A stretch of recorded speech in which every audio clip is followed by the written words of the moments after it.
सूरज की पहली किरण से अंबर सुनहरा हो रहा है। सूरज की पहली किरण से अंबर सुनहरा हो रहा है। कलियों पर ओस की बूंदें मोती सी झिलमिला रही हैं। शीतल समीर से प्रकृति का हर कोना मुस्कुरा रहा है और इस अद्भुत NFSU के परिसर में हमारे प्रिय अतिथियों का सादर स्वागत हो रहा है। Wish you all a chilly, windy and a pleasant morning. On behalf of the organizers, I, Dr. Bhumika Patel, welcomes you all to this radiant, alluring campus of National Forensic Sciences University for the inauguration ceremony of BRICS Youth Council Entrepreneurship Pre-Consultation. हम वास्तव में मंच पर अनेक गणमान्य व्यक्तियों के गरिमामयी उपस्थित से संतुष्ट हैं. We are pleased to have with us Chief Guest of today's function, Shri Balwant Singh Rajput, Honorable Cabinet Minister, Industries, Civil Aviation, Rural Development, Labour and Employment, Government of Gujarat. Padma Shri Awardee Dr. J.M. Vyas, Vice Chancellor, National Forensic Sciences University. Ms. Pranjana Kulshrestha, Strategic Consultant, GCTC. Dr. Sunil Shukla, Director General, Entrepreneurship Development Institute of India, Gandhinagar, and Dr. S.O. Junare, Campus Director, NFSU, Gandhinagar. The BRICS Youth Council Entrepreneurship Pre-Consultations, organized by Department of Youth Affairs, Ministry of Youth Affairs and Sports, Government of India, serves as a prelude to main event scheduled from 3rd to 7th March 2025. These events aim to provide a dynamic platform for young representatives to showcase innovative business ideas and entrepreneurial activities. The Global Counter-Terrorism Council, GCTC, an independent, non-profit public policy and advocacy civil society think tank with global reach, has been entrusted as the official knowledge partner by Ministry of. Together, the Ministry and GCTC strive to empower youth, foster innovation, and promote collaborations across the nation in preparation for this landmark event. दीप ज्योति ही परब्रह्म दीप ज्योतिर्जनार्दन दीपो हर्तु में पापम दीप ज्योतिर्नमोस्तुते. ज्ञान अज्ञान को वैसे ही दूर करता है जैसे प्रकाश अंधकार को दूर करता है. इन्हीं विचारों के साथ मैं मंचासीन महानुभाव से अनुरोध करती हूँ कि वे दीप प्रज्वलित कर कार्यक्रम का शुभारंभ करें.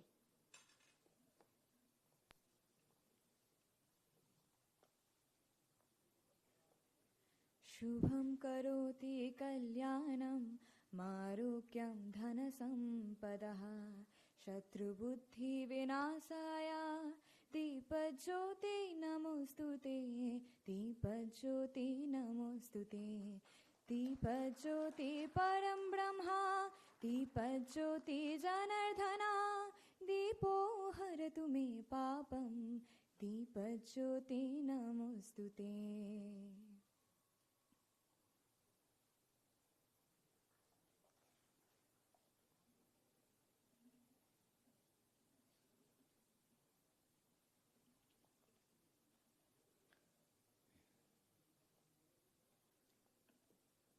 अतिथि सत्कार बिना हर अरदास अधूरी होती है. अतिथि सत्कार बिना हर अरदास अधूरी होती है. अतिथि ही वो फरिश्ते हैं जिनके आने से हर आस पूरी होती है. इन्हीं विचारों के साथ अब मैं हमारे माननीय कुलपति श्री डॉक्टर J.M. व्यास सर से अनुरोध करती हूँ कि इस समारोह के मुख्य अतिथि श्री बलवंत सिंह राजपूत जी का पुष्पगुच्छ से स्वागत करें.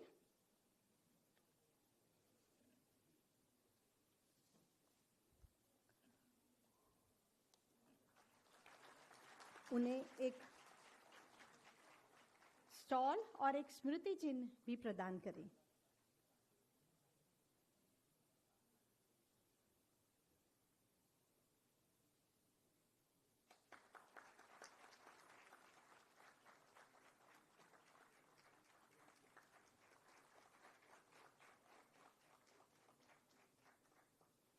अब मैं आमंत्रित करती हूँ डॉक्टर S.O. जुनारे सर को कि वह हमारे माननीय कुलपति श्री पद्मश्री पुरस्कृत डॉक्टर J.M. व्यास सर का पुष्पगुच्छ से स्वागत करें.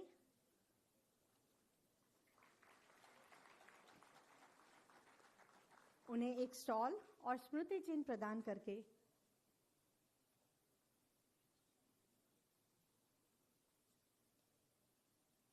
स्वागत करें.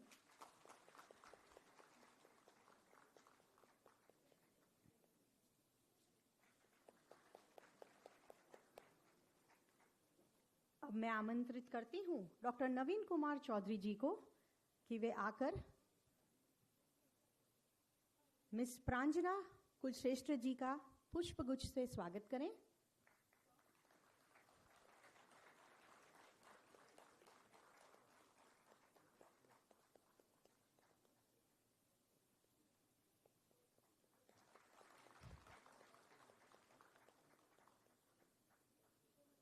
एक स्टॉल और स्मृति चिन्ह भी भेंट के तौर पर स्वीकार करें ma'am.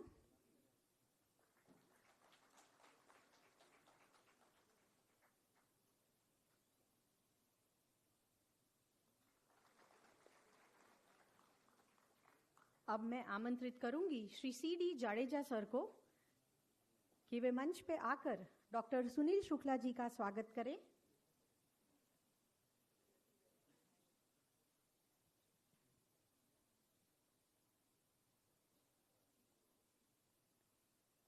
Sir, kindly accept our floral greetings and a token of our gratitude.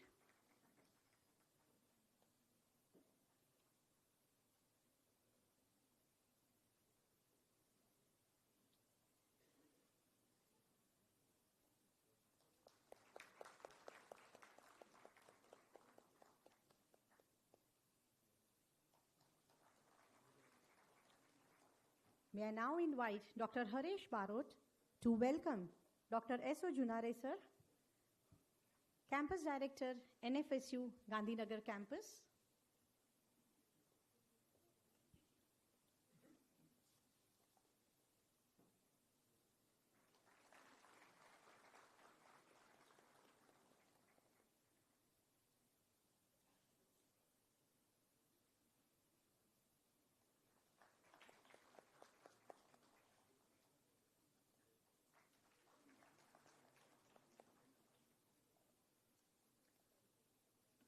राष्ट्रीय न्यायालयिक विज्ञान विश्वविद्यालय, जिसे पहले गुजरात न्यायालयिक विज्ञान विश्वविद्यालय के नाम से जाना जाता था, इसकी स्थापना 2009 में भारत के माननीय प्रधानमंत्री श्री नरेंद्र मोदी जी द्वारा गांधीनगर में की गई थी, जो गुजरात के तत्कालीन मुख्यमंत्री थे। इसे फॉरेंसिक विज्ञान के क्षेत्र में विशेषज्ञों को तैयार करने की दृष्टि से बनाया गया था। इसकी उल्लेखनीय उपलब्धियों के सम्मान में भारत सरकार ने 2020 में विश्वविद्यालय को राष्ट्रीय महत्व के संस्थान के रूप में नामित किया। विश्वविद्यालय के शानदार शैक्षणिक और अन्य संबंधित गतिविधियों के साथ हर साल नई उपलब्धियां हासिल की हैं। आइए एक छोटे से वीडियो के माध्यम के द्वारा प्रतिष्ठित विश्वविद्यालय पर एक नजर डालें।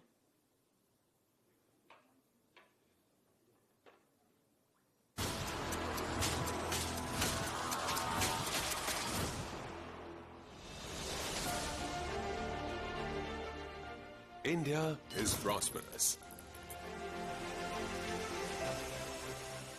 India is leading.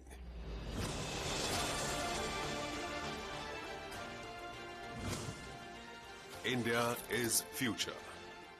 To embark on a journey of futuristic innovation in crime investigation and prevention, the Government of India has established a unique institution for specialized education, training, research and innovation.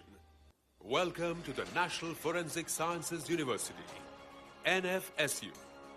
Founded by the visionary Prime Minister of India, Shri Narendra Modi, NFSU is a symbol of his commitment to excellence and progress. This premier institution has established itself beyond frontiers of the nation and is a beacon of excellence in the field of forensic sciences. Originally known as the Gujarat Forensic Sciences University, it has evolved into the National Forensic Sciences University with the status of an institution of national importance. आज forensic science का महात्मा बढ़ रहा है और वो सिर्फ सीमित नहीं है। लीगल फर्टेनिटी को फोरेंसिक साइंस समझना पड़ेगा, जुडिशरी को फोरेंसिक साइंस समझना पड़ेगा, इवन हॉस्पिटल को भी फोरेंसिक साइंस समझना पड़ेगा।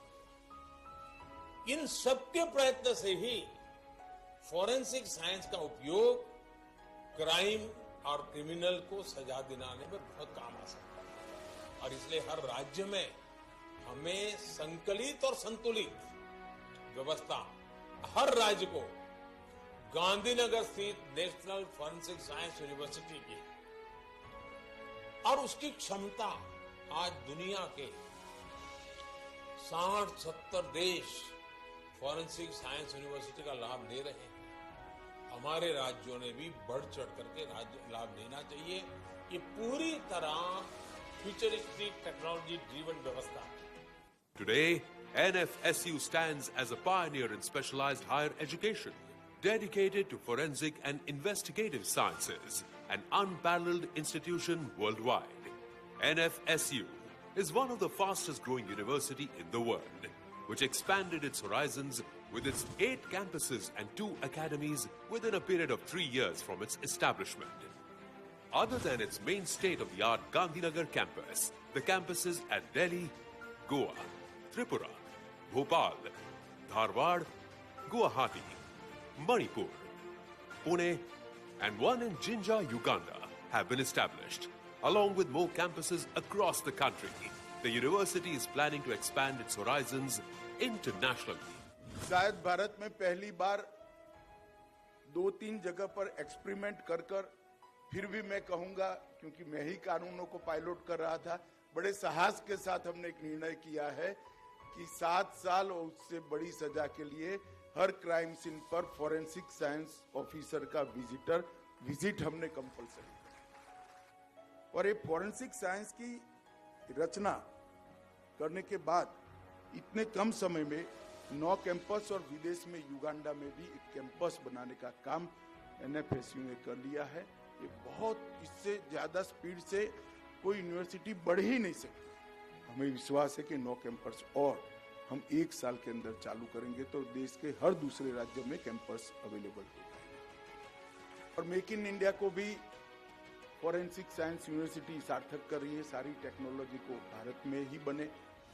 The university offers more than 70 bachelor, master, doctoral, and postdoctoral level academic programs and certificate courses through its various schools like School of Forensic Science, School of Cybersecurity and Digital Forensics, School of Engineering and Technology, School of Management Studies, School of Pharmacy, School of Behavioral Forensics, School of Open Learning, School of Medical Legal Studies, School of Law, Forensic Justice and Policy Studies, School of Police Science and Security Studies, and School of Doctoral Studies and Research. Spanning an impressive 124,000 square meters, NFSU's Gandhinagar campus offers modern infrastructure with well-equipped laboratories, rich knowledge center, computer labs, multiple research and development facilities. The NFSU is into extensive research and development programs through its various centers of excellence, like Center of Excellence for Narcotics, Drugs and Psychotropic Substances, Center of Excellence in Investigative and Forensic Psychology, Center of Excellence in Cybersecurity, Center of Excellence in Digital Forensics, Center of Excellence in DNA Forensics, Center of Excellence in Nutritional Supplements Testing for sports persons, and many more. The Gujarat Forensic Science Laboratory was well known across the globe because of its high level of expertise, because we were provided with cutting edge technologies, and also we were having credibility. These are the 3 important requirements of any forensic department. Looking to this, Narendra Modi ji, who was the then Chief Minister of Gujarat and presently is the Honorable Prime Minister of India, he, through his vision, I am surprised, he decided, why can't we have a university to produce more number of experts? And he came out with this idea, and he asked me and the then Home Minister of Gujarat, Sri Amit Shahji, that you will see that we established this unique university. And then in 2009, it was established as a Gujarat Forensic Sciences University, and then in 2020, 1st October, it became a National Forensic Science University with an institutional national importance status, and helping almost the entire globe in this area, because this is the only university in the world as on today as far as the forensic science is concerned. To extend its activities worldwide, NFSU has established collaborations with more than 225 national and international organizations.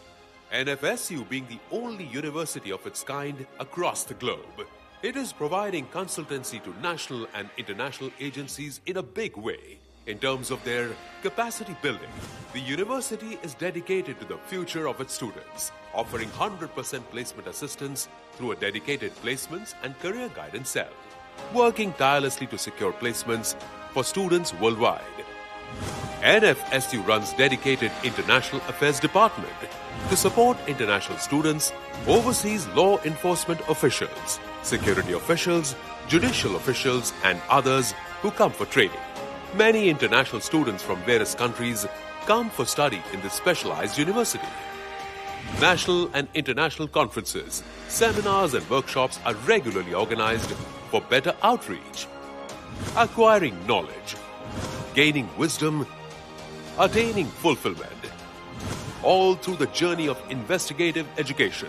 NFSU, a beacon of excellence and innovation, shaping the future of forensic sciences. Join us in this exciting journey of discovery and truth at the National Forensic Sciences University. NFSU, unearthing truth, shaping the future.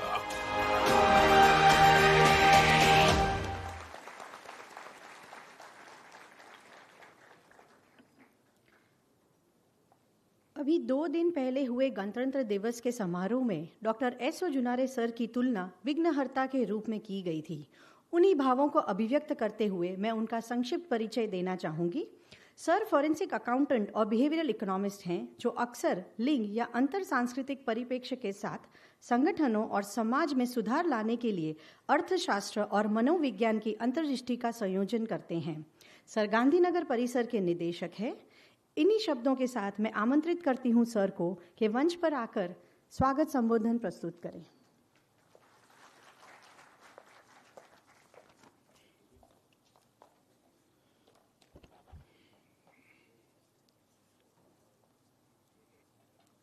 आज के इस विशेष कार्यक्रम के मुख्य अतिथि आदरणीय श्रीयुत बलवंत सिंह जी राजपूत साहेब, माननीय मंत्री Shri industries, civil aviation, rural development, labour and employment, government of Gujarat, national forensic sciences university के सम्माननीय कुलपति पद्मश्री डॉक्टर J.M. व्यास सर, आज के इस कार्यक्रम में उपस्थित madam Prajna Kulshreshtha, strategic adviser GCTC, इस कार्यक्रम में विशेष तौर पर पधारे हुए mister Zafar Yunus Sareshwala ji, executive council member GCTC and former chancellor Maulana Azad national Urdu university, विशेष अतिथि श्रीयुत सुनील शुक्ला जी, जो गांधीनगर स्थित entrepreneurship development institute of India के निदेशक जी हैं, श्रीयुत टिक्कू जी, अन्य अधिकारी जो GCTC से यहाँ पर पधारे हुए हैं, नेशनल फॉरेंसिक साइंसेस यूनिवर्सिटी के परिसर निदेशक doctor Satish Kumar ji, doctor Naveen Kumar sir, और युगांडा से स्पेशली यहाँ पर पधारे हुए air commodore Kedar Thakar sir, Dharwad campus के निदेशक श्रीयुत घाटे सर, हमारे संस्थान के एग्जीक्यूटिव रजिस्ट्रार श्रीयुत CD जडेजा सर, मेरे सभी dean, associate dean, centre head, professors और यहाँ उपस्थित सभी अधिकारीगण, आमंत्रित महानुभाव, मीडिया के अधिकारी तथा इस कार्यक्रम में भाग ले रहे हैं विद्यार्थी तथा NFSU के विद्यार्थी मित्रों, मैं आप सभी लोगों का इस नेशनल फॉरेंसिक साइंसेज यूनिवर्सिटी के समस्त परिवार की तरफ से बहुत बहुत स्वागत करता हूं और हमारे माननीय महानुभाव जो आज के कार्यक्रम के अध्यक्ष हैं उनको बहुत बहुत धन्यवाद देता हूं कि उन्होंने हमारा निमंत्रण स्वीकार किया और इस कम अवधि में हमारे बीच में उपस्थित रहकर हमें उपकृत किया। दोस्तों, मुझे आज आपके समक्ष उपस्थित होकर बहुत गर्व और खुशी अनुभव हो रही है, क्योंकि आज हम एक विशेष यात्रा की शुरुआत कर रहे हैं जो युवा उद्यमिता के माध्यम से सतत विकास की महत्वपूर्ण भूमिका को उजागर कर सकती है। आज हम एक साझा दृष्टिकोण के साथ एकत्रित हुए हैं। एक ऐसा दृष्टिकोण यह स्वीकार करता है कि युवा शक्ति के पास दुनिया के भविष्य को फिर से परिभाषित करने, नवाचार करने और सृजित करने की अपार क्षमता रखता है। हम जानते हैं कि आज समय तेजी से बदल रहा है। प्रौद्योगिकी, वैश्वीकरण और डिजिटल परिवर्तन ने न केवल हमारी जिंदगी की दिशा बदली है, बल्कि हमारे व्यवसायों, विचारों और दृष्टिकोणों को भी नए आयाम दिए हैं। ऐसे में युवा पीढ़ी के उद्यमिता के क्षेत्र में योगदान को अत्यंत महत्वपूर्ण माना जाता है। वो युवा शक्ति है जो समाज के विकास और प्रगति में अपनी नई सोच, ऊर्जा, नीतियों के साथ बदलाव लाने की क्षमता रखते हैं। इस विशेष कार्यक्रम युवा उद्यमिता के नवाचार पूर्ण तरीके का मुख्य उद्देश्य एक आह्वान करना है जो हमारे युवाओं को यह याद दिलाने के लिए उनमें समाज की क्षमता, समाज की शक्ति, ऊर्जा, रचनात्मक दृष्टिकोण को सामर्थ्य से सामने लाने की एक हमारे सुवर्ण संधि हमें प्राप्त हुई है। हमें यह केवल सवाल या प्रश्न स्वयं से पूछना चाहिए कि हम अपने युवाओं को मात्र नौकरी पाने के लिए नहीं, बल्कि नौकरी सृजन के लिए कैसे प्रेरित कर सकते हैं। हमें उन्हें अवसर देने का साधक बनने के बजाय अवसरों का सर्जक बनने के लिए कैसे प्रेरित कर सकते हैं, ये सोचने का समय है। हमारा सौभाग्य है कि भारत में एक ईडीआई नाम की संस्था जो गांधीनगर स्थित है, वो हमें इस विषय में बहुत मार्गदर्शन करती हैं और उनके डायरेक्टर जनरल श्री शुक्ला जी हमारे बीच में उपस्थित हैं। आज का यह कार्यक्रम हमें यह समझाने का एक बेहतरीन अवसर प्रदान करता है कि हम अपनी विचारधारा और सोच को नए व्यवसायों और नवाचारों में किस प्रकार बदल सकते हैं। हम बाजार की मांगों को पूरा करने वाले उद्यमी मात्र नहीं बन सकते, बल्कि हम ऐसे उद्यमियों की आवश्यकताओं जो समाज की आवश्यकताओं को समझते हुए सामाजिक और पर्यावरणीय जिम्मेदारियों को भी अपने व्यवसायों में सम्मिलित करें। हमारे विश्वविद्यालय तथा अन्य विश्वविद्यालयों के स्थान है जहां उद्यमिता महत्वपूर्ण भूमिका निभाती है। हमने अभी हमारे जो बाहर एग्जीबिशन है उसके द्वारा ये देख ही लिया है। उद्यमिता केवल एक करियर का विकल्प नहीं है, यह एक मानसिकता है, एक सोचने का तरीका है जो व्यक्तियों को नवाचार करने, समस्याओं का समाधान करने और समाज में सार्थक तरीकों को योगदान देने के लिए प्रेरित करता है। उद्यमिता की भावना में अंतिम लक्ष्य केवल यथास्थिति को बनाए रखना नहीं, अपितु विकास और प्रगति के अवधारणाओं को फिर से परिभाषित करना होना चाहिए। अंत में मैं NFSU के तथा अन्य विश्वविद्यालय के युवा शक्ति को आह्वान करना चाहता हूं कि वे अपनी सोच को व्यापक बनाएं, अपने विचारों को कार्य रूप में परिणित करें तथा अपनी क्षमताओं को बेहतरीन उपयोग करते हुए समाज के लिए कुछ अच्छा सार्थक करने का प्रयत्न करें। आपको जितने अवसर मिले उनकी पूरी ताकत और आत्मविश्वास से अपनाएं और एक ऐसे उद्यमी बने जो केवल आर्थिक रूप से सफल नहीं बल्कि समाज में सकारात्मक परिवर्तन ला सके। आप सभी को इस कार्यक्रम के शुभकामनाओं तथा मुझे विश्वास है कि यह कार्यक्रम आपके लिए ज्ञान और प्रेरणा प्रदान करने का स्रोत बनेगा। धन्यवाद। जय Hind.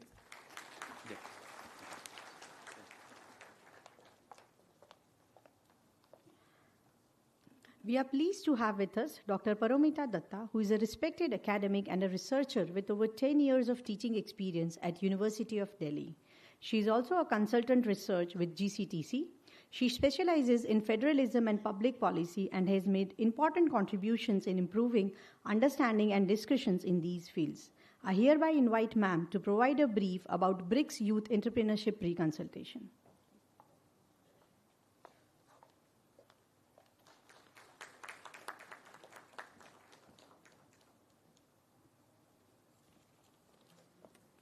Good morning, everyone.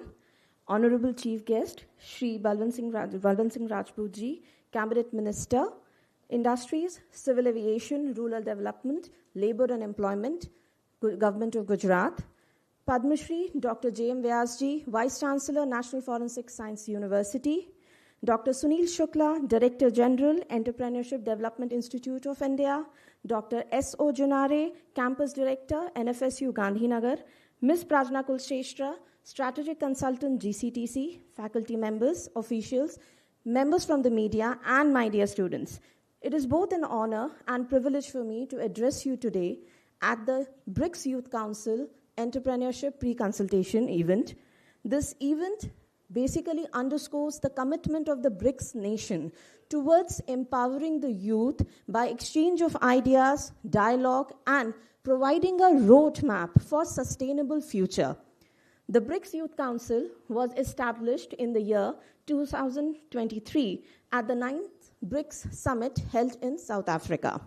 And this entire initiative to establish the BRICS Youth Council was a testament to the shared vision of fostering collaboration amongst the youth members of the BRICS nation. It has been recognized very widely that youths play a very, very important role, a very pivotal role in fostering not only sustainability and innovation, but also shaping the economies and future. So, as a result, the Council and the BRICS nation are very much committed towards giving a platform to the youth across the country and across the BRICS nation, where you can come across, where you can come together, exchange your ideas, foster dialogue, learn from each other, and build upon the strengths of each other. Also, I would say this pre-consultation event kind of exemplifies the Council's goal by promoting dialogue and generating actionable ideas in addressing the challenges in entrepreneurship, sustainability, and innovation. It seeks to create opportunities for the individuals to collaborate, exchange ideas, and develop strategies for inclusive growth.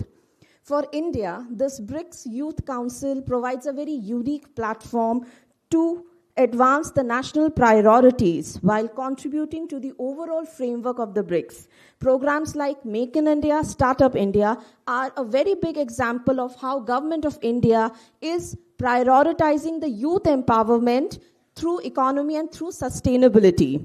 Also, with a very significant proportion of our population being young, it is very, very required actually to see that how the country, how Government of India is very much committed to equip its youth with all the necessary skills and provide resources to drive the change, not only locally but also globally. If you look at this entire concept of youth entrepreneurship, which is also the heart of this event, it is a very critical driver for innovation, sustainability, resilience, and economic growth. Entrepreneurship is just not about creating jobs. It's just not about कि हमें नौकरियां create करनी है, इसके लिए entrepreneurship के concept को नहीं आगे किया जा रहा है. It is about how हम complex प्रॉब्लम्स को, कॉम्प्लेक्स चैलेंजेस को हम सोल्यूशन किस तरीके से निकाल सकते हैं. इनोवेशन, सस्टेनेबिलिटी, रेजिलियंस, ये 3 बहुत इंपॉर्टेंट कॉन्सेप्ट्स हैं जिसके जरिए सोसाइटल चैलेंजेस के लिए हम सोल्यूशन, इफेक्टिव एक्शनेबल सोल्यूशंस को हम सामने रख सकते हैं. मेक इन इंडिया की बात करें, डिजिटल इंडिया की बात करें, या हम स्टार्टअप इंडिया की बात करें, गवर्नमेंट ऑफ इंडिया ने एक ऐसा सपोर्टिव एनवायरनमेंट इकोसिस्टम क्रिएट किया है हमारे एंटरप्रेन्योर्स के लिए, स्पेसिफिकली यंग स्टार्टअप एंटरप्रेन्योर्स के लिए, जो कि एक तरीके से आपको एक मौका दे रहा है इकोनॉमिक ग्रोथ, सोसाइटल चेंज में कंट्रीब्यूट करने का. यहाँ बैरियर्स रिमूव किए जा रहे हैं, रिड्यूस किए जा रहे हैं बैरियर्स, आप लोगों को हर तरीके की रिसोर्स अवेलेबिलिटी भी कराई जा रही है, और उसी के साथ साथ स्किल्स इंप्रूवमेंट का भी एक मौका सरकार की तरफ से आपको दिया जा रहा है. अगर हम ब्रिक्स नेशंस की बात करें, each of this BRICS nation contributes very uniquely to the Youth Council and specifically to the entrepreneurship concept. If you look at Brazil, it emphasizes on sustainable development and biodiversity. Russia leads with science and technology. China works on digital transformation and technology.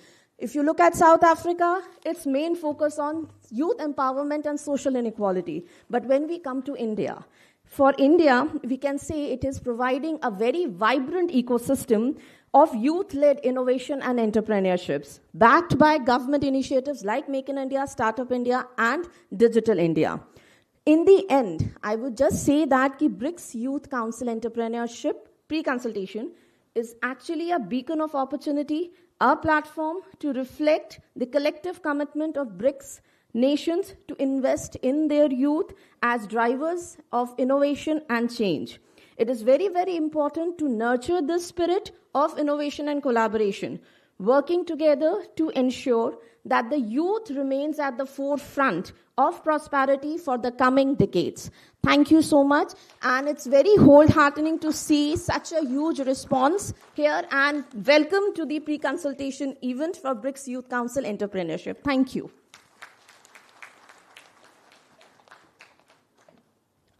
Thank you, ma'am. We are indeed pleased to have with us Ms. Pranjana Kulshrestha, Strategic Consultant, GCTC. Ma'am is a dynamic entrepreneur who recently transitioned from 2 decades of corporate leadership to pursue her passions. She has honed her marketing expertise as industry giants at Hindustan Unilever, Citibank, and Abbott, working on iconic brands like Lakme and Axe. Ma'am is also the founder of Aqua Quotient, promoting health and wellness through water-based exercises and rehabilitation. I hereby welcome ma'am to address the gathering, please.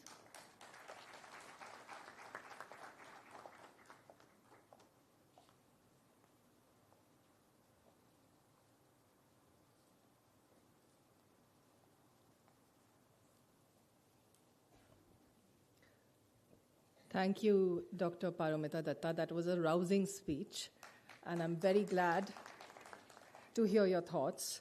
We worked together as a team, and it was really good to hear about BRICS youth entrepreneurship and what we are doing together with them in India. Honorable Chief Guest Shri Balwant Singh Rajput, Cabinet Minister, Industries, Civil Aviation, Rural Development, Labour and Employment, Government of Gujarat. Padam Shri Dr. J.M. Vyas, Honorable Vice Chancellor, NFSU. Dr. S.O. Junare, Campus Director, NFSU, Gandhinagar. Dr. Sunil Shukla, Director, Entrepreneurial Development Institute of India, Gandhinagar. And distinguished guests, professors, esteemed delegates, viewers online, as well as the young leaders who are present in this room today. A very good morning to you all. Can I have a good morning back? Good morning. Yes. I'm so happy on this lovely, bright Sunday morning in Gandhinagar to meet all of you. And what is even more uplifting is to see you, the audience, and your enthusiasm, your willingness, and the efforts that you all made to be here today. Thank you so much for that. Now that you're here, let me assure you that at the end of the day today, you will go back wealthier. Wealthier with knowledge, wealthier with information. You will go back empowered, and you will go back humbled after the stories and the experience that you hear from startup founders and our amazing speakers lined up today. So you will go back humbled, yet with a fire in your belly to take your ideas and ambitions to the greatest heights. That is our promise for you today. It is a privilege to address this esteemed gathering at the pre-consultation session for the BRICS Youth Council Entrepreneurship meeting, being held at the prestigious National Forensic Science University in Gujarat. On behalf of the Global Counter-Terrorism Council, GCTC, I extend our heartfelt gratitude to NFSU for their exemplary arrangements and the unwavering support for the conference. Thank you so much. At GCTC, we pride ourselves on being a leading think tank that fosters collaboration, dialogue, and actionable solutions across key domains of national and global significance. From counter-terrorism to energy security, public policy, and entrepreneurship, GCTC has consistently championed initiatives that align with sustainable growth and global peace. Partnering in this pre-consultation is yet another step in our mission to empower the next generation and contribute meaningfully to global development strategies and ideas. This project of the BRICS Youth Council Entrepreneurship Pre-Consultation is of paramount importance. It represents a unique opportunity to engage with the brightest young minds from across BRICS nations, nurturing their entrepreneurial spirit and encouraging them to explore innovative solutions in today's challenges. The outcomes of this initiative have the potential to shape policies, foster cross-border partnerships, and create an ecosystem where youth-driven ideas actually thrive. So we can actually have ideas and startup founders that take birth across these nations work together to find certain solutions. As you know by now, these events are actually a series which have happened across the country. And this is actually the 4th event that is happening in this entire initiative, which has been organized by the Ministry of Youth Affairs and Sports to galvanize the spirit of entrepreneurship amongst the youth of India. And in this context, I would like to share today with you some key insights and observations of the events that have happened and what we have observed over the last few weeks at Miranda House College, at Mata Sundari College, and the last one being at IIM Jammu. The first observation, dear friends, is that you, the young men and women of India, attended these events in large numbers, not only from the city where the events were held, but also from different parts of the state and nearby states, from Tier 2, Tier 3 towns, and even villages. The response has been stupendous. Such grassroots level representation has enthused us as a team, as organizers, along with the ministry, to think about how this initiative can be taken to an even larger scale. And by the end of today, we would love to know your ideas on how to go about it. Second observation. Today, you all genuinely care for our planet. You care for our planet. You care for us, the people on this planet. And you also care for profits. This is a great shift in thinking that has happened and is very specific and unique to your generation. Truly, it is, and it is something that we really, really appreciate and admire in you. Really appreciate and admire in you. Some claps for that.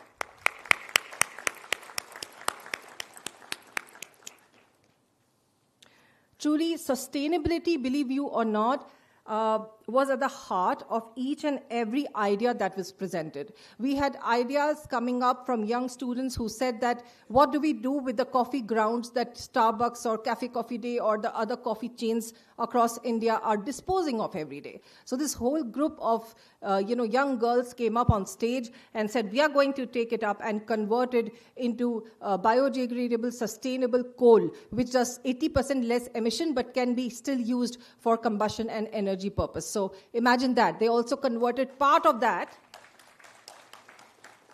They also converted the residue of their process into usable plates and saucers and spoons. They had got their samples. It was absolutely unbelievable. Simple people, simple thoughts, simple ideas, simple approach, but always keeping people, planet, and profits in mind. Sustainability in action. Thirdly, the youth of today, which is again you all here, believe in the motto, sure I can. In fact, we are here. So our job here is to make this motto change to I will and I am. I am doing it already. Okay, I will and I am. हम कर सकते हैं, हम कर रहे हैं, right? If you have a great idea, so keep this in mind. If you have a great idea that solves a genuine problem for consumers, for the society, for India, or this world, you do not shy away today from taking the first steps with confidence, and we are here to support you all the steps that you're going to take in the future. So the journey has been from, I would say from our generation, where like, should we? Should we? Is it a good idea? To your generation, the journey is, can I? Maybe I can. To should I?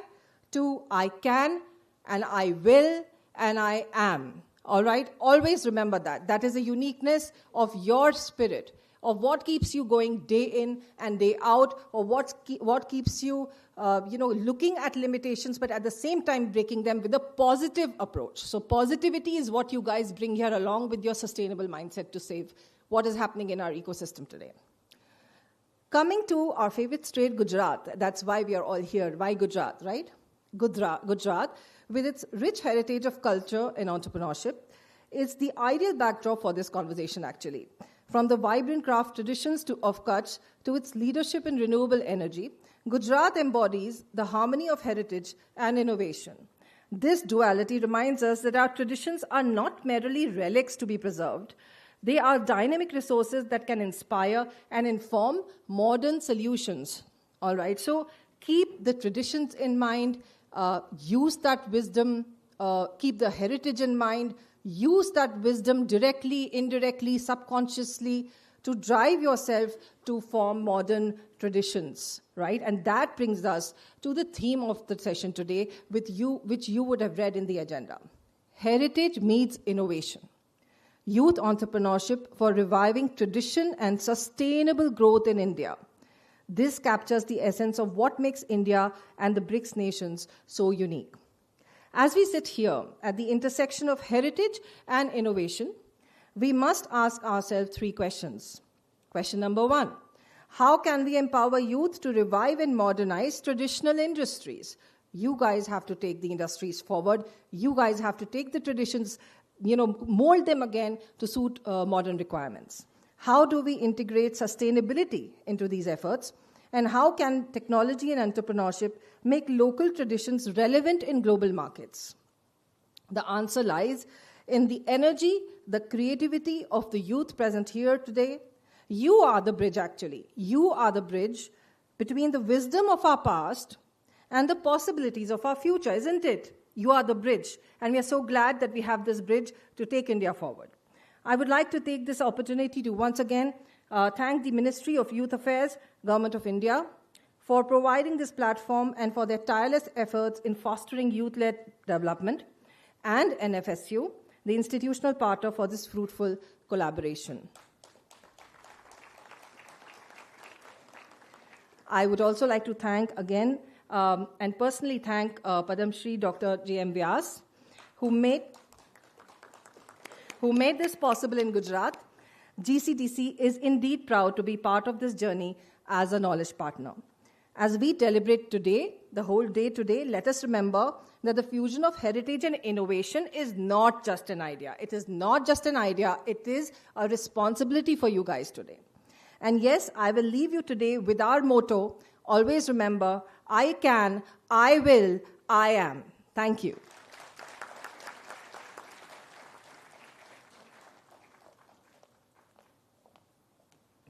Thank you, ma'am, for your motivational words. हमारे आदरणीय कुलपति पद्मश्री पुरस्कार विजेता doctor J.M. व्यास यहाँ संचालित सभी गतिविधियों के लिए हमेशा प्रेरणा और प्रोत्साहन के स्रोत रहे हैं। 50 वर्षों के अनुभव के साथ सर सबसे वरिष्ठ और देश के बेहतरीन फॉरेंसिक वैज्ञानिकों में से एक हैं। शैक्षणिक पाठ्यक्रम को शुरू करने के अलावा सर ने भारत के साथ साथ विदेशों के अधिकारियों के प्रशिक्षण पर विशेष जोर दिया है। परिणाम स्वरूप विश्वविद्यालय ने अब तक 30,000 से अधिक अधिकारियों को प्रशिक्षित किया है, जो देश की क्षमता निर्माण में एक बड़ा योगदान है।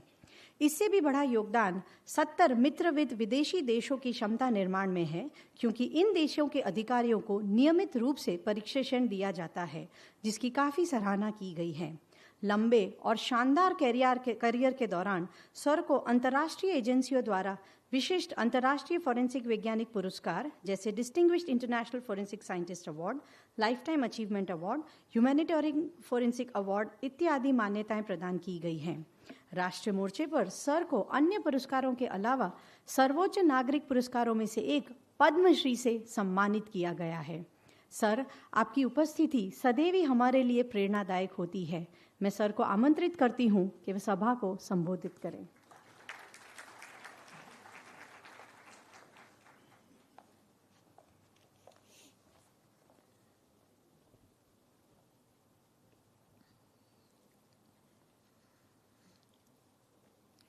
परम आदरणीय बलवंत सिंह राजपूत साहब, honourable minister of industry, civil aviation, rural development, labour and employment,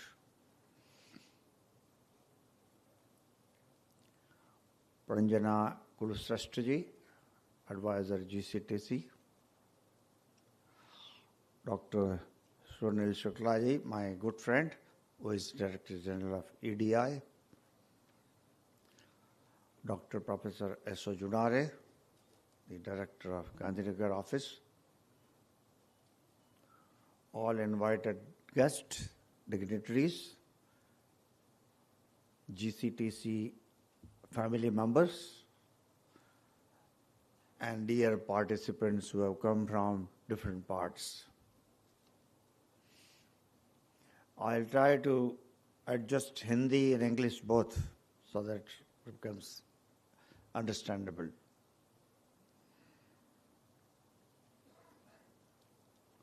Entrepreneurship. We call it Udyogik Sahasikta. Some kind of, there are different kinds of concepts. So another concept is, I should have that Sahasikta, entrepreneurship. I want to do this. I want to enter into business. I want to enter into manufacturing. Now, how can I enter? So there are 4 steps according to me. First is, I need education. Shikshan chahiye.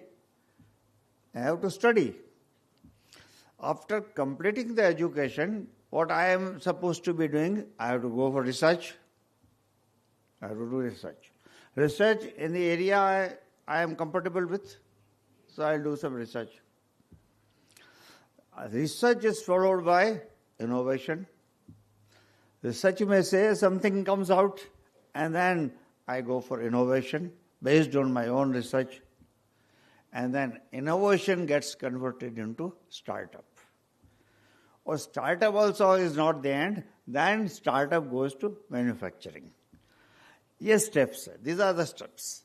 So education is the prime requirement, followed by research, innovation, startup, manufacturing. Now, once you complete education, you have many options available. What should I do? And people have different options. Somebody says, I want to go into academics. I want to be a good teacher. Some people say, I want to do PhD. I want to do some research. And after doing research also, there are options. I want to be an academician, or I want to be a good innovator. Now, this option of selecting innovation, startup, etc. requires entrepreneurship quality. Sahasikta. Yes, I want to be a good entrepreneur. और हमारे prime minister साहब का एक slogan है which I like the most. Don't be job seeker. Become job giver. Don't be employment seeker. You should be employment giver. So, abhi kya hai, what we are doing, after completing the education, we try to look for the jobs. And then my first priority is government job. I want to take this government job, the bank job. So now, I look for the job. Instead, I should be looking for an arrangement where I can offer jobs. Chalo, मैं अपनी industry खोलता हूँ, and I will absorb 50 people initially to start with. So become job giver, and that's the best thing. This is not that easy. Normally, people, just like, if you take I was just thinking, I did not have that sahasikta of entering into business. Naturally, I went for a government job and then joined the university, etc. So everybody cannot have this. But this is a skill. You have to develop this. When you start your study, educational activities, that concept should come in the mind that I want to be a job giver. That should be the first thing. हमारे ज़माने में वो नहीं था, so we did not get that idea. But then, job giver. Now, how this can be done? Normally I say that job of or the role and responsibility of every government is to see that the citizen or the people of the government or that country are having easy and comfortable life. The first goal. To make our life comfortable, how can we do? You need more and more technology. पुराने जमाने में, when we were undergoing a surgery, there was a chloroform which was used for making people unconscious. And now robots have come. So now these surgeries have become almost painless, making you comfortable. And the best example I gave is this, how this technology has made my life comfortable. Earlier, we used to stay, you may not be knowing, we used to stay in the queue and booking a call.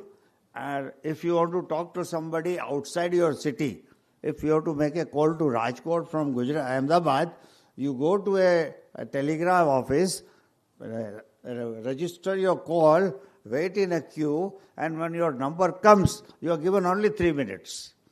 The moment the 3 minutes comes, if this fellow says, now time is over, you go. Now you are in touch with the entire globe through this. Any point of 24/7, the best example of technological innovation. And government should also see that it is economically viable. ऐसा नहीं है कि you develop a technology where nobody can afford.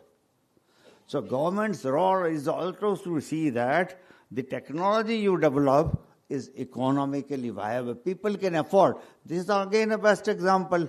Even a sabji wala is affording this. Everybody has this. So I treat this as the best example of innovation, where it has made our lives comfortable, easy, you are approachable, you are contactable across the globe. Lot of comfort. So therefore, that comfort can be given in which way? My health should be good, so there is an area in health. A lot of innovations are required. Then, this is India is agriculture-based country. Many innovations are required in agriculture, so that you can develop better crop, more quantity of crop, with less pains, less efforts, research. So health, agriculture, and then information technology. Now information technology is the need of the hour. A lot of innovations are taking place in IT area.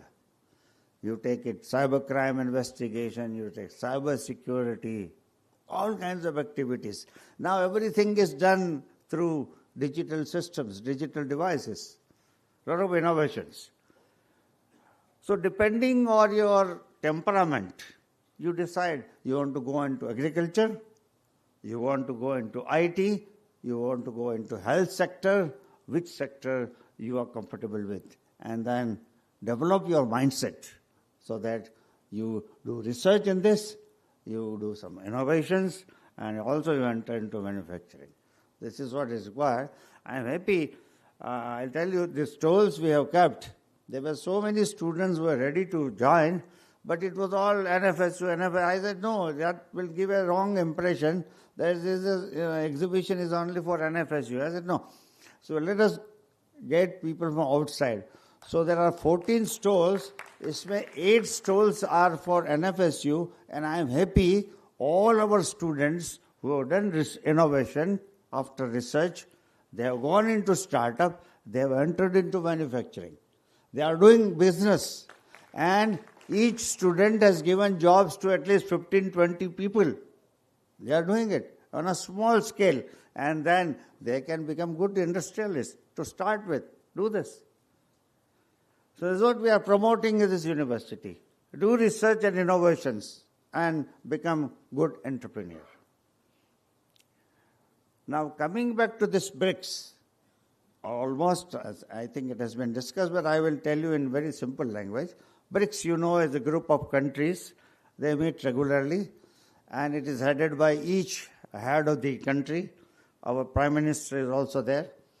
This time BRICS is organizing a summit in India, in Delhi, and the topic is on youth entrepreneurship.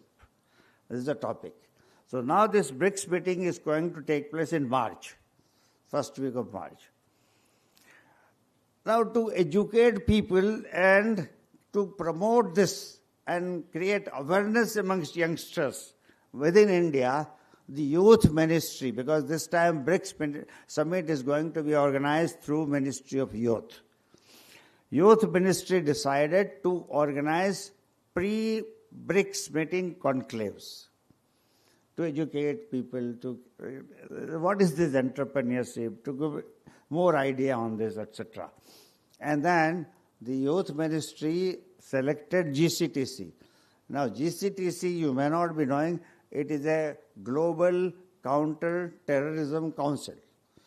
The question goes, how it is connected with this entrepreneurship? But because I know Aditya Tikuji for many years, so because we are also into forensic terrorism and anti-terrorism, counter-terrorism, we are also into that. So we have organized many conferences in past. So just as the youth ministry selected GCTC as their partner in promoting this entrepreneurship-related issues, he immediately contacted me. Probably I was the first person to be contacted. कि आप ये करेंगे, हमको we have to select 7 institutes in the country. Will you be joining? Sir, I want NFSU to be a partner. I said, oh, we'll do it. We will do it, don't worry. And then they selected 6 other organizations. So Gujarat and Western Zone में से I think we are the only in Western Zone. So पूरा West Zone इधर आ गया है. And this West Zone students, mainly because we are targeting students and youths who have got ability to research and innovations and manufacturing, etc. People like us cannot do this. Now it is your turn. So you take up this. So ये साहसिकता बढ़ाने के लिए and creating awareness in this, we thought let us organize this. So we are thankful to Tikuji and JCTC for selecting NFSU and giving us this platform of inviting all of you here, and that will also help our students as to how to enter into entrepreneur. What is entrepreneurship? Many times when we study, we are in chemistry, we study only chemistry. We have no idea what is entrepreneurship. So that is also required. So let us understand what is entrepreneurship, how to encourage, motivate people, etc. So I am thankful to GCTC for selecting NFSU for this big job. And I am sorry you all will be comfortable. And the whole day there will be some discussions on this. Visit the exhibition, see what kind of work students are doing, how they are converting startups, and how they are converting innovations into startups and converting startup into manufacturing is excellent. You must see this. Talk to the students and get some idea so you can also implement this. Rajput साहब से तो मैं 20-25 साल से साहब के साथ संपर्क में आने का मुझे सौभाग्य मिला. साहब को हमने बोला सर आपको आना है क्योंकि इंडस्ट्री के साहब मिनिस्टर है, and then his presence will definitely motivate all of us. And I am really thankful. जैसे ही गए साहब ने बोला मैं आऊँगा. साहब का जो अलग प्रोग्राम था today. He had already one program. He had booked कि नहीं मेरा, but then he told his PS कि ऐसा करो बेटा जो दूसरा engagement है उसको थोड़ा time change कर दो, and I would like to attend this. So this is a big motivation for all of us. So thank you, sir. Thank you, and wishing you all the best. Thank you so much.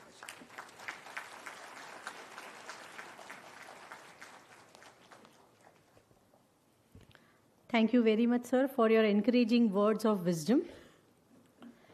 ये हमारे लिए बड़े ही हर्ष और उल्लास की बात है कि श्री बलवंत सिंह राजपूत, उद्योग मंत्री श्री गुजरात सरकार ने आज यहाँ मुख्य अतिथि के रूप में आकर इस कार्यक्रम की शोभा बढ़ाई है.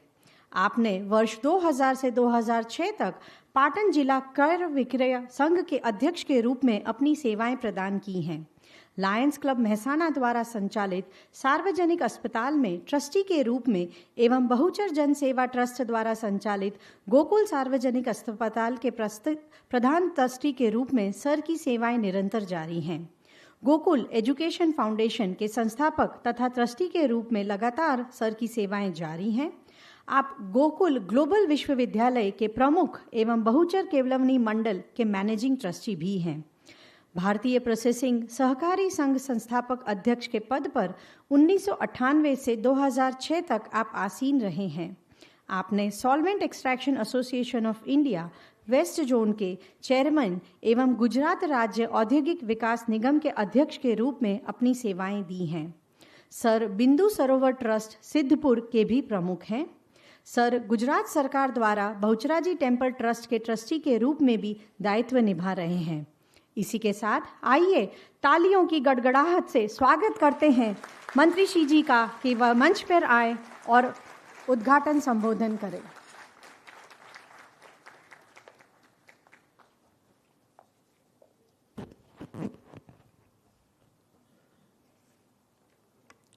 આજના કાર્યક્રમમાં ઉપસ્થિત પદ્મશ્રી અને વાઇસ ચાન્સલર ડૉક્ટર જે.એમ. વ્યાસ સાહેબ, GCTCના કન્સલ્ટર પાજાજી બેનશ્રી, કેમ્પસ ડાયરેક્ટરશ્રી ડૉક્ટર સુનિલ શુક્લાજી,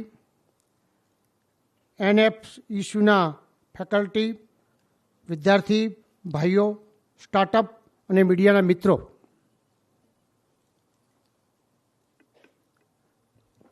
આજે સમગ્ર ગુજરાતમાં ત્રણેય સંસ્થાઓ ઉપસ્થિત થઈને વિદ્યાર્થીઓને પ્રોત્સાહિત કરવા અને ખાસ કરીને ઉદ્યોગ સાહસિક માટેની પ્રેરણા આપવાનો જે કાર્યક્રમ અહીં આગળ રાખ્યો છે, ત્રણેય સંસ્થાઓને ખૂબ દિલથી બિરદાવું છું, અભિનંદન આપું છું.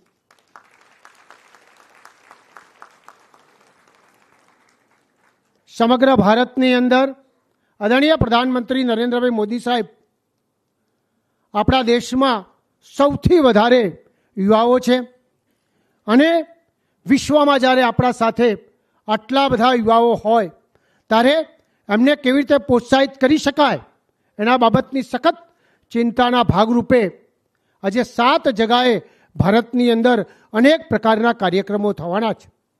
ભૂતકાળમાં પણ ગુજરાતમાં જ્યારે આદરણીય પ્રધાનમંત્રી નરેન્દ્રભાઈ મોદી સાહેબ હતા ત્યારે ઉદ્યોગ સાહસિકમાં યુવાનોને વધુમાં વધુ કેવી રીતે તક મળે એના માટેની હંમેશા વ્યવસ્થા કરતા. આજે આપણે જોયું હશે કે સમગ્ર ભારતની અંદર ગુજરાત એક ઉદ્યોગ માટે એ વિકાસ મોડલ છે. એની સૌથી મોટો શ્રેય જો કોઈને જતો હોય તો આદરણીય પ્રધાનમંત્રી નરેન્દ્રભાઈ મોદી સાહેબને જાય. એટલા માટે કે આદરણીય પ્રધાનમંત્રી નરેન્દ્રભાઈ મોદી સાહેબે 2003માં સમગ્ર વિશ્વમાં એમ કહી શકાય કે વાઇબ્રન્ટની શરૂઆત જ્યારે 2003માં કરી અને છેલ્લા 20 વર્ષમાં આજે ગુજરાત એ આખા ભારતની અંદર 33% નિકાસ કરનાર કોઈ રાજ્ય હોય તો આજે ગુજરાત છે. આજે સમગ્ર ઉત્પાદન ક્ષેત્રે 18%થી વધારે આજે ગુજરાત ઉત્પાદન કરે છે. એમ કહી શકાય કે આપણો જીડીપી છે એ જીડીપી પણ ભારતની અંદર 8.4% આજે ગુજરાત આપી રહ્યું છે. અને માટે સૌથી રોજગારી વધુ આપનાર કોઈ રાજ્ય હોય તો આજે ગુજરાત છે. મિત્રો, મારે આપને ખાસ કહેવું છે કે કોઈની લાંબી દ્રષ્ટિથી દૂરદર્શીથી માણસ વિચારે અને શું કરી શકાય એના માટે આજે પ્રધાનમંત્રી નરેન્દ્રભાઈ મોદી સાહેબ એ પ્રકારની વ્યવસ્થા કરે છે. મારે આપ સૌને કહેવું છે કે આવનાર સમય જ્યારે ભારતનો હોય, ભારત આજે 11મા સ્થાનેથી વિશ્વમાં 5મા સ્થાને પહોંચ્યું છે અને આપણે મહાસત્તા બનવાના છે. 3જા સ્થાને પહોંચવા માટે આજે પ્રધાનમંત્રી નરેન્દ્રભાઈ મોદી સાહેબ સખત પ્રયત્ન કરી રહ્યા છે. ત્યારે યુવાન મિત્રો એની અંદર કાંઈ પાછળ ના રહે. 21મી સદી છે, ટેકનોલોજીની દુનિયા છે, ડિજિટલની દુનિયા છે અને દુનિયાની અંદર આપણો યુવાન કેવી રીતે એના પર પગભર રહે એ પ્રકારની વ્યવસ્થા ભારત સરકાર અને ગુજરાત સરકાર આજે કરી રહી છે. ગુજરાત 2015થી સ્ટાર્ટઅપની પોલિસી છે. આજે 12,000થી વધારે સ્ટાર્ટઅપ આજે ગુજરાતમાં છે. ગુજરાતની અનેક પ્રકારની સ્કીમ છે. તમે જોયું હશે કે સમગ્ર ભારતની અંદર ગુજરાત એ સ્ટાર્ટઅપની અંદર આજની તારીખમાં પણ પ્રોત્સાહન આપવામાં નંબર 1 તરીકે આજે ગુજરાત રહ્યું છે. ગુજરાતની અનેક પ્રકારની પોલિસીમાં એમ કહી શકાય કે 30 લાખ રૂપિયાથી વધારે જ્યારે એક યુવાન વિચાર આવે અને એને વિચારથી પરિપૂર્ણ કરવા માટે ગુજરાત સરકાર 30 લાખ રૂપિયા આપે છે. એક યુવાનને 20,000 રૂપિયાથી વધારે ડેવલપમેન્ટ દર મહિને આપણે કરી રહ્યા છીએ. ત્યારે આવી સ્થિતિમાં જ્યારે આટલો એક સરસ કાર્યક્રમ થયો હોય, સમગ્ર ભારતની અંદર 1.5 લાખથી વધારે આપણા સ્ટાર્ટઅપ હોય, ત્યારે યુવાન મિત્રો મારે આપને ખાસ સજેશન કરવા છે. એટલા માટે મને હમણાં વ્યાસ સાહેબે કીધું એમ કે હું કાર્યક્રમમાં જવાનો હતો, પણ મને એમ થયું કે સ્ટાર્ટઅપનો કાર્યક્રમ છે, એમાં ખાસ કરીને ગુજરાતમાં છે, તો મારે ચોક્કસપણે જવું જોઈએ. આપને બધાને એવું લાગતું હશે, પણ જીવનની અંદર જેટલા યુવાન મિત્રો બેઠા છે, હમણાં જેમ વ્યાસ સાહેબે કીધું એમ કે પહેલાં કદાચ આ બધા તકો નથી મળતી અમારા જમાનામાં, પણ અત્યારે તક છે. આપણો જમાનો એટલે ભારત. એક વખત વિશ્વમાં 25% વધારે ભારત ઉત્પાદન કરતું હતું અને એ વખતનું ભારત એ સોનાની ચીડિયા કહેવાતું હતું. અને આજે ફરીથી એ જમાનો આપણો શરૂ થઈ ગયો છે. તો વિશ્વમાં ભારતની છેલ્લા 10 વર્ષમાં આદરણીય પ્રધાનમંત્રી નરેન્દ્રભાઈ મોદી સાહેબે આખી એક આપણી ભારતની એક પરિસ્થિતિ બદલાઈ ગઈ છે. લોકોની જોવાની દ્રષ્ટિ બદલાઈ ગઈ છે. તેવા સમયે યુવાન મિત્રો આગળ આવે અને એ લોકોને તક મળે એ પ્રકારની વ્યવસ્થા આજે થવી જોઈએ. યુવાન મિત્રોને મારે ખાસ કરીને કહેવું છે કે હમણાં જે પ્રમાણે કહેવામાં આવ્યું એમ કે જમાનો 21મી સદીનો છે. તમે વિચારો કે આપણે 2047 સુધીમાં આપણો મેપ નક્કી કર્યો છે કે આપણું ભારત ક્યાં હશે. 2047 સુધી પહેલું એક રાજ્ય ગુજરાત એવું છે કે એને પોતાનો મેપ નક્કી કર્યો છે કે 2047 સુધી ગુજરાત ક્યાં હશે. તો આ 25 વર્ષની અંદર જ્યારે ફોર્થ ઇન્ડસ્ટ્રીઝ આવવાની છે, રોબોટ તમે કહી શકાય એવી ટેકનોલોજીની દુનિયા બદલાવાની છે, એવી સ્થિતિ જ્યારે થવાની હોય ત્યારે 25 વર્ષની ઇન્ફોર્મેશન આપણી પાસે હોવી જોઈએ. વિશ્વમાં પહેલાં હરીફાઈ થતી તો એક નાના જિલ્લા કક્ષાએ, રાજ્ય કક્ષાએ થતી. આજે દુનિયામાં ખૂણે ખૂણે, ચીનમાં કંઈક થાય, યુરોપમાં કંઈક થાય, તો પણ વેપાર ઉપર ને ઉદ્યોગ ઉપર એની અસર થાય એવી સ્થિતિ પેદા થતી હોય છે. એવા જમાનાની અંદર આપણે કેવી રીતે કરીએ કે દુનિયામાં ભારત એ વિશ્વમાં હંમેશા ટકી રહીને આગળ આવી શકે એ પ્રકારની વ્યવસ્થા આપણે બધાએ સાથે મળીને કરવાની છે. માટે મારે આપ સૌને કહેવું છે કે હવે જમાનો શેનો છે? તો જમાનો એનો છે યુવાન મિત્રો કે તમે વધુમાં વધુ રિસર્ચ કરો. અમેરિકા અને ભારત વચ્ચેનો શું ડિફરન્સ છે તો તમે બધા વિચારજો કે આપણાથી આગળ કેમ. તો લોકો સખત રિસર્ચ કરતા રહેતા હોય છે, એ વિચારતા રહેતા હોય છે કે 10 વર્ષ પછી શું થવાનું છે, 15 વર્ષ પછી શું થવાનું છે, 25 વર્ષ શું થવાનું છે. એની ટેકનોલોજી સાથે જોડીને એ પ્રકારનો મેપ બનાવીને જ્યારે દુનિયા ચાલતી હોય ત્યારે આપણે પણ આપણી ઇન્ડસ્ટ્રીઝની અંદર કેવી રીતે ચાલવું જોઈએ એ પ્રકારની વ્યવસ્થા ગુજરાત સરકારના આજે ભારત સરકાર કરી રહી છે. તમને બધાને ખ્યાલ હશે કે અત્યારે કોમન ફેસિલિટી 100 ફેક્ટરીઓને પહેલાં નખાતી, દરેક જણા પોતપોતાની રીતે, જેમ એક ઓઇલ મિલનો દાખલો આપું તો 100 જગ્યાએ બોઇલર લાગે. અત્યારે જમાનો બદલાનો છે.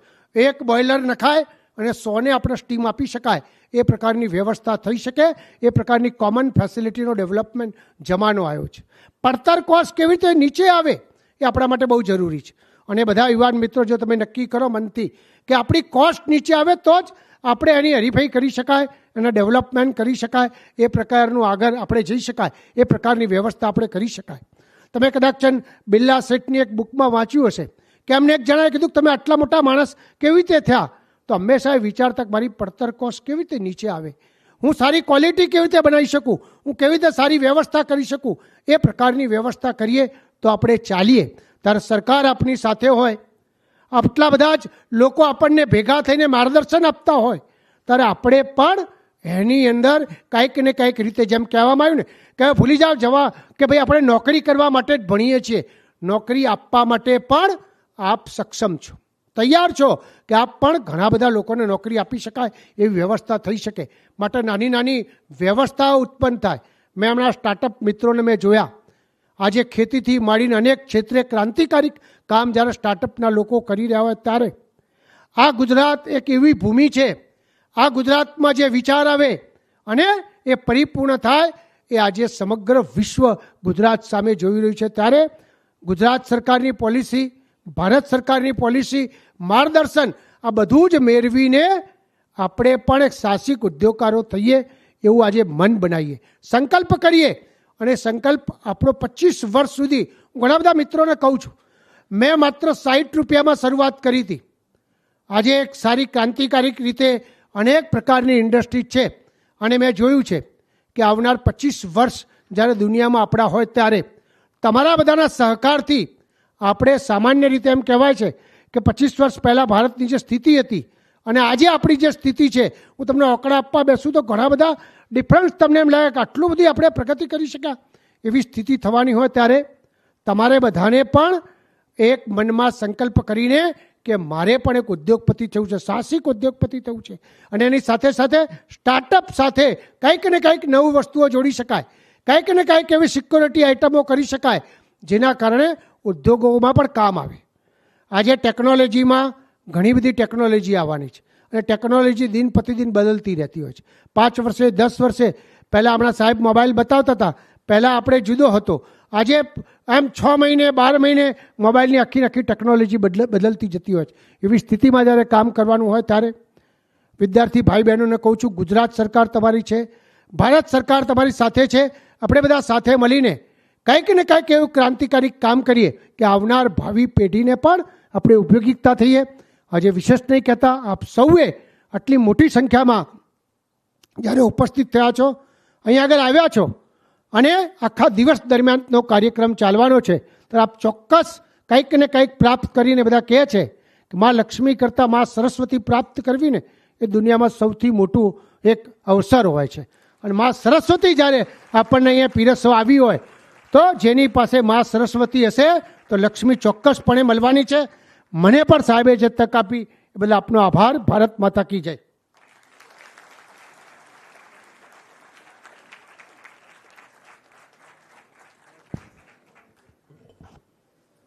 આભાર સર.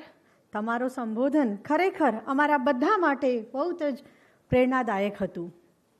अंततः मैं आमंत्रित करना चाहूँगी डॉक्टर नवीन कुमार चौधरी सर, निदेशक NFSU गोवा कैंपस, की वह मंच पर आकर धन्यवाद प्रस्तावना रखें.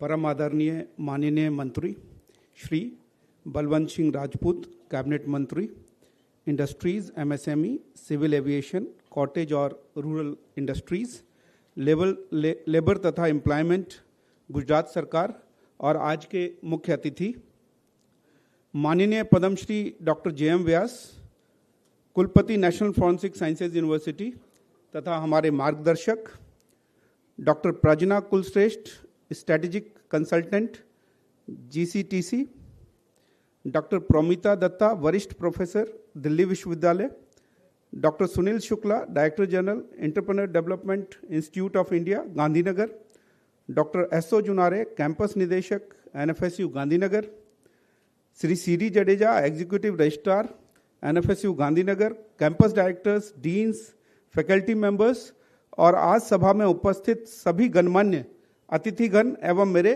प्रिय विद्यार्थियों, आप सभी का अभिनंदन। यह मेरा सौभाग्य और सम्मान है कि मैं ब्रिक्स युवा परिषद उद्यमिता पूर्व परामर्श के अवसर पर आप सभी की ओर से हार्दिक धन्यवाद प्रस्तुत करूं। इस कार्यक्रम का आयोजन युवा कार्यक्रम एवं खेल मंत्रालय, my Bharat, global counter terrorism council BRICS और national forensic sciences university Gandhinagar द्वारा किया गया है। सबसे पहले मैं हमारे आदरणीय गणमान्य वक्ताओं का आभार प्रकट करना चाहता हूं, जिनकी अमूल्य जानकारियों और विचारशील चर्चाओं ने ब्रिक्स ढांचे के भीतर उद्यमिता के महत्व को बेहतर तरीके से समझने में हमारी मदद की। आपकी विशेषज्ञता और दृष्टि ने हम सभी को सीमाओं से परे सोचने और वैश्विक सहयोग के अवसरों को अपनाने के लिए प्रेरित किया है, अथवा जिसके तहत ये कार्यक्रम का आयोजन किया गया है। मैं युवा कार्यक्रम एवं खेल मंत्रालय और माई भारत को धन्यवाद देना चाहता हूं, जिन्होंने हमारे देश के युवाओं को सशक्त बनाने के लिए अडिग प्रतिबद्धता दिखाई है। आपकी नेतृत्व क्षमता और समर्पण से यह सुनिश्चित होता है कि हमारे युवा ऐसे मंचों का हिस्सा बन सके जहां से वे नवाचार, सहयोग और प्रभावशाली योगदान कर सके। विशेष रूप से मैं ग्लोबल काउंटर टेररिज्म काउंसिल का आभार व्यक्त करता हूं, जो वैश्विक स्थिरता के लिए महत्वपूर्ण मुद्दों पर ध्यान केंद्रित कर रहे हैं और ऐसे सुरक्षित वातावरण की नींव रख रहे हैं जहां उद्यमिता फल फूल सके। वैश्विक संबंधों को मजबूत बनाने के लिए आपकी प्रतिबद्धता वाकई सराहनीय है। इस कार्यक्रम को कार्यान्वित करने में Shri Aditya Tikku, adviser and convener GCTC का महत्वपूर्ण योगदान रहा है। इसके लिए सहृदय धन्यवाद। हम ब्रिक्स के भी गहरे आभारी हैं, जो अंतर्राष्ट्रीय सहयोग का एक प्रतीक है। विविध देशों के बीच एकता और समावेशी विकास को बढ़ावा देने में आपके दृष्टिकोण ने आज की चर्चाओं में गहराई जोड़ दी है। भारत के प्रधानमंत्री श्री नरेंद्र मोदी जी का इस आरंभ पर दृष्टिकोण है कि ब्रिक्स को वास्तव में जनता से जनता के संपर्क से प्रेरित होना चाहिए। विशेष रूप से हमारे युवाओं को इसमें नेतृत्व करना चाहिए। ब्रिक्स को युवाओं की भागीदारी के लिए नए और नवाचारी तंत्र विकसित करने की संभावना तलाशनी चाहिए। मुझे खुशी है कि हम अपने युवाओं को सशक्त बनाने और इसी दृष्टि को पूरा करने की दिशा में पहला कदम उठा रहे हैं। नेशनल फॉरेंसिक साइंसेज यूनिवर्सिटी के समस्त टीम का हार्दिक धन्यवाद देता हूं, जिन्होंने इस पहल को साकार करने में महत्वपूर्ण भूमिका निभाई। शोध, नवाचार और युवाओं को कुशल बनाने पर आपका ध्यान इस मंच के उद्देश्यों के साथ पूरी तरह मेल खाता है। विशेष धन्यवाद हमारे कुलपति पद्मश्री डॉक्टर JM व्यास जी को, जिनके सक्षम नेतृत्व में ऐसा वातावरण प्रदान किया गया है हम सभी युवाओं और समग्र रूप से समाज के कल्याण के लिए प्रेरित करता है। हम भाग्यशाली हैं, हमें आपके प्रतिष्ठित मार्गदर्शन में काम करने का अवसर मिला। इस पैमाने का कार्यक्रम बिना विश्वविद्यालय के वरिष्ठ अधिकारियों के सहयोग के संभव नहीं है। डॉक्टर SO जुनारे साहब, campus director Gandhinagar campus, doctor CD Jadeja साहब, एग्जीक्यूटिव रजिस्ट्रार तथा प्रोफेसर हरेश बरोत को सहृदय धन्यवाद। अंत में उन सभी प्रतिभागियों, स्वयंसेवकों और आयोजकों का धन्यवाद करता हूं, जिन्होंने इस कार्यक्रम को सफलतापूर्वक आयोजन करने के लिए अथक परिश्रम और योगदान दिया है। आपकी निष्ठा और उत्साह आज की सफलता की रीढ़ है। विशेष रूप से इस कार्यक्रम में ऑर्गेनाइजिंग कमेटी के सदस्य, स्कूल ऑफ मैनेजमेंट स्टडीज के तमाम सदस्य और वॉलंटियर विद्यार्थियों की टीम। इस पूरी पहल का उद्देश्य युवाओं को विकास पर चर्चा की शुरुआत करना है। दोपहर के सत्र में हम निम्नलिखित विषयों पर चर्चा करेंगे: मास्टर क्लास, युवाओं और स्थिरता के साथ भविष्य का निर्माण; पैनल चर्चा, उद्यमियों के सशक्त करना; स्थानीय नवाचार और बाजार की स्केलेबिलिटी के माध्यम से बाधाओं को पार करना; तथा विचार प्रतियोगिता, स्थिरता के लिए नवाचार। मुझे पूरा विश्वास है कि ब्रिक्स युवा परिषद उद्यमिता पूर्ण परामर्श के तहत तैयार किया गया पूरे दिन का कार्यक्रम सभी प्रतिभागियों के लिए फलदायी तथा सार्थक साबित होगा। हम आशा करते हैं कि आज का वार्तालाप नए संबंधों को स्थापित करेगा, ताकि हम उद्यमिता को पारिस्थितिक तंत्र और वैश्विक प्रगति में सार्थक योगदान कर सके। साथ मिलकर हम नवाचार, दृढ़ता और सहयोग से भरे भविष्य का निर्माण कर सकते हैं। माननीय प्रधानमंत्री श्री नरेंद्र मोदी जी के सुविचार, the power of innovation lies in local talent and resources. By focusing on the local, we can create solutions that have global relevance. इसी भावना के साथ एक बार फिर आप सभी का धन्यवाद। आप सभी का दिन शुभ एवं शिखाप्रद हो। नमस्कार, जय हिंद।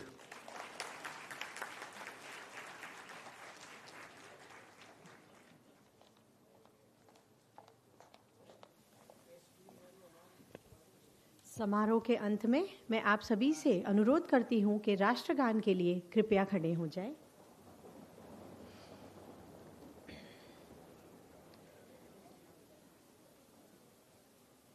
जनगण मन अधिनायक जय हे भारत भाग्य विधाता। पंजाब सिंध गुजरात मराठा द्राविड़ उत्कल बंग विंध्य हिमाचल यमुना गंगा उज्ज्वल जलधि तरंग। तव शुभ नामे जागे तव शुभ आशीष मांगे गाहे तव जय गाथा। जनगण मंगलदायक जय हे भारत भाग्य विधाता। जय हे जय हे जय हे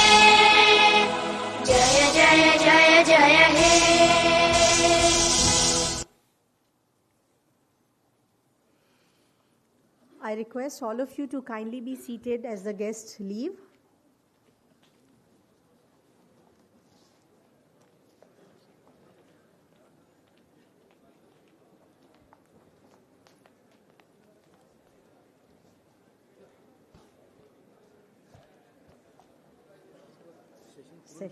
We are now starting with the session by none other than Dr. Sunil Shukla sir.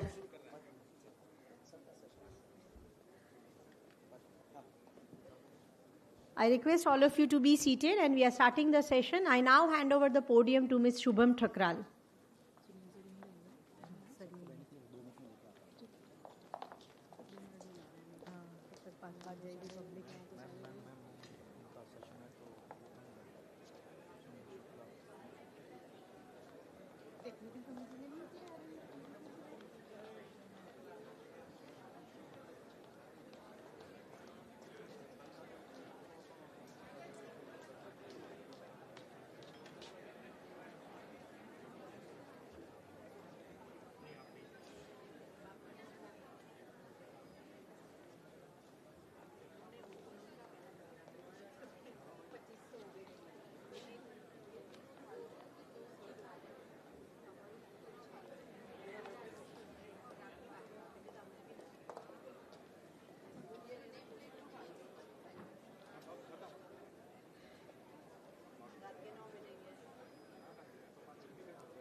I request all students to please settle down. We'll begin shortly. All students who are standing, kindly settle down.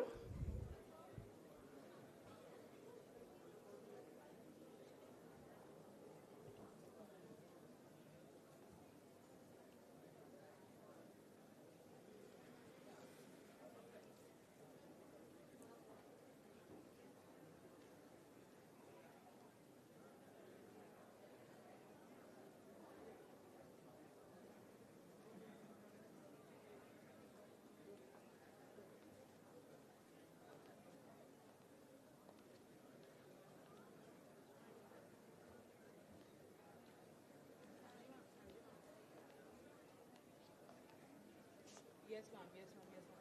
Yes, ma'am. ठीक है, ma'am. ठीक है. Okay, okay.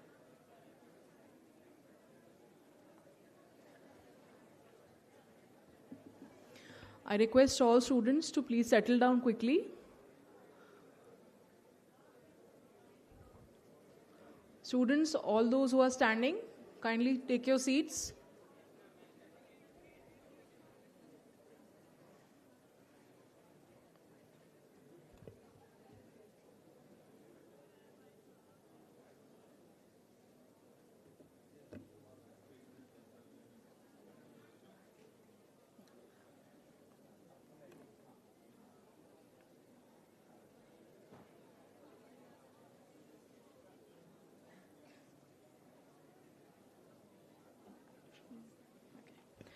Good afternoon, everyone. I welcome all to the masterclass on building the future with youth and sustainability. Today's program is curated to provide young entrepreneurs with an opportunity to witness seasoned experts share their insights from their professional journeys. Without further ado, I invite Dr. Sunil Shukla, Director General of Entrepreneurship Development Institute of India, Ahmedabad, who possesses more than 3 decades of experience in entrepreneurship development. Alongside pioneering development models targeting corporate executives, startups, and MSMEs, Dr. Shukla has also introduced entrepreneurship courses at EDII and premier institutions across the country. He is the recipient of several notable awards for his contributions to policy advocacy, training, entrepreneurship education, and livelihood development, and for extending the frontiers of entrepreneurship nationally and globally. He is the editor of the prestigious The Journal of Entrepreneurship, and since 2012 has been leading the India chapter of the world's largest annual study on entrepreneurship. His work is extensively recognized in global regions, including South Asia, Southeast Asia, CIS, Middle East, Latin America, and the United States of America.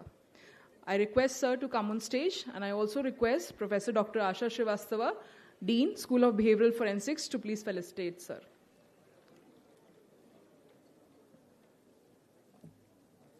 Welcome, Sir. Please, this side, sir, for felicitation. Sure. Thank you.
Very good afternoon to all of you.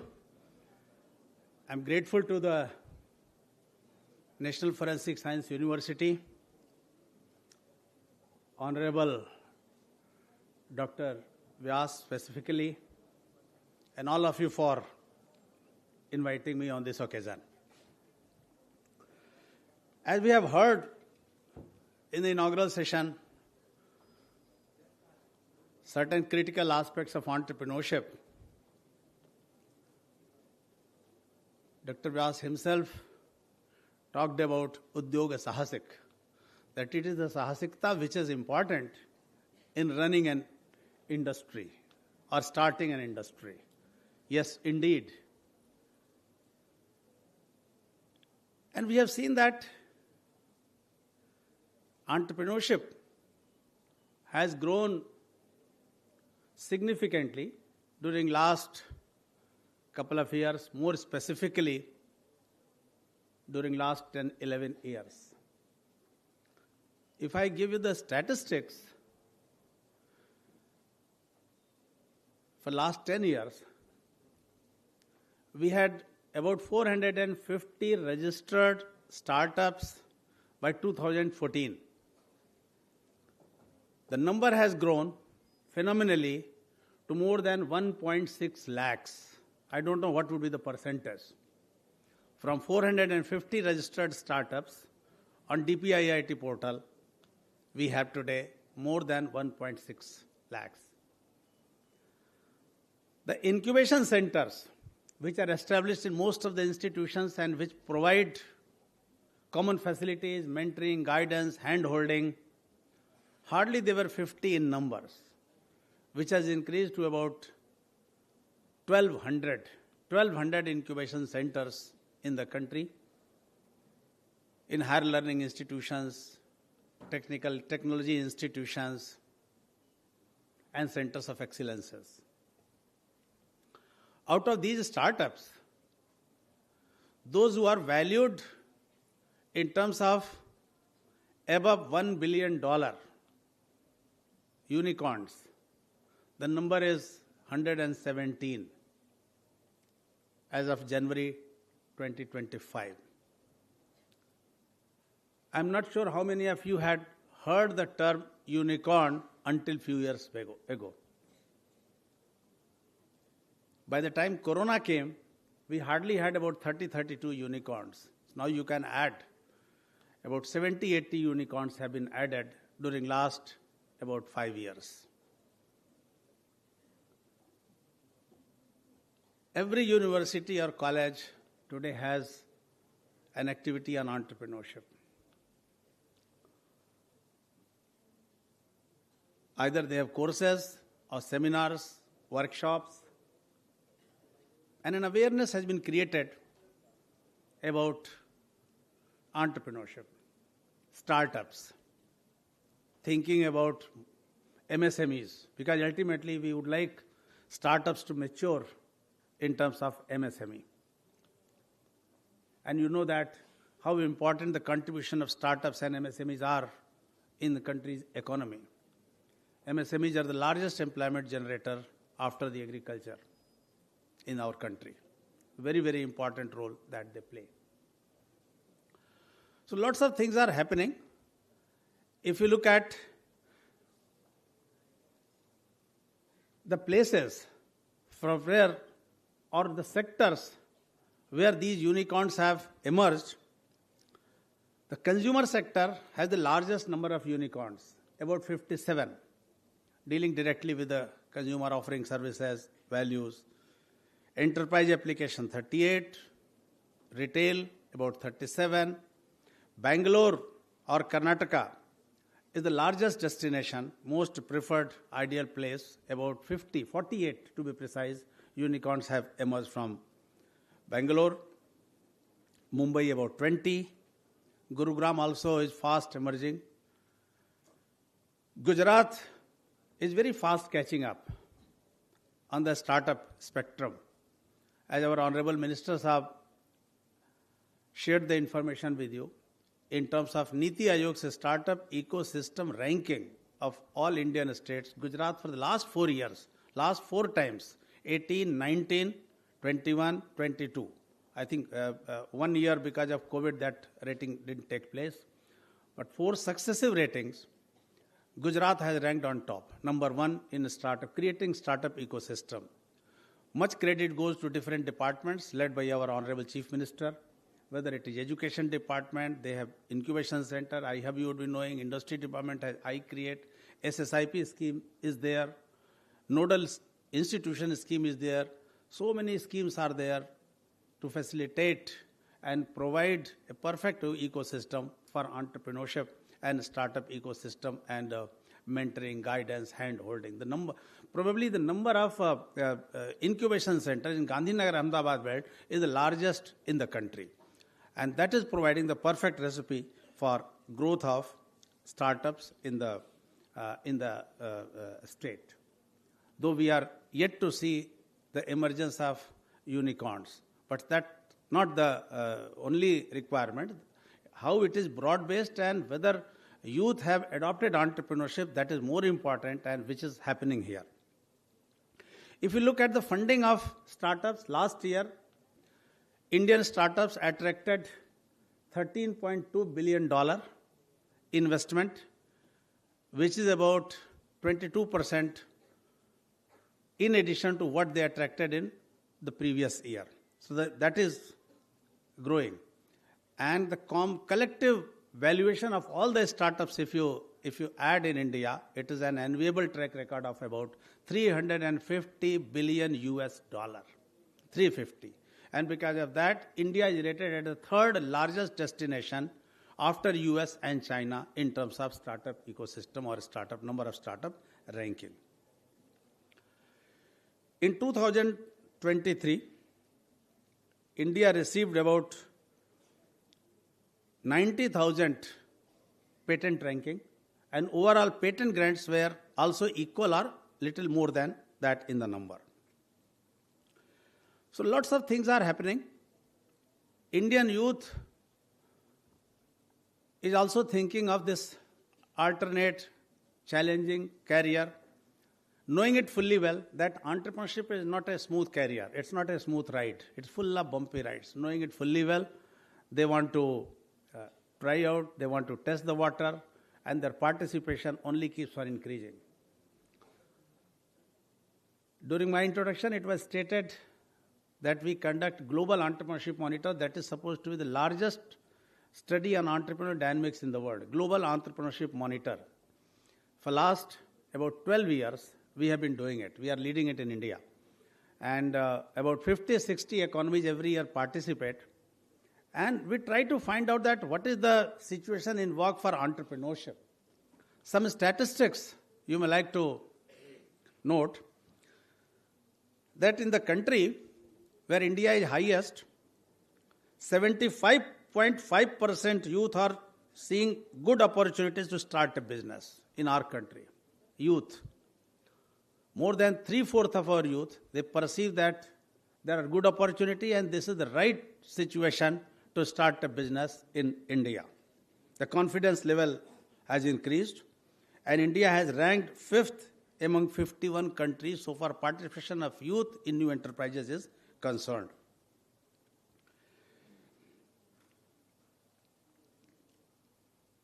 Another good thing is that the kind of startups which are emerging, it's not only in the technology domain.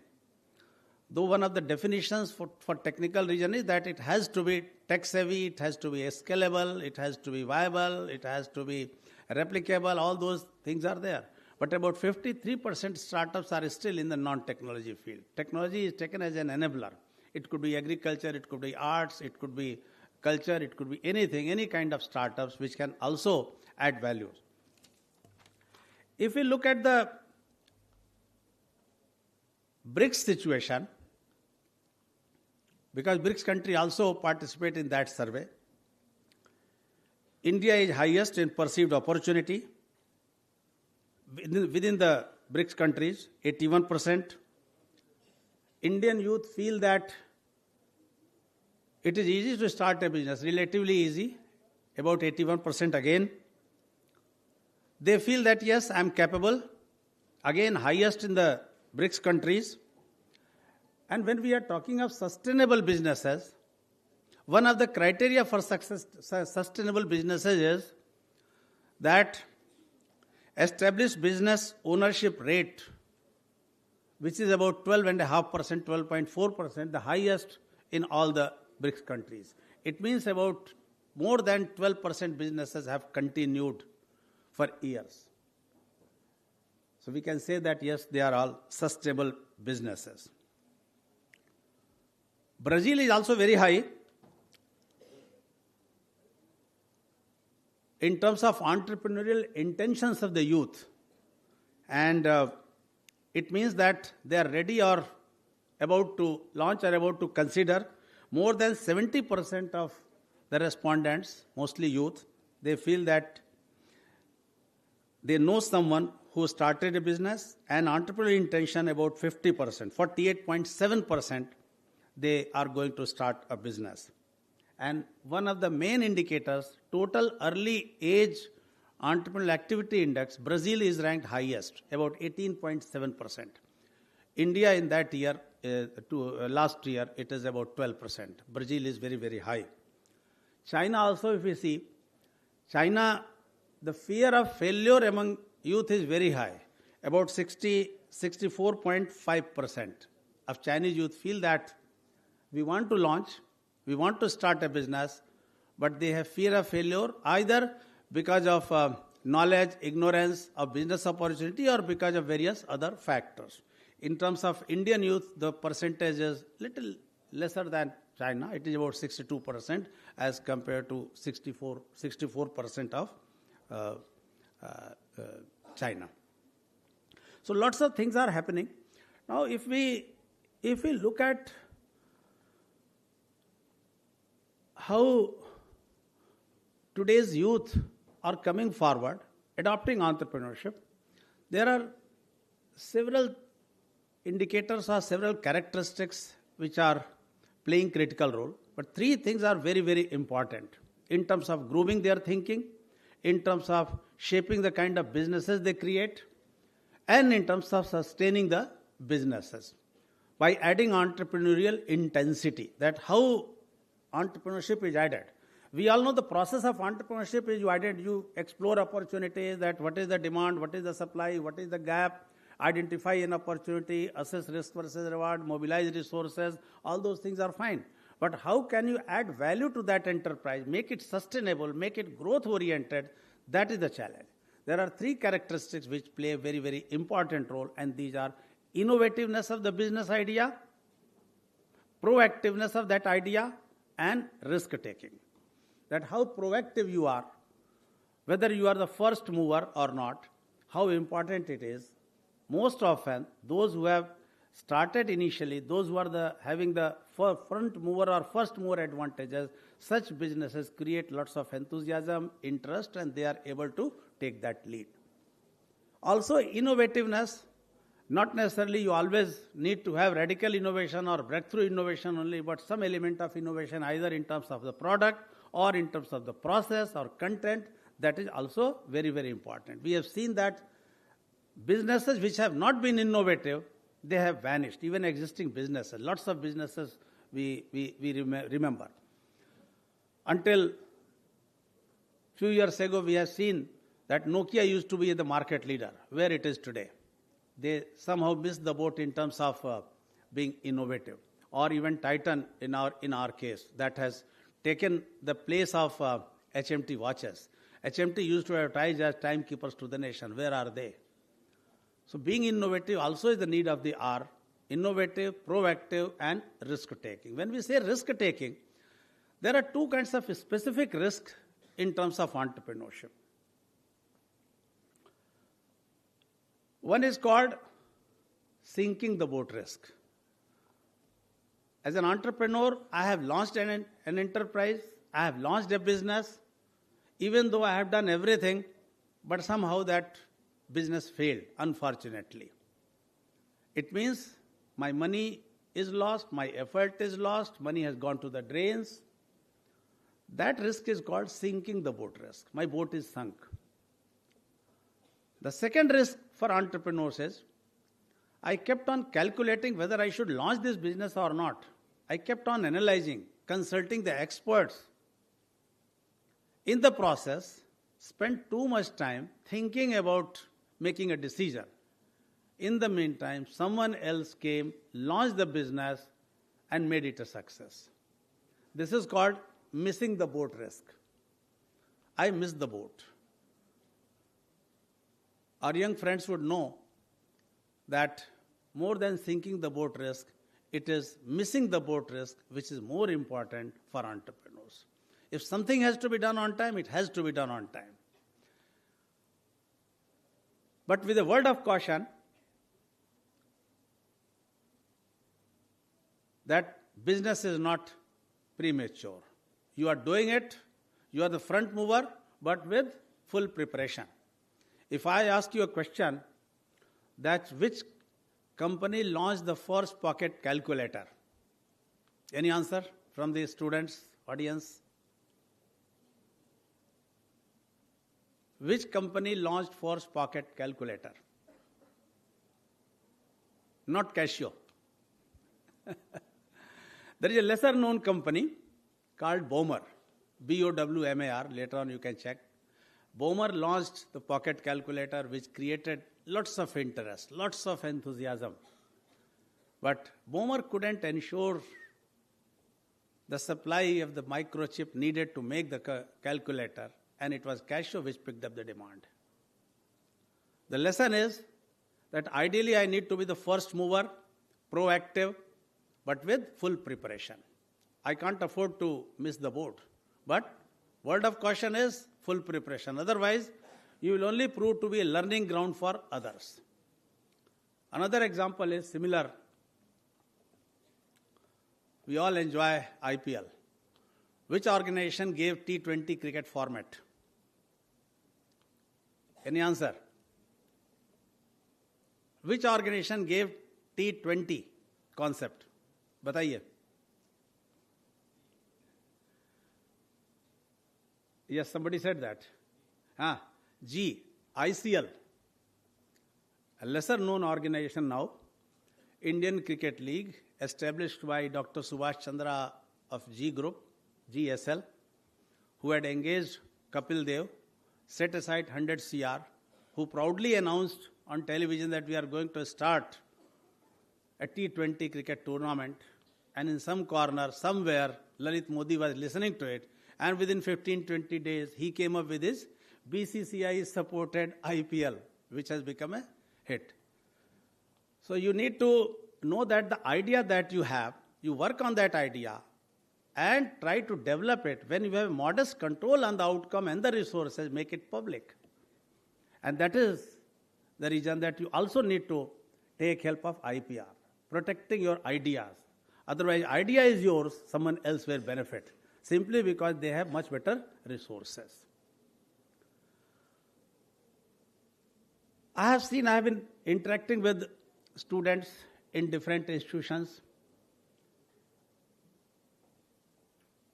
If I have to recollect during last 20 years or so, they are thinking, earlier students in my institute, EDII or other places, they used to come attend entrepreneurship courses because somebody had advised them. Either in the family, they had a small family business, they wanted to know, or somebody said, or many a times they did not get admission in good institution, and that is how they thought that, chalo, entrepreneurship kar lete hain. But if you look at it during last 10-15 years, lots of things have happened. Today's youth, they are making conscious decision that they want to become an entrepreneur. They want to try out entrepreneurship. They have some idea, and that idea need to be strengthened. Here you need to understand the difference between idea and enterprise. सबसे ज़्यादा जरूरी ये है, idea और enterprise का difference हम समझ सकें. मैंने जो स्टैटिस्टिक्स दिए कि हाँ 1 लाख से ज़्यादा 1.5 लाख से ज़्यादा स्टार्टअप्स हैं, बहुत सारी चीज़ें हैं, यूनिकॉर्न्स हैं, बहुत पार्टिसिपेशन है यूथ का. लेकिन एक हार्श रियलिटी ये भी है कि जो एंटरप्राइजेस शुरू होती हैं उसमें ज़्यादातर बंद हो जाती हैं 1 साल के अंदर. The startup mortality rate continues to be very high. Even with a conservative estimate, about 75-80% enterprises are closed down every year. तो हमारा जोर सिर्फ स्टार्टअप या एंटरप्राइज शुरू करने पर नहीं होना चाहिए, उसको सस्टेन करने पर भी होना चाहिए। तो उसमें हमको ये देखना है कि जो आइडिया हम लेकर के आ रहे हैं वो आइडिया क्या वास्तव में समाज की जरूरत, लोगों की जरूरत, कम्युनिटी की, सोसाइटी की जरूरतें पूरी करता है, और वो आइडिया को हम कैसे एंटरप्राइज में कन्वर्ट करेंगे। 2-3 पैरामीटर्स होते हैं। एक तो अगर तकनीकी है तो क्या टेक्नोलॉजी अवेलेबल है वो हम कर सकते हैं, उसके लिए मार्केट अवेलेबल है या नहीं, कमर्शियल वायबिलिटी है या नहीं है, और फिनांस कहाँ से आएगा, फिनेंशियल वायबिलिटी है या नहीं है, ये हम देख सकते हैं। और उसके बाद अपना जो भी plan, strategic plan, business plan, venture plan, जो भी हम कहें, उसको बना करके और उसके हमारे जो प्रोजेक्शंस हैं उसको थोड़ा हमको चेक करना होगा। हमने एक स्टडी की गवर्नमेंट ऑफ इंडिया के लिए। Government of India wanted to know ये जो स्टार्टअप मॉर्टेलिटी रेट है उसके रीजंस क्या है, क्यों इतनी ज़्यादा हाई है। 110 इंक्यूबेशन सेंटर्स पूरे देश भर के चुन करके उनके साथ हमने स्टडी किया, और हमने ये पाया कि ज़्यादातर जगह जहां पर स्टार्टअप मॉर्टेलिटी रेट बहुत ज़्यादा है, वहां ज़्यादा फोकस जो था वो टेक्नोलॉजिकल मेंटरिंग पर था। आपकी आइडिया है उसको मेंटर करिए। लेकिन कुछ ऐसे इंक्यूबेशन सेंटर्स जहां पर टेक्नोलॉजिकल मेंटरिंग के साथ साथ एंटरप्रेन्योरियल इंक्यूबेशन पर भी जोर था, वहां पर सिचुएशन काफ़ी अच्छी थी। वहां स्टूडेंट्स के वेंचर्स सक्सेसफुल हुए, सस्टेनेबल हुए, कमर्शियलाइजेशन के लेवल पर पहुंचे। तो ये भी अगर आपकी जो आइडिया हो, सिर्फ आप एक आइडिया को आप मत समझें कि ये एंटरप्राइज बन सकता है, उस आइडिया को हम कैसे डेवलप करें। कुछ प्री इंक्यूबेशन एक्टिविटीज होती है, मार्केट सर्वे होता है, प्रोटोटाइप डेवलपमेंट होता है, मार्केट फीडबैक होता है, और किस लेवल पर करना है और कौन सी स्कीम्स है। आज बहुत सारी स्कीम्स है। पहले अगर कोई कहता था कि स्कीम्स नहीं मिलती है तो समझ सकते थे। आज फंडिंग की कमी नहीं है, मार्केट लिंकेजेस, मेंटरिंग की कमी नहीं है, बहुत सारी स्कीम्स हैं। तो कौन सी स्कीम्स हैं, कहाँ से हम शुरू कर सकते हैं, ये अगर हम थोड़ा सा ध्यान दे करके रखेंगे तो हमारा आइडिया ज़्यादा अच्छी तरह से सक्सेसफुल हो सकता है। क्योंकि हमको सिर्फ बिजनेस शुरू नहीं करना है, बिजनेस को सस्टेनेबल करना है। गुजरात में एक बड़ी प्रैक्टिकल बात कही जाती है कि अगर आपका एंटरप्राइज 1000 दिन तक चल गया तो आप आगे सोच सकते हो कि चल सकता है। So first 1000 days are very very critical, and if you can manage your enterprise for first 1000 days, if it has sustained, then you can expect that it will continue for a longer period. तो हमारा जोर ये होना चाहिए कि किस तरह से हम बिजनेस को स्ट्रेंथन करें, सस्टेन करें, और बहुत सारे अवॉइडेबल जो एक्सपेंसेस हैं, अवॉइडेबल एक्सपेंसेस हमने यंगस्टर्स में देखा है, बहुत सारे ऐसे एक्सपेंसेस वो बिल करते हैं अपने प्रोजेक्ट में, जिसको अवॉइड किया जा सकता है, शुरुआती समय में रोक सकते हैं। तो ये एक एंटरप्राइज को ले जाने के लिए जरूरी होता है कि हम वही ध्यान दें जो इसको आगे अच्छी तरह से लेकर के जा सकता है। एक और वर्ड आपने सुना होगा, social enterprise. Social enterprise, social enterprise क्या है? कोई भी enterprise, any enterprise is for the society, for helping the society solving some problem और the barrier. And in any enterprise, there are two kinds of intentions. Business intention, that is the profit motive, कि हमको इस business से ज्यादा profit कमाना है। दूसरा होता है कि हम समाज की कुछ प्रॉब्लम को भी सॉल्व कर सकते हैं। जो स्टार्टअप्स हैं या एंटरप्रेन्योर हैं, उनको उनसे ये उम्मीद की जाती है, एक्सपेक्ट किया जाता है कि वो दोनों के बीच में एक बैलेंस, एक संतुलन बना के रखेंगे। जो हमारा बिजनेस मोटिव है, बिजनेस सस्टेनेबल हो, प्रॉफिटेबल हो, एंटरप्रेन्योरियल प्रिंसिपल्स पे चले, बट समाज को एक अच्छा वेंचर दे सकें, ये बहुत ज्यादा जरूरी है। तो दोनों के बीच में हमको ये बैलेंस करके रखना है। आज जो ज्यादातर अगर आप देखें स्टार्टअप्स हैं, अगर मॉर्टेलिटी रेट की अगर आप बात करेंगे तो उनका पूरा ध्यान होता है कि हम किस तरह से वैल्यूएशन को रेज करें, मार्केट एक्विजिशन करें, कैश बर्न कर सकते हैं तो भी कोई प्रॉब्लम नहीं है। बहुत सारे आप बायजूस का देखिए क्या हाल हो गया, बायजूस का कैश बर्न किया, मार्केट एक्वायर किया, वैल्यूएशन रेज किया. So instead of just raising valuation, we need to add valuation. Value addition पर ध्यान हमको देना है rather than only raising the valuation. क्योंकि जो वैल्यूएशन रेज करते हैं बहुत बार वो स्पेकुलेशन पे आधारित होता है, सॉलिड प्रिंसिपल्स पे नहीं होता है. यहां हमको एमएसएमई से सीखने की जरूरत है. तो ये 2-4 चीजें हैं, अगर हम ये देखते हैं तो मुझे लगता है कि जिस तरह का आज उत्साह है और जिस तरह की टेक्नोलॉजीज आ रही हैं और एनलाइटेंड युवा आ रहे हैं, एंटरप्रेन्योरशिप की ओर आकर्षित हो रहे हैं, तो उसको वो सस्टेनेबल वेंचर बना सकते हैं. बहुत सारे फील्ड्स हैं और ये सिर्फ कंज्यूमर एड टेक फिनटेक में नहीं है. कृषि के क्षेत्र में बहुत सारे, यहीं गुजरात से बहुत सारे जो स्टार्टअप्स हैं कृषि के क्षेत्र में आए हैं. तो आप थोड़ा सा स्टार्टअप्स को देख लीजिए, उनकी स्टोरी देख लीजिए, उनके एक्सपीरियंसेस क्या हैं, किस तरह से उन्होंने किया है. थोड़ा इंटरेक्ट करिए, कुछ स्टार्टअप्स में विजिट कर लीजिए. उसके बाद जो भी आपकी आइडियाज़ हैं उसको आप बहुत डिले भी मत करिए, क्योंकि कभी कभी अगर टेक वेंचर्स, टेक आइडियाज़ होता है तो उसका एक निश्चित समय होता है, बाद में वो रिडंडेंट भी हो सकता है. लेकिन जल्दीबाजी नहीं करना है, अपने एजम्पशंस, अपने फिगर्स सब चेक करना है. और जिस तरह का आज पूरे देश में और दुनिया में जो वातावरण बना है एंटरप्रेन्योरशिप के लिए, कि आई एम श्योर अगर आप इसमें आएंगे तो आपका निर्णय सही साबित होगा और आप एक अच्छे कुशल उद्यमी, स्टार्टअप उद्यमी बन सकेंगे और देश दुनिया की प्रगति में अपना योगदान दे सकते हैं. गुजरात से जो आते हैं तो उनको एक नेचुरल एडवांटेज है, क्योंकि गुजरात की धरती एंटरप्रेन्योरशिप के लिए आइडियल मानी जाती है. जिस तरह के वेंचर से आए हैं और जिस तरह की लीडरशिप गुजरात ने दिखाई है, it is unparalleled in the country.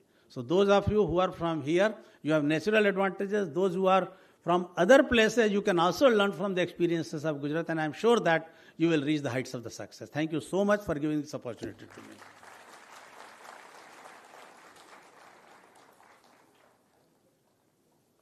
I don't know whether there is a opportunity for any quick question answer or it's okay.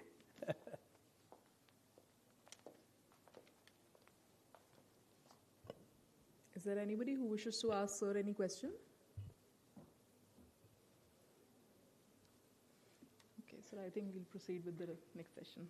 Thank you so much, sir, for your insightful words. Thank you so much.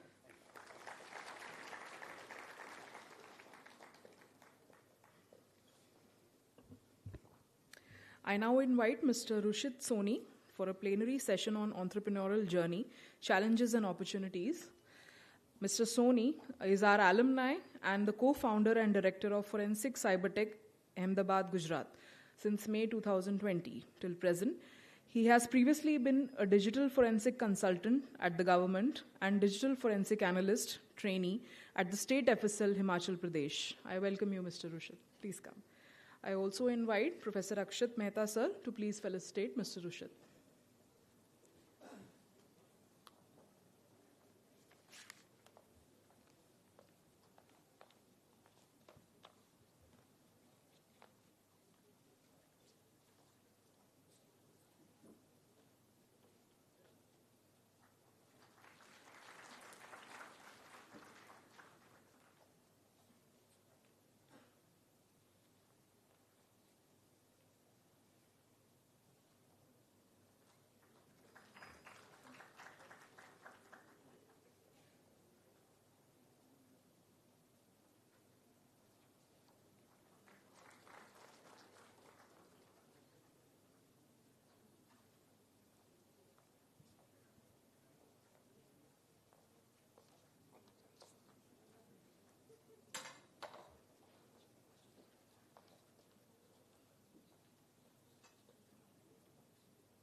So thank you so much, first of all, NFSU. Thank you so much, Ministry of Youth Affairs and Sports and the Global Counterterrorism Council for organizing such an inspirational event for the youth who wants to create and make an impact in the world. So how many NFSU students are here? Just raise. Oh, almost. That's great. That's great. So my story, has begun right here at National Forensic Science University.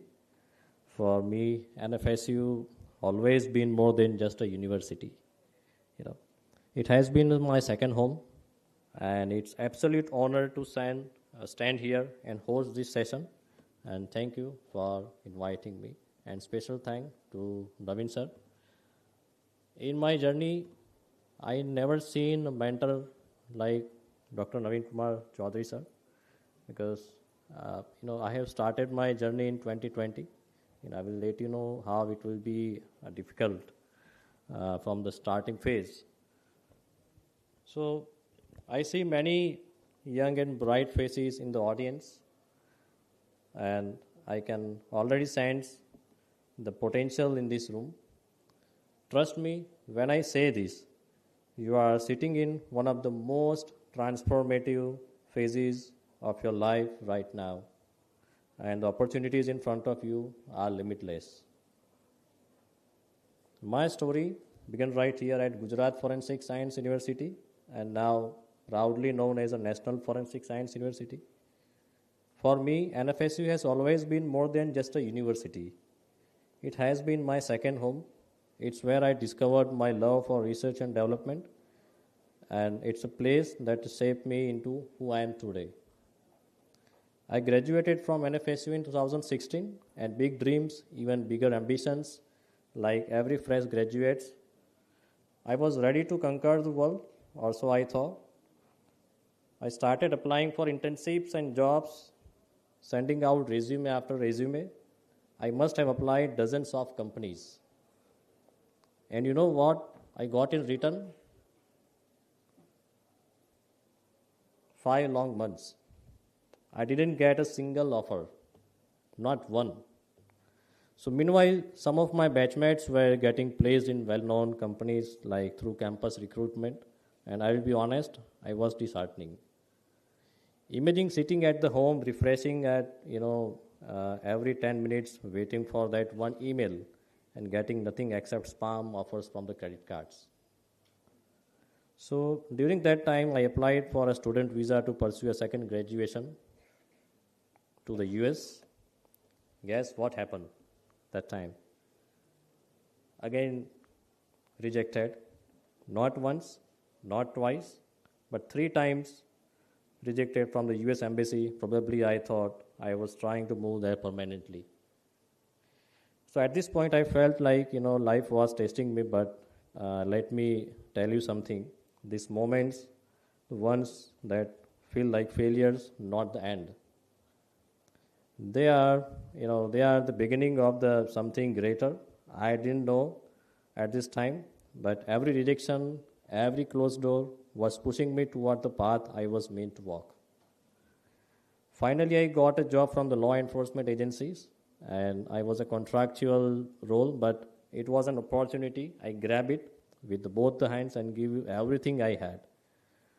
Over the next 5 years, I faced countless challenges and failures, but through those experiences, I discovered something extraordinary: the immense potential of digital forensics. Back then, digital forensics was still an emerging field in India. Very few professionals were specializing in it, and I realized that this was a space where I could truly make a difference. When it was a time for me to leave my job, my notice period turned to be 11 months. Normally, notice period would be around 1 to 3 months. But I had so many responsibilities to complete that, and it stretched nearly a year.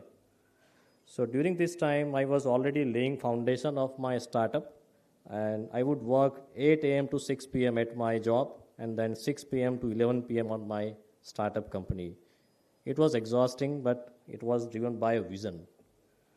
Finally, March 19, 2020, I officially launched my company, and then universe threw another curveball. The very next day, March 2020, city went into the lockdown because of COVID-19. And imagine this, we had invested in a technology, brought office furniture, hired a team, and suddenly the world shut down. We were counting every rupee at the each of month and wondering how we would survive. But as they say, when one door closes, another opens. Within 3 months, we got our first project from law enforcement agency in Rajasthan. It was a critical case solving, but became a turning point of our company. We cracked the case, generate our first revenue, and prove ourselves that we could survive. Fast forward to 2022, me and my brother, I decided to take another leap of faith. We started developing indigenous product in digital forensics. Our first prototype took over a year of research and development. It was grueling, but there were moments when we questioned ourselves, but then came a game-changing opportunity for me. We applied in the Ministry of Defense IDEX challenge, which aimed to encourage innovation in cybersecurity and digital forensics. Out of 28 challenges, we chose one to develop the portable mobile forensic suite and cloud version. So after multiple interviews and the evaluations, we were selected to develop the technology for the Ministry of Defense with technical guidance from the Indian Cybercrime Coordination Center, I4C. So that was a proud moment, not just for me, but for our entire team. Now, here's a twist that still makes me a smile. Remember how I was rejected for the US student visa 3 times in 2016? Well, in 2024, as a founder of the startup, I was invited to Stanford University to showcase our product at Intersect Summit, a collaboration between India and the US Defense Innovation. And this time, I got US visa approved in just 4 days. So, from rejection to recognition, that's the power of perseverance. Today, we are on the one verge of launching our indigenous mobile forensic technology. It's a product born out of challenges, hard work, a vision to make in India a leader in this field. To all the students here, let me tell you this: you are incredibly lucky. The tools, technologies, and resources available to you, you are world class, and you have amazing mentors like Navin sir, Bharat sir, Nilay sir, Digvijay sir, Parag sir, to many others, experts are guide to you. Now, let me tell you one thing. I never studied at IIT Bombay. I never studied at IIT Kanpur. I never studied at IIM Ahmedabad. I never studied at Stanford University. But today, IIT Bombay an equity holder in our company. IIT Kanpur is an equity holder in our company. I set up an office space, IIM Ahmedabad, operated there for 7 to 8 months, and I had honor to presenting my technology at Stanford University. This is the proof that success is not about where you start. It's about how you finish. It's about having the courage to dream big, the resilience to overcome failures, and the determination to keep moving forward no matter what. So, very limited time I have, but very last I would like to share with you. What is the big difference between the growth, progress, and success? There is a big difference. If you increase your turnover of your company from 50 crore to 100 crore, 100 crore to 500 crore, it is called growth. It's not success. Increasing your materialistic possession in all ways is your growth. The growth, if it is aided by ethics, ethics means discipline, means honesty, means norms, it is called progress. So growth plus ethics is a progress. And that progress plus humanity, morality, and spirituality is called success. The end of this my presentation today. There is one slok in Bhagavad Gita. Udyamena hi sindhyanti karyanina manorathe nahi suptasya sinhasya pravishanti mukherbuga. It means you won't get success if you just keep thinking about it. You have to work on it, and then you will get some learning and result as you want it to be. Thank you so much, everyone, for giving me opportunity to speak here. Thank you again.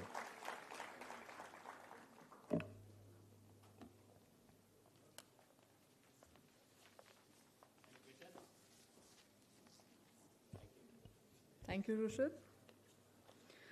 We'll now begin with the panel discussion on empowering entrepreneurs, overcoming barriers through local innovation and market scalability. To introduce the panel, first I'm going to introduce the moderator to you, and I request, as I introduce Professor Akshat Mehta, sir, to please join me in felicitating all the other guests on the panel. Professor Mehta is PhD in Public Administration, and he has 15 years of teaching and research experience. Currently, Professor Mehta is serving as the Dean and Professor, School of Police Science and Security Studies at National Forensic Sciences University. I welcome Professor Dr. Naveen Chaudhary, Campus Director, Goa Campus of National Forensic Sciences University. Okay. Meanwhile, sir is coming. I'll just proceed to the next guest. I welcome Mr. Kuntal Shah. Mr. Shah is currently the co-founder of Crick Heroes. Before Crick Heroes, he co-founded Digicorp in 2004. He's also there? Okay, they are coming. Okay. Mr. Javed Sheikh, sir, is here? Okay, sir, we'll begin with you. Mr. Javed Sheikh, entrepreneurship and technology business incubation expert.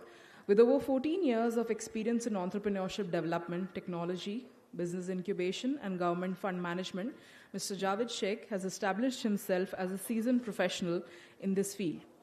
Holding a master's degree in microbiology, along with LLB and MBA in operations management, he has honed his expertise across various leadership roles, including his tenure at the Biopharma Incubation Center at NIPMER, Ahmedabad, and EDII. Sir, I welcome you today to the panel discussion. Please join us on stage. We also have Dr. Naveen Chaudhary with us.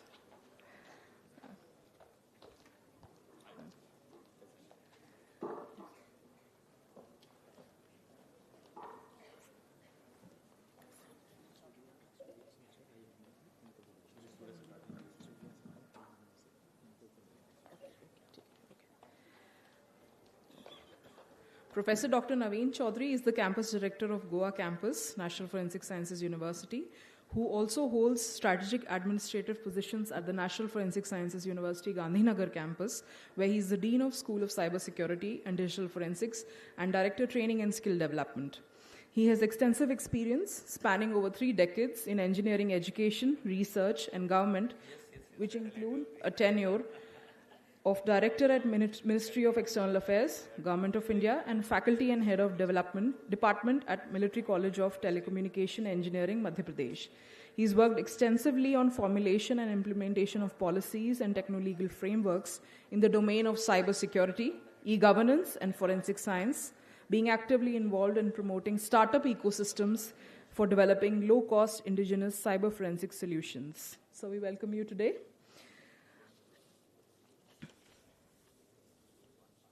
Mr. Surya Tripathi is Investment Manager, iHub.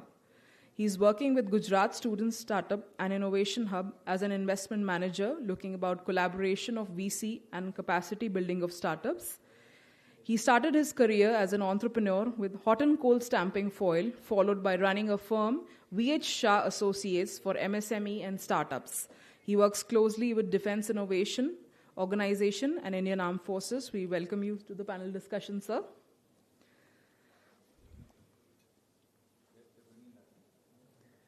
And we have Mr. Kuntal Shah as well, sir? Okay, he's on the way. Okay. We could do that. Yeah. Just a minute.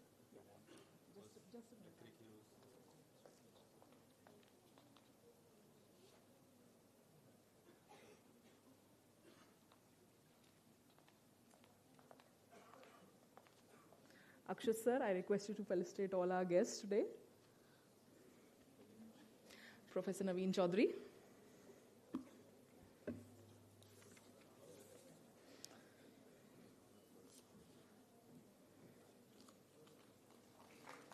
We welcome you, sir, to the panel discussion today. Mr. Javed Sheikh.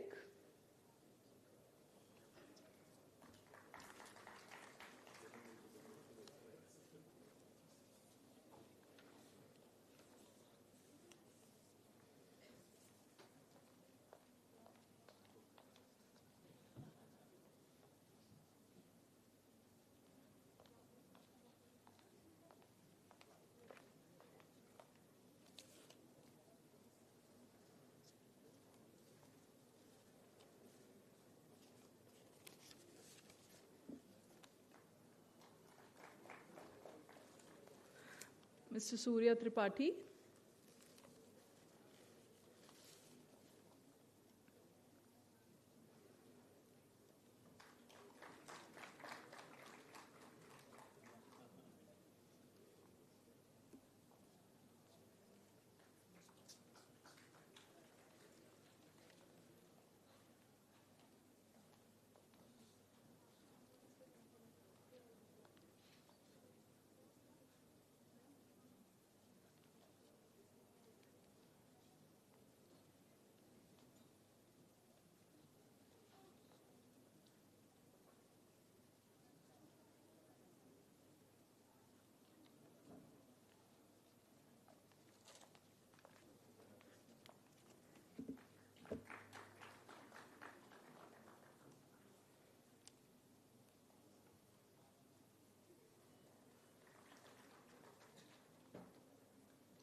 Jai Hind and very good afternoon to one and all.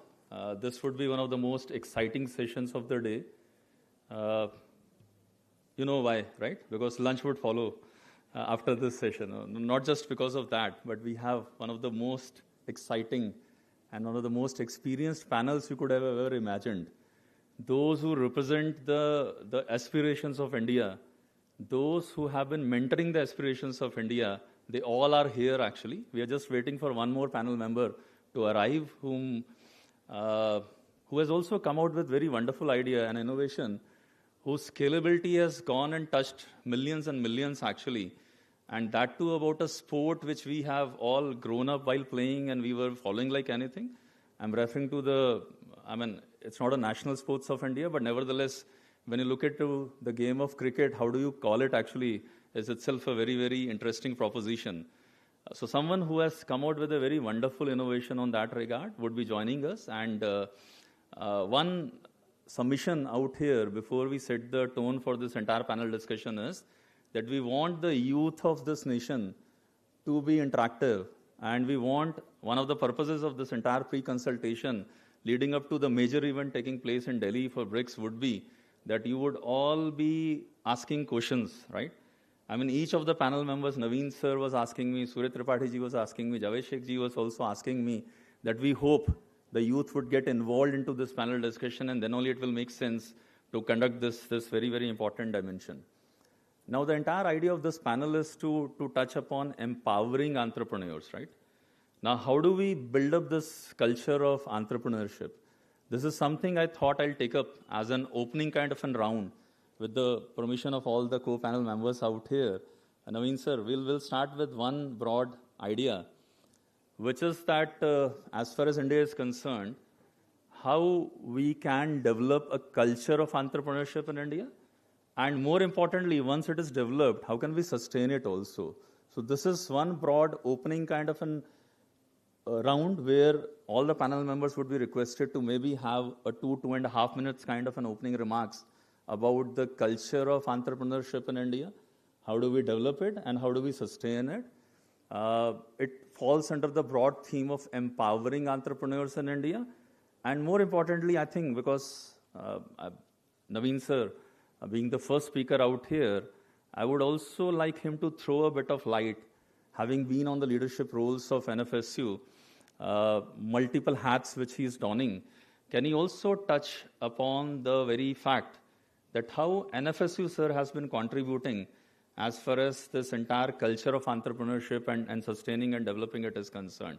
So I think 2.5 minutes for an opening remarks from Naveen sir, followed by Javed Sheikh sir, and then Surya Tripathi ji, and by the time I am hopeful that Kuntal Shah ji would also be joining us. So after this opening remarks, I would want at least a couple of questions to come from your side so that we are totally aware that this is an interactive session which is going on and not just comments and ideas and opinions from the respected panel members. So we hope at least a couple of questions would come immediately after this very first round as such. So with this, I request now Naveen sir to touch upon this opening theme, sir.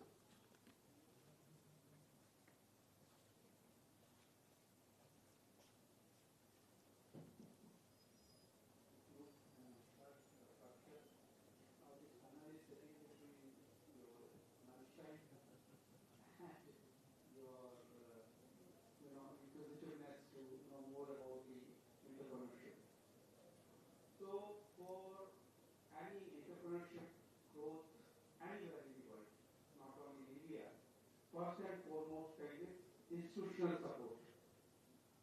Now, a very landmark decision by the government of India, and on 15th January 2016. So, Startup India was flagged as one of the flagship program of government of India. Now, the entire motive of pushing this program was to promote entrepreneurship, to support the young minds, because you have to see India has got a totally different kind of opportunities and challenges. Okay, if you look at our population, the 15 to 64 age group people, about 68% people, 68 to 78% people are in the age group of 15 to 64. So why I am categorically bringing this age group? Because this is the age group which can contribute, which can work, and they are productive. Okay. So you don't have a dearth of a problem with related to the workforce which is required. And why you have to understand this? Look at what is happening in rest of the world. Okay. So if you look at the rest of the world, especially if you look towards the West, you will find that the birth rate has declined. There is no substantial population of young people. Third thing is there is a skills shortage, acute skills shortage. And I have just got some figures to tell you, and these are realistic figures, okay? Now, if you look at, Indians in America, NRIs plus PIOs, you have 54.1 lakh people of Indian origin. In UAE, we have 35.7 lakh.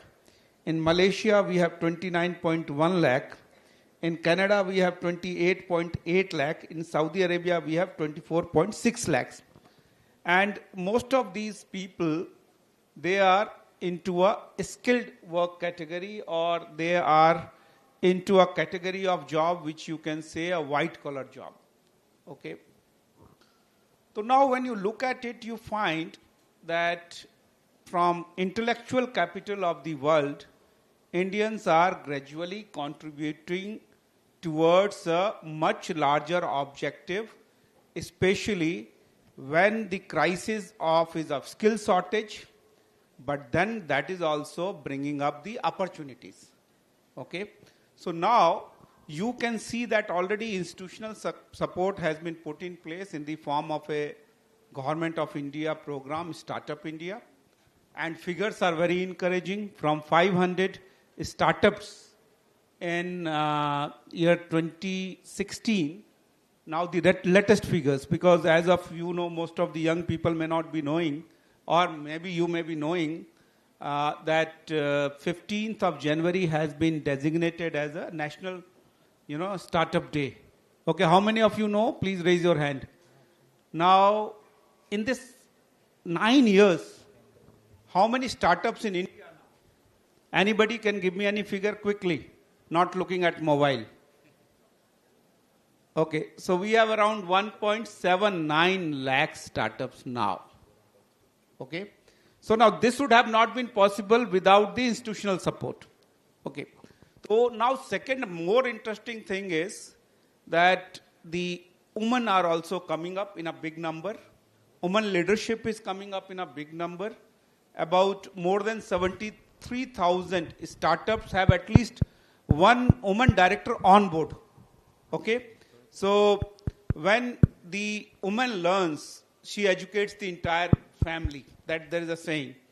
So when the women are taking the leadership role, so you can understand it is going to change the entire ecosystem of the nurturing of the startup, one thing. Now, this is at a government level. So government has various funding schemes, and you can see the procedure of a startup nowadays. It is so easy, single window system, lot of self-certification. So today, any student want to have, some idea and he wants to open a company. It will take a fraction of, not more than a day if he wants to complete all the formalities, and within few days, he will have a registered company. Okay, so no inspector Raj, no licensing Raj. All the processes have been made, again, easy by the institutional support. Now, a lot of funding is available. 10,000 crore corpus fund has been made available by one of the schemes. Okay, even when we talk about the funding sources, even Startup India Seed Fund, 2021 to 2022, 945 crore funds were allocated, and even some of the incubation centers have been identified. So now there are a lot of funding which is available, and some of the institutions have been identified to promote this startup activity. Now in this institutional support, academy also plays an important role, like National Forensic Sciences University. What role we can play? I can tell you the major challenge which the startup is facing, especially if you are moving towards a scientific startup or applied science-based some idea if you have some idea in cybersecurity, digital forensics, engineering, applied sciences, that kind of idea you have, your idea will not be successful unless you put in a considerate R&D efforts. Okay. So when I see a lot of students are coming, they have a bright idea, there's no doubt, they identify the problem very well. There's no doubt about it. But where they are lacking, that they are not putting the effort in totality towards the R&D, research and development. And every technological idea or idea in applied science like forensic science or even cybersecurity, digital forensics, even behavioral science, if it is related to the technology, it has a shelf life. Okay? Because you are competing with rest of the world. And these days, world are more interconnected. Okay? 20 years back, it took 2 days to reach America, but today you want to go to America, in 15 hours you will land in New York, single hop flight. Okay? The world is very interconnected. So now, your idea has a shelf life. You need a R&D effort. So you need a right mentor, first thing. You need a right mentor. And second thing, you need a right setup to carry out your R&D activity. So now I can just give some examples how National Forensic Sciences University has supported. We have a SSIP cell, so we can, align the student with the funding opportunities, first and foremost thing. So that's why we set up a SSIP cell. And let me tell you, when we had not even a SSIP cell, I had gone to Honorable Vice Chancellor, got some funding approved. So this is our vision, that, even if you are not getting enough funding from a government institution, and I found this student is, has a promising idea, and what importantly, one of our, alumni brought out perseverance, and he's showing that promise. Along with that perseverance, he's showing that promise. I went all the way to Honorable Vice Chancellor, got him some fund, and I started supporting that student. Now we have best of the labs. If you look at our Center of Excellence, we have spent around 100 crore rupees in Center of Excellence in cybersecurity. We have spent around 55 crore rupees in our Center of Excellence in digital forensics. That is a one-step solution. If you don't get any solution, if any law enforcement agency gets stuck in any investigation work, that is a one-point solution where they can get because we have all the latest tools and technology. Now, how we support our students? Now these tools are very expensive. So you are coming out with some tool, you don't know where your tool stands. First of all, you have to do a benchmarking. That what the product you have come out, does it stand a chance to be promoted commercially or not? It means you have to compete with the rest of the world. So now, there we have given access to all the COEs to our students. So, and these tools are highly expensive tools. So they can do the benchmarking and they can ascertain where their tool stands. Second thing, what we are doing, this university is not only nationally connected, we are internationally connected as well. So we have a partnership with more than 93 countries. So the students who are sitting with me and associated with us, any opportunity comes, national or international, first and foremost thing, the moment I come to know, I give a ring to them, even in a midnight, that see, this is the opportunity, you must showcase your idea. So with all national entities and international entities, we give, for example, one of our students, he was invited by the Americans to showcase his product. When I came to know, I immediately spoke to him and gave the coordinates. I am also professors in one of the American university. I gave the coordinates that you must go, meet the professor, show your product in America. So let your product should also have a visibility there. Because it's like when we talk about internationalization, so earlier people used to say think locally, act globally. Now things have changed with so much of interconnectivity, interdependence. Now you can even think globally and act locally. So you have to change your mindset. Institutional support is very much there. Only thing is that you need a perseverance. And what rightly our alumni has brought out, you need a perseverance, a good teamwork, and you need to have a belief. A belief system has to be there. Most of these students I have seen, they fail in that, having a robust belief system. They need to have a belief in themselves.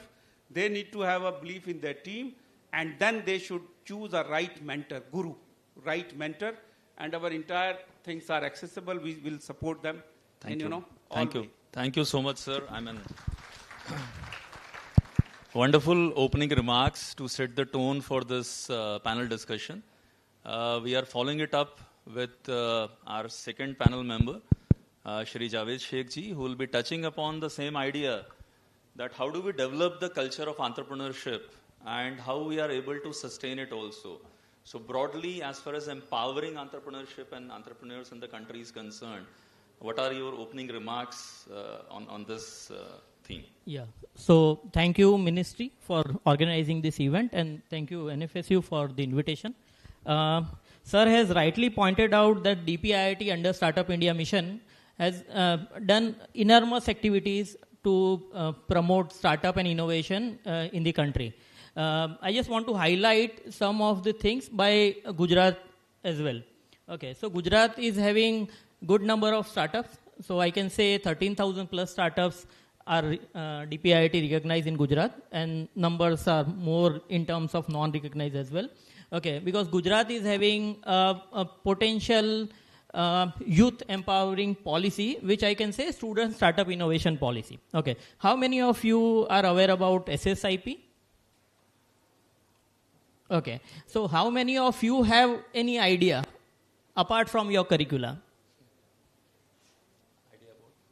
Idea about innovation, like for an example, if I can point out कि हम लोग मेरे ज़माने में जब हम लोग lab में काम कर रहे थे, तो we were microbiologists, so we were identifying some strains of bacteria, and some day we got to know कि by accidentally we got the pigment which is not in our curricula. Okay, so ऐसे bacteria हमको find out हुए जो pigment अलग colour का दे रहे थे, जो हमारे प्रैक्टिकल में था ही नहीं. Okay, so we tried to develop that thing.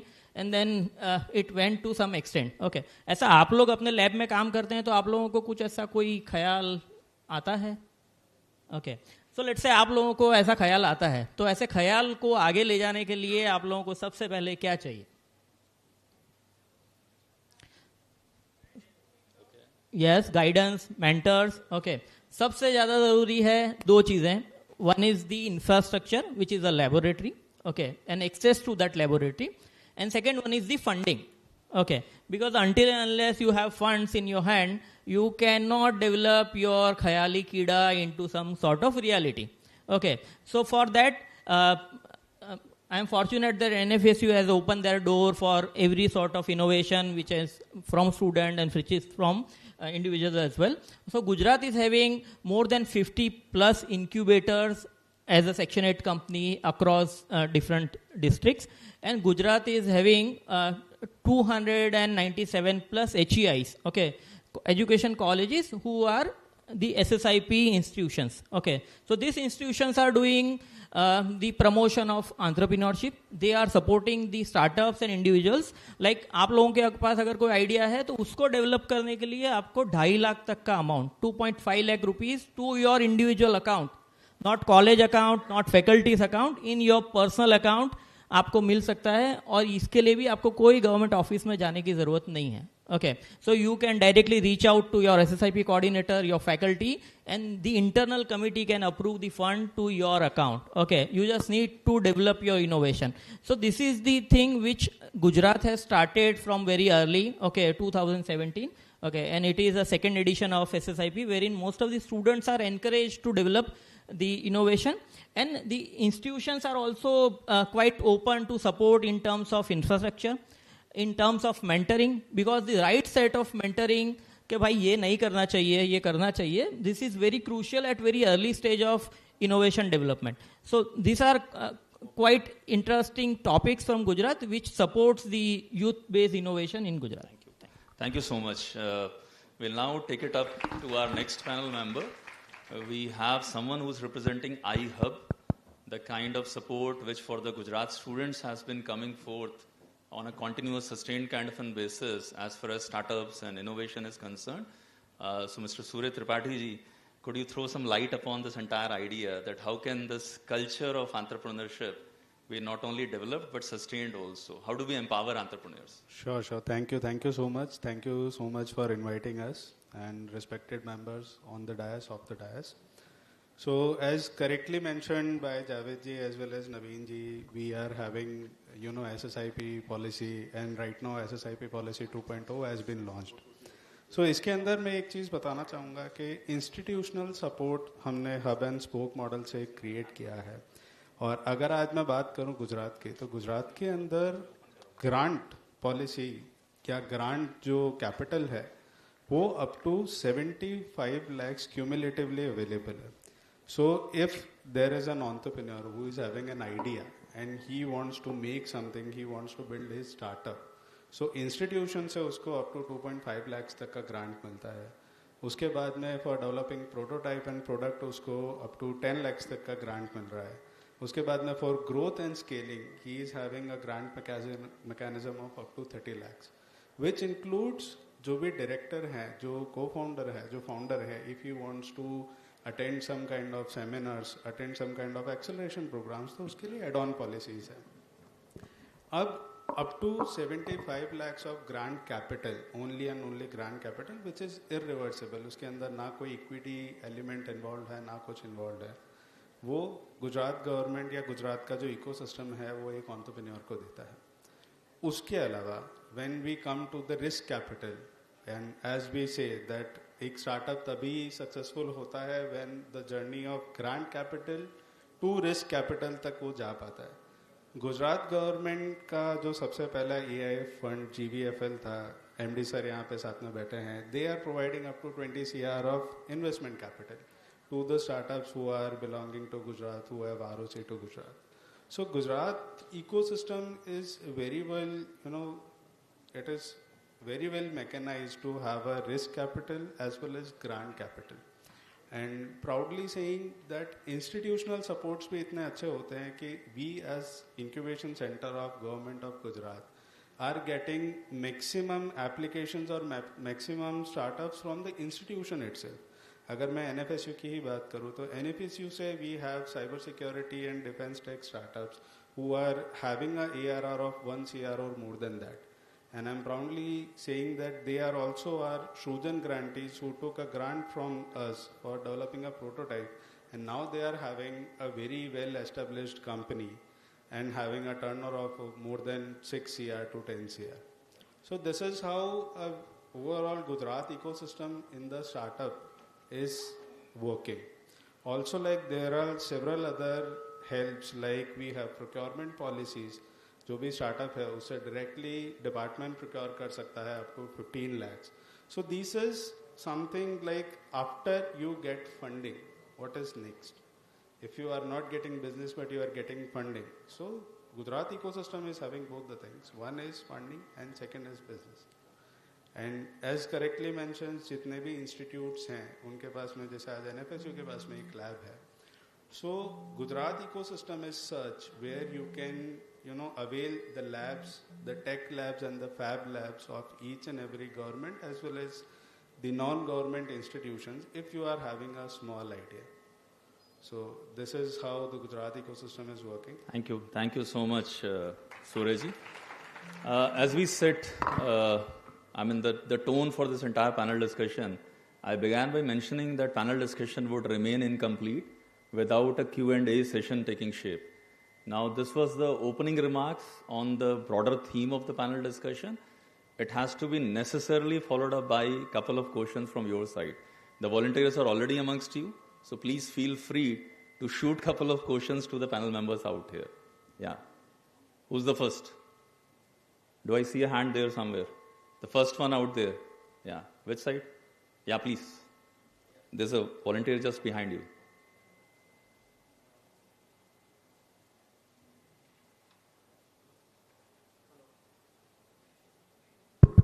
Yeah. Hello.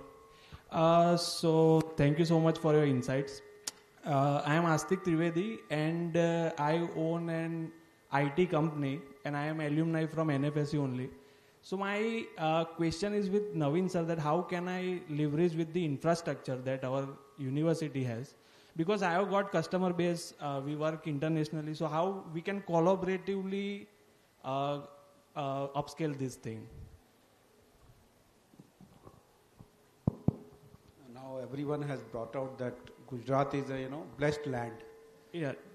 Gujaratis are born entrepreneurs. And other best thing about Gujarat is that you have a strong connections abroad. A lot of immigrants. Now if you look at the population of immigrants, there are 3 crore people outside India. And they are working, they are doing very well in their domain. One thing I will highlight where we can help you. Now, gradually I have seen people are visiting the university, their roots are in India, but professionally they are working abroad.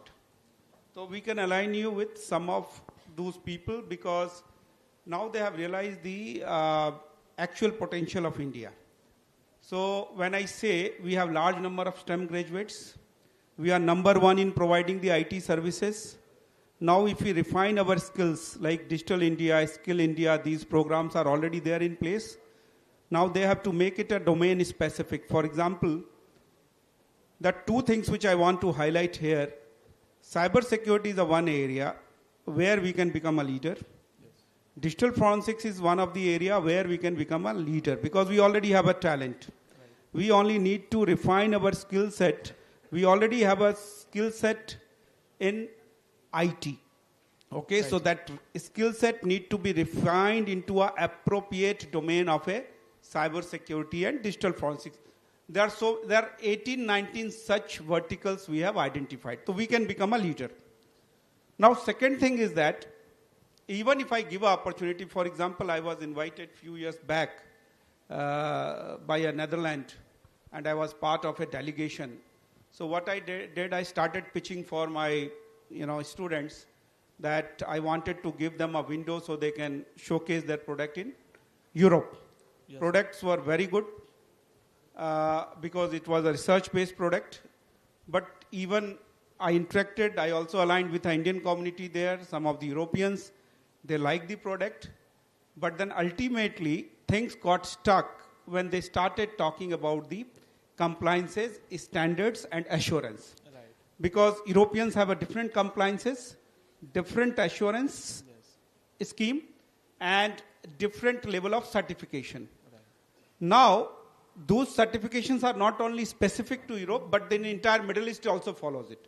Because subsequently, when I was on a tour to a Middle East, again I was invited. So when I went there, I started pitching for my students who are into startup. Then again, I realized they were talking for CISSP, they were talking for all those international certifications, EL4+, EL5+, all those European level, standards, certifications, and all those things. Then I realized that taking a technological lead is one thing, but if you want to be a global player, then you have to also comply with that compliances, standardization, and certifications. Okay. So my advice is that because today what is happening, that a country, small country like Israel, and if you look at their product line, they are number one in the top 5-10. Okay, when we talk about the cybersecurity products, digital forensic products, mobile forensic products, so they are in top 10.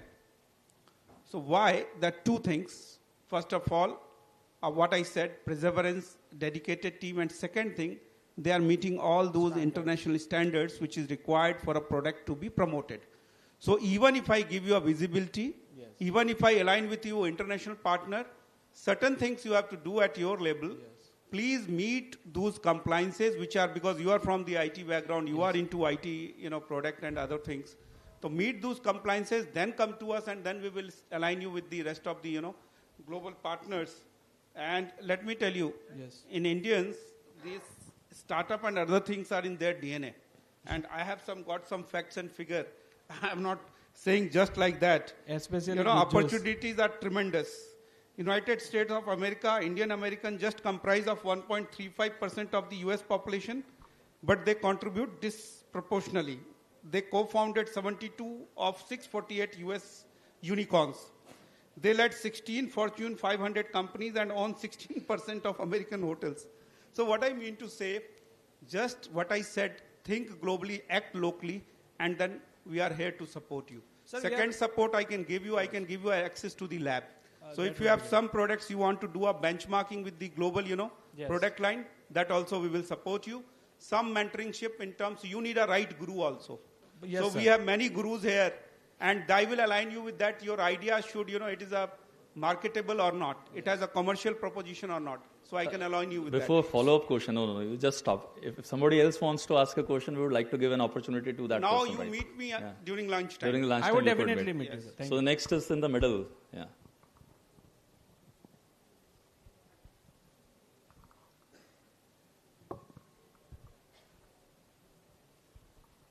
A quick question and a quick good answer. afternoon, sir. So my question is that let's say a student has an idea.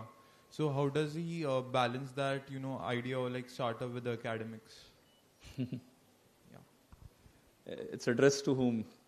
Your question? Yeah, to Naveen sir specifically. Naveen sir will explain it very nicely.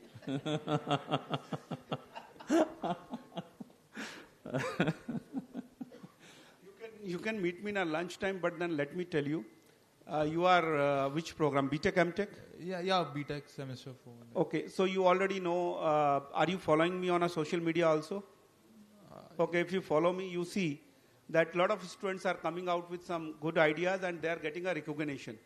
So once they get recognized, what we do, we align them, we give them a visibility with the forums which supports the startup. Like on my left, somebody is sitting. Similarly, now there are a lot of industrial partners have also come. A lot of private partners are there. Investors are there, angels are there who are investing. So once you have come out with a viable idea, and then take it up as your research project. For example, if you are a BTech student, you will get 3 opportunity to do a project. Minor project and 2 major project. So what we will do, we will give you a right guide, who will nurture you, will give you access to the lab. And then like the most popular product, cyber product, which you see, Cyber Kiosk, it was a research work which we did in CDC, and then we converted into a product, and now it's very successful. A lot of demand in army and police. So now similarly, you can come out with something, a very good research, and then we can help you in shaping it into a product form. Wonderful. Yeah. Javed, you had something to say. Yeah. So I just want to add one thing, that every time you have, or many times you have an idea, okay, but before jumping the idea and make it to a reality product, you just need to go ahead for better market research. Okay. You are required to connect it with an appropriate problem. Okay. If you have an idea and if that idea will have some buyers or a market, then only you can go ahead for that. Otherwise, what generally people can do at a young age, they can make products, but it may not be a sellable. Okay, so it can be a part of your curricula as a, sir mentioned your minor and major research project, but it may not convert into a successful entrepreneurship. Okay, so please, at an early stage, validate your idea with potential customers. If you could not find potential customers, reach out to 100 individuals from your university.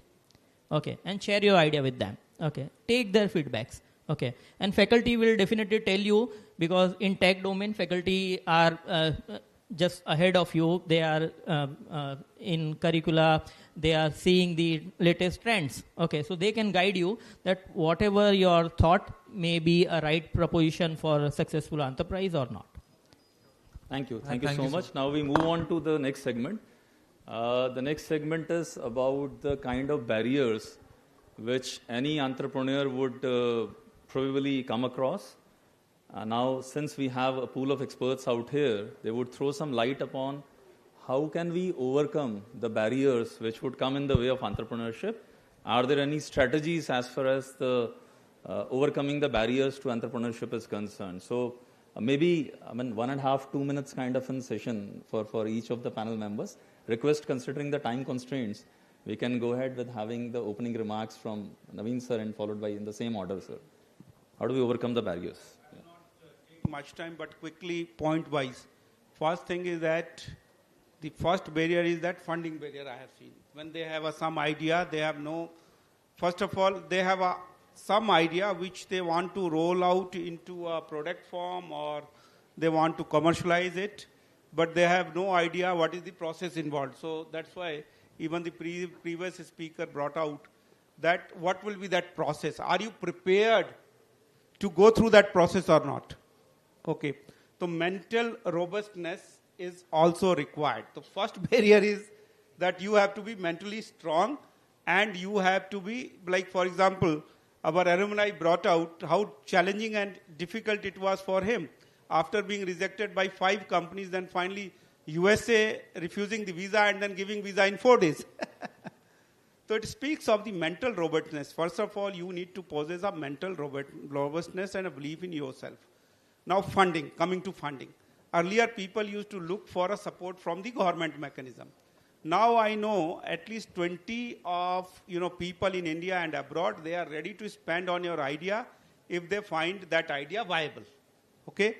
So now one barrier, the funding barrier which you perceive, it's no more a barrier. Only thing is that you have to reach out to the right people and then you have to look for a right solution. And second thing, how much you want to, for example, what happens, you also need a very good mentor, because when you are in a trying phases, when you are not that mature, when you are preparing yourself to get into that entrepreneurship and you are not aware what is the road ahead, then you need a proper guru. Okay, you need a proper guru who can guide you. Another thing which I have seen, that you may have a technical mentor, but you don't have a financial mentor. So you also need a financial mentorship. Okay, because they know the market. They know the pulse of the market. So they can guide you that if you invest this much and what you are expecting after 5 years, say, or hence 10 years, say, from now, and is it workable or not? What is in your mind, is it workable or not? So in addition to technical guru, you also need a financial guru, a financial mentor, who can, work out whatever the rough plans you have, it can give us shape. Then the third hurdle which I have seen, that the students are not that forthcoming when they have a problem. They feel that they can resolve that problem. Okay? You have many problems. Sometimes students, they come out with a team and there is a fight within a team. Sometimes there will be dissent. Some people may part away from the team. So there are a lot of challenges when you get into an entrepreneurship. For example, you have a people of five. You have a team of 5 people who are working for the same objectives. I have seen 2 or 3 of them dropping out in a midway. Okay, now how you will sustain? Do you have a plan B or not? Okay, that is also a challenge I have seen. So now for this, what I say, that SSIP support system is there. In university, we have mentors who are there, and then we will align you with the right people. Thank you so much. I just thought that I'll touch upon the second theme to Javed Sheikh ji, considering the way this session is taking shape. So Javed ji, could you throw some light upon how do we leverage the local resources as far as innovation is concerned? Because the overall, this is how we had designed this entire panel discussion. We thought that since Naveen sir has already touched upon a couple of salient points about the barriers, you could pepper in your answer a couple of barriers also. But more importantly, the second theme now about leveraging whatever is available, and we know how rich we are in terms of resources, the entire ecosystem which has been created in the Gujarat. So how do we do it in terms of going for innovations? Okay. So one barrier, I just want to figure it out that is the scalability. So most of the cases where student has developed innovation, so it can work fabulous in lab, but when we see at an industrial level, okay, it may not work. Okay, so you need to work out on a scalability issue wherein your innovation can work for industrial perspective as well. Okay, and reaching out to local ecosystem. So local ecosystem per se, sir has mentioned, you require a couple of mentors. It can be a technical one, it can be a business mentor, it can be a market mentor. So Gujarat is having so many number of incubation centers. And these incubation centers do not have any limitations that if you are from NFSU, you can't walk into any other incubation center. Okay, you can walk into any incubation center, and post-COVID, it is very much accepted that co-incubation model is open. Okay, so you can reach out to any incubation center across Gujarat. There are a couple of incubation centers who are sector specific. Most of them are sector agnostic. So you can reach out to them. And believe me, there are 50 lakhs, up to 50 lakh rupees available as in grant, okay, from government. Okay. So the money which is non-returnable, okay, if you succeed, it is yours. If you fail, although it is yours. Okay. So you can definitely try for getting the 50 lakhs from government and stand out from the crowd. Thank you so much. Thank you. Now to Surya Tripathi ji, I mean, taking it a bit further, the scalability, briefly touched by Javed Sheikh ji out here, but I mean, it's always a challenge. You get education, as the Honorable Vice Chancellor sir was mentioning, then you do research. From research, you come out with an innovative product, and then you have to think in terms of bringing about this entire startup. And then how do you sustain it in terms of its impact on the broader market? So my specific sub-theme addressed to you would be that how do you work towards scaling the startups from the broader market impact, that kind of a perspective, sir? So as correctly mentioned by my co-panelists, funding is not a barrier. Yeah, there are much more people who are there to invest into a startup. There are much more grants which are available from the government side to, fund the startup. But what about after getting a grant or after getting an investment? Generally, the startup, like if you are thinking of an idea, if you are thinking for working on a startup, you are solving a problem. Solving a problem is a good thing.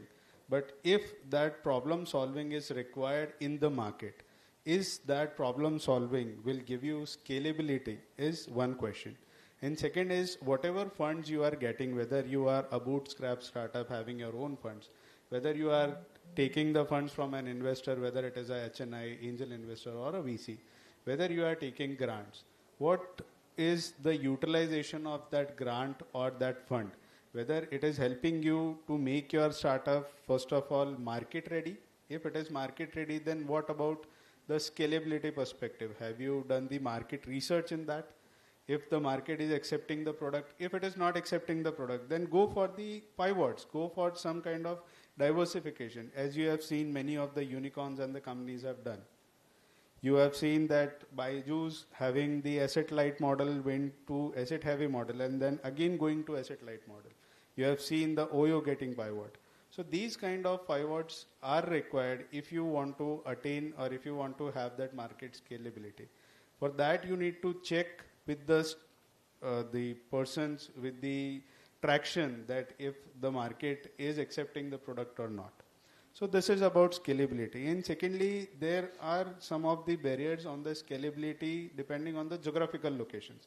If you are a EV sector startup, then the scalability in Gujarat or in Ahmedabad will be much more different from Maharashtra in Mumbai because of the geographical foundations. Similarly, in the northern states of our country.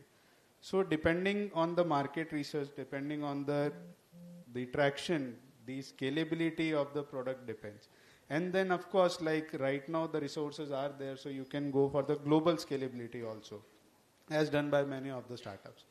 But having that validation at the scratch, whether the market is accepting the product, and if the genuineness of the problem needs to be addressed, or if there is some other problem which needs to be addressed first. In second comes the market sensitization, like what BharatPay did. People were using the physical currency, but was there any need of digital currency? They sensitized the market that yes, there is a need of digital currency which can be done through phone or something. And right now you must have heard about these startups who are coming with the QWERTY keypad phones. Like you just give a missed call and you can transfer the money through some other receiver. So these kind of sensitization is required if you are addressing any kind of problems. So this is how the scalability is having certain barriers and certain pros and cons. Thank you so much. I mean, very nicely he integrated both the scalability and brought in barriers within scalability also, two of the sub-themes of this very session. It is now open to a couple of questions before we conclude this session. Please feel free. Anyone who wants to ask a question? Yeah, yes, please. No one. Everyone's thought process is right now on the food plate. Huh? Okay. So, then in that case, we will have probably 1 minute each for all the three members if they wish to make any concluding remarks out here, because we are winding up our session. And Barot sir is already here, who has come to take us to the lunch venue. So I suppose, yeah. So 1 minute each, sir. Concluding remarks, please. Remember, we have one of the best, startup platform. That's why we rank number 3 in the world. Okay, and the only issue is which are the places or the hubs performing well. You will see New Delhi, Mumbai, Hyderabad. Okay, so what is the gap? Gap is that the moment we start propagating it at the grassroots level, tier 2, tier 3 cities, if we connect them with this startup ecosystem drive, then very soon we will be number 1. Let me tell you, there is a gap. So now we like what we are having today here at NFSU. If we are going to have a similar kind of event in the local universities, local colleges, and I say tap young. Like in Army, they put the 17-year-old boy into National Defense Academy. Or in some of the countries, they put the young boys as in the police academy, 16, 17-year-old boy. When he grows out to be best policeman or best army man, because from the right age, from a very young age, he has been trained to do so. So why not trap the talent young? Correct. And to trap the talent young, you have to reach out to even to the tier 2, tier 3 cities. So right now there is a gap. Okay, there is a gap. Second thing, the gap is digital, physical, and digital. So when my this co-speaker, he spoke about the scalability. Scalability, I will also highlight. These days, use a technology in your all solutions. Use AI platform. Use cloud, whatever technology which is available to have a visibility of your product. So these days, not only it is related to the visibility, but it is also related to scalability, because all these features are going to make your solution smarter. So you need to adopt them. Third thing, I will not take now more time, 5 seconds more. Whatever you do, all the rest of the world is watching you. Because Indian startup system, whatever the solutions you produce, it is affordable and cost effective. Okay. So the moment you have affordable and cost effective, and we are the largest democracy. Okay. We hear the voice of the people. And you are producing something for your people, the rest of the world is watching you. Entire global south is watching you. Now to the extent that even West has started looking up to the India. Sure. Right now for the services, but very soon they will look for the product also. And you see that semiconductor revolution, a lot of other revolution has already happened after the cellular revolution. So whatever you do, do it confidently, do with quality, do with assurance, and see you are the future. You are the person who will be sought after, and you will be a global leaders, and you will make the change. Sure. Javed ji. Yeah. So there was a time wherein people are, especially Gujaratis, are trying to develop some enterprises, and they are looking for some ecosystem as a support. But now it is a high time wherein government and other players as an ecosystem are pushing you to develop your innovation. Okay, so guys, wake up, make a best use of this opportunity. Okay, there is no harm during your academics to pursue some entrepreneurship activities, develop your innovation, and make use of government machinery, funds, mentoring, and everything which is available for pushing the entrepreneurship in country. Okay, all the best. Thank you. Last word goes to Surya Tripathi. So I think the session started with empowering the entrepreneurs. So what I feel or what we feel is entrepreneurs are already empowered. Being into the Gujarat state, everyone is having that entrepreneurial instinct in them. And you have a beautiful Gujarat ecosystem where, you have grant capital, risk capital, and each and everything. Also, I would just mention a small story about Google, that Google's first angel investor was their own professor of Masters of Computer Appliances. So you have each and everything, just go on, work on your idea, give your best, make that idea that it happens into a startup or a company and scale it. Thank you. Wonderful. Well said. I mean, in a way, he has put us in a tight spot when he says that first professor was the one who did the angel investment. Sir, we'll have to shell out some money from our own pockets now. Well, that's the idea which Suryaji is presenting before us. Thank you so much to... Yeah, okay, thank you. So thank you so much to each of the panel members. And now I think officially the thanks will come from Ms. Shubham also. Thank you, Akshit sir, for seamlessly steering this panel discussion. I request Professor Dr. Shalini from School of Management Studies to felicitate Akshit Mehta sir.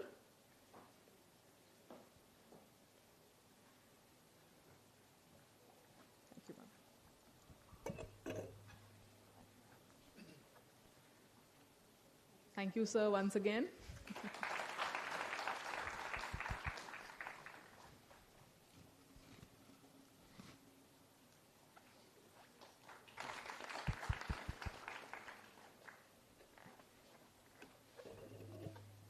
We'll now proceed towards lunch. I request all the participants, wherever you had your breakfast downstairs in the morning, 3 p.m. Okay.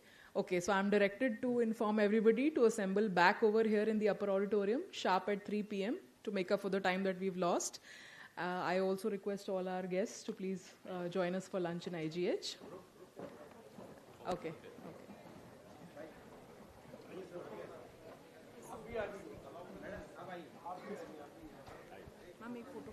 All the participants who were there in the elimination round conducted in the lower Audi, the names would be declared at 3 p.m. Okay?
बात है।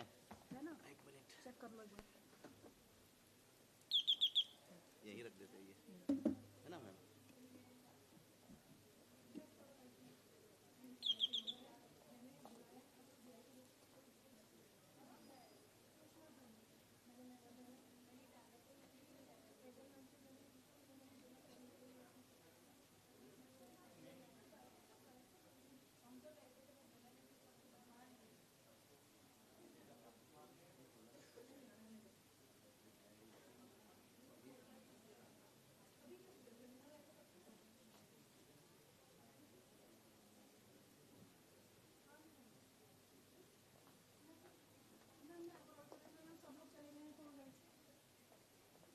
अच्छा हाँ हाँ हाँ हाँ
एक बार का idea हमें जूरी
जितने लोग पहले कर चुके हैं उनको बस सैम्पलिंग देनी है वो लाने पर, और जितने लोग नए हैं जैसे कुंतल था उनको लाभ से ही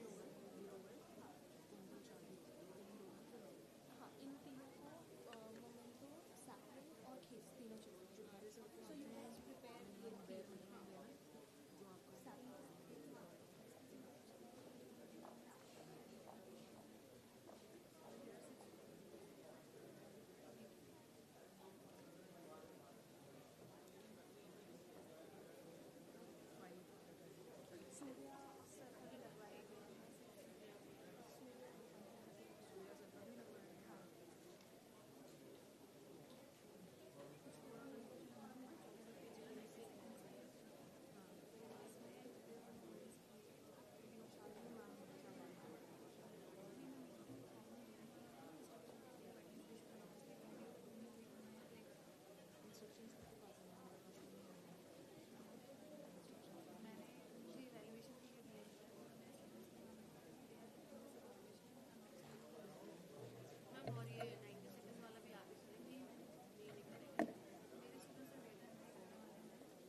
Yeah, the other 6 teams that have made to this round, it includes Priyansh, Mahesh, Heath, Adil, Hetal, Aparna and Swarna Nirali.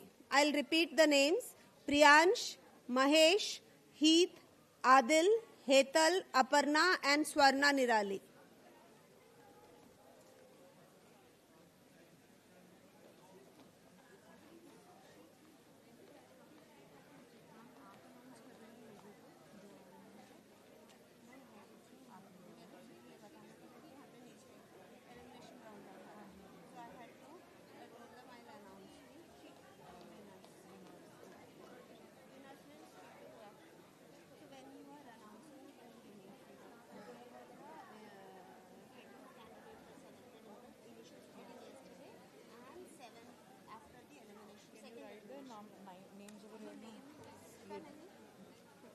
यहाँ पे और नाम अगर ऐड कर देना ये यही लिस्ट में पढ़ूंगी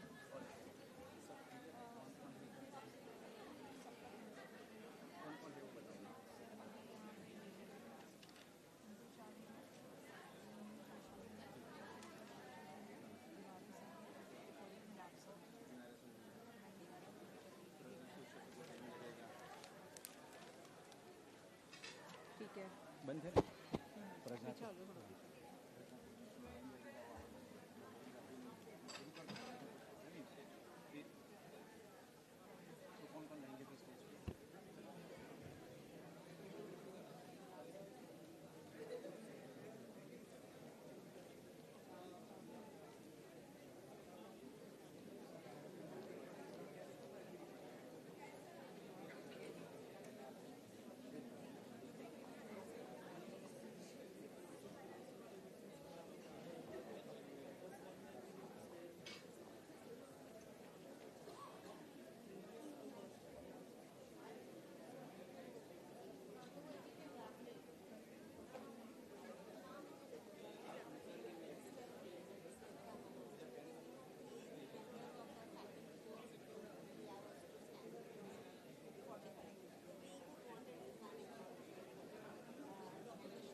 I request all participants who are carrying laptops, please take note of this instruction. Any participant who's carrying laptop or any additional device, electronic device through which they intend to show their idea. So you will have to bring along one of your partners who can stand here and explain the idea on the device while you speak, so that the secrecy of your novel idea is maintained. I hope everybody has registered this instruction. To maintain the secrecy of your idea, if you're carrying any electronic device with you through which you intend to show your idea to the jury, please have one more additional member join you on stage while you are presenting, and the time limit will remain same for you, which is 90 seconds. There will be no change in time limit, irrespective of whether you're coming with a device or not.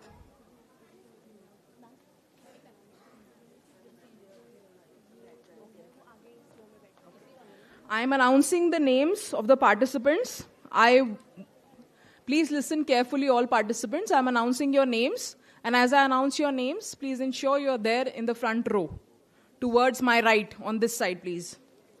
Nitish Deshpande, Parth Chaudhary, Ansh Rajour, Jatin Agarwal, Drashti Soni, Ansh Sathliya, Gargi Sharma, Nandini Hike, Nisarg Rathore, Shruti Mehta, Utkarsh, Kunal Khatri, Rais Mansoori, Khushi Joshi, Aarti Kabra, Dev Jani, Dhwani, Sanjana Rana, Alok Pandey, Pranjal, Ayushi Agarwal, Veera Vasant, Garima, Ayan Khan, Priyansh, Mahesh, Heath, Adil, Hetal, Aparna, and Swarna Nirali. I hope I've taken all the names. If we missed out anyone, please let us know. And all participants to please sit towards my right on this side.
I request all participants to please settle down. We'll begin shortly.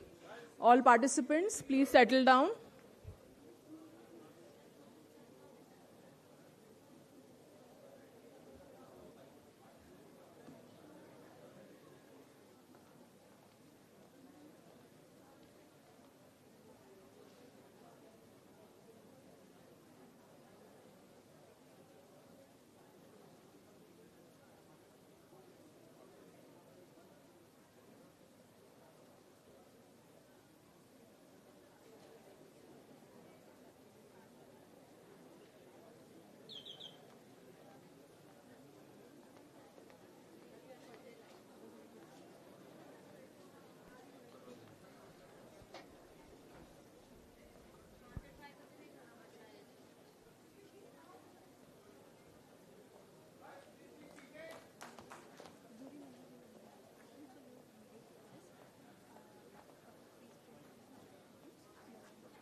I request all participants to settle down, please. We'll begin immediately now.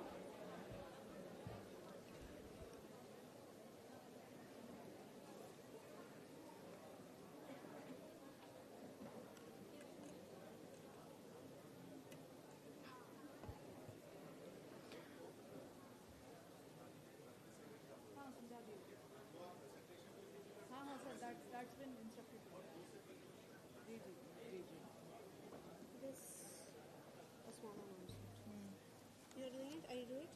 Whatever. These are the criteria. अच्छा ठीक है ठीक है I'll announce. There's no issue. So फिर you have Yeah, this मेरे with pass you है ना? मेरे पास है. And this is optional, tell them. Okay, ठीक है यहाँ से यहाँ ठीक तक. है So at least they know. ठीक है उस हिसाब से mentally prepare. Yes, right, ma'am.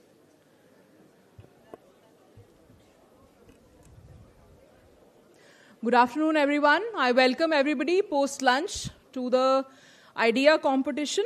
I'll be inviting all our guests to join us on the dais one by one, please. Professor Dr. S.O. Junare, Campus Director, Gandhinagar Campus, NFSU. Ms. Prajna Kulashrestha, Strategic Consultant, GCT.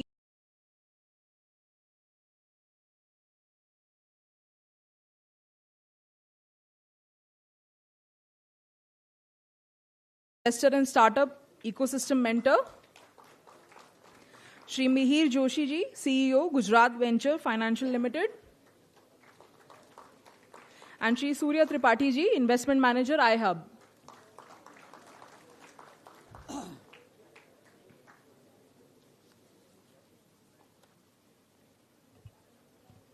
I welcome all of you to the final session today. Before we begin, I would request Professor Dr. S.O. Junare sir to please felicitate Milap sir and Prajna ma'am.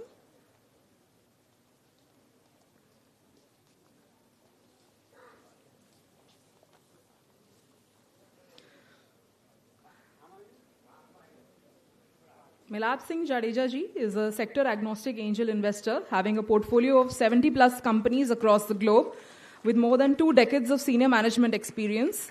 He has completed his executive education from UC San Diego and Ahmedabad University and also accomplished private equity executive program from London Business School. We welcome you, sir. We also welcome Prajna Kulshrestha ma'am, a dynamic entrepreneur who recently transitioned from 2 decades of corporate leadership to pursue her passions. She has honed her marketing expertise at industry giants, which are Hindustan Unilever, Citibank, Abbott, working on iconic brands like Acme and Axe. In a special initiative at HUL, she documented the first 100 years of tea in India, creating a documentary, authorizing a book, and organizing a pop-up museum to inspire young marketers. We welcome you, ma'am.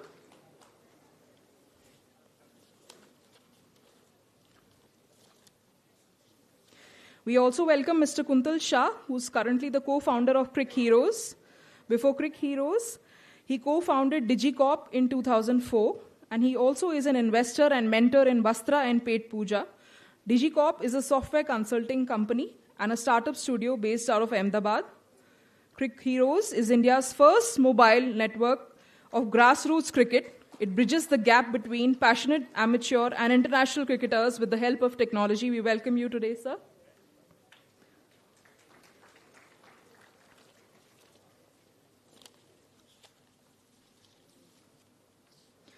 We also welcome Shri Surya Tripathi ji, who's working with Gujarat Student Startup, an innovation hub as an investment manager, looking about collaboration of VC and capacity building of startups.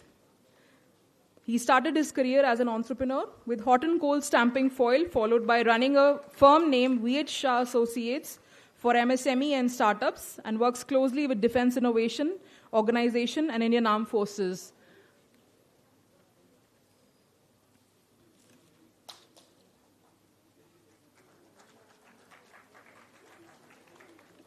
I invite Barod sir to please welcome Junare sir, our campus director, Gandhinagar campus.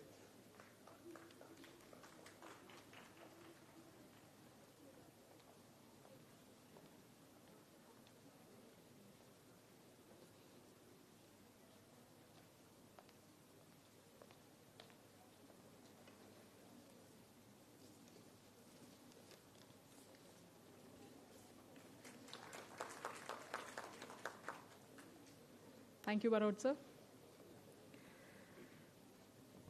Before we move on to the competition, I invite our guest, Mr. Kuntal Shah, to share a few views on today's program and his.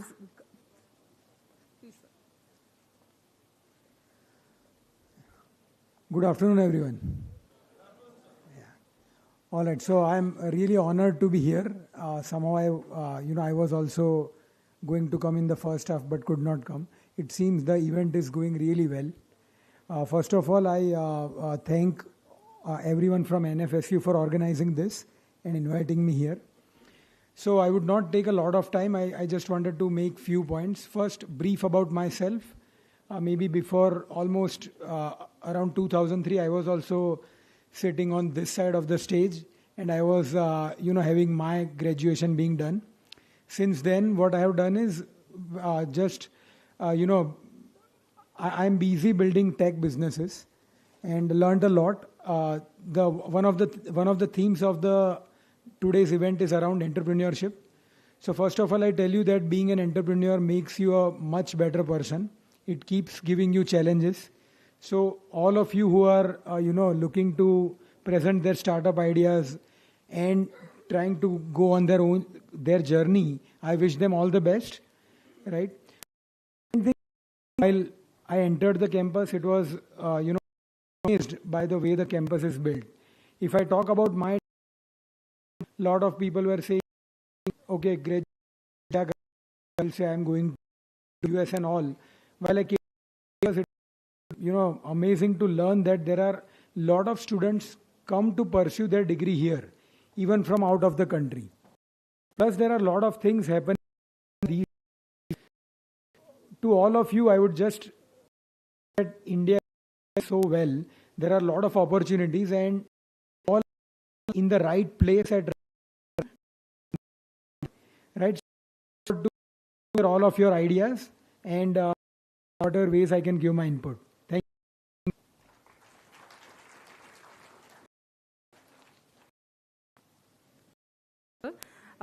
We've mistakenly missed out one of our jury members. I heartily welcome Shri Mihir Joshi ji, sir. He's a venture capitalist with over 2 decades at Gujarat Financial Limited. He has driven the full VC cycle, fundraising, investment and exits, and led the liquidity funds with 20 plus successful exits.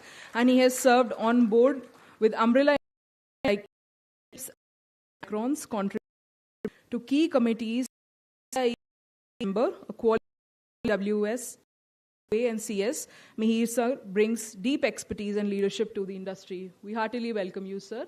I request Professor please felicitate.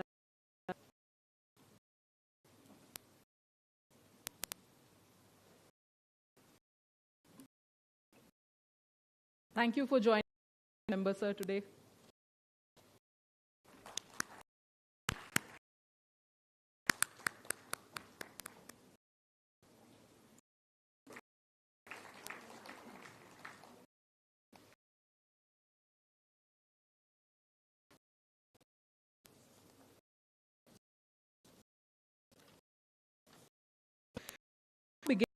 Idea for sustainability.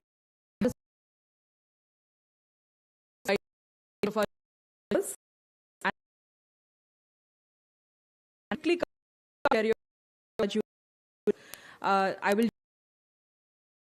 will be evaluated HR, originality, feasibility, scaling through problem, sustainability and social impact, clarity of vision, teamwork and leadership, commitment and passion, alignment with themes, and one last optional criteria, which is gender and disability inclusion. So all the best to all participants. I would also take a moment to extend special appreciation for our 3 faculty members, Dr. Ripal Gupta, Dr. Bishwa Kalyan Das, and Mr. Keval Pandya, sir, who spent around 3 hours judging the second round of this jury competition. We are very thankful to all the faculties who've shelled out their time for this competition. So I will now be calling out names. Remember, each participant will only get 90 seconds, irrespective of whether you're carrying your electronic device or not, to the stage. In case you have a device and you wish to show it in front of the jury members, I request another participant to assist the participant who's using the device. You will get 90 seconds only, and after 90 seconds, you will hear a buzzer, after which there is a Q&A round, which will have a few questions from our jury members, and we are expected to answer that. So let's begin the competition. Wish you all the best. The first participant is Nitish Deshpande.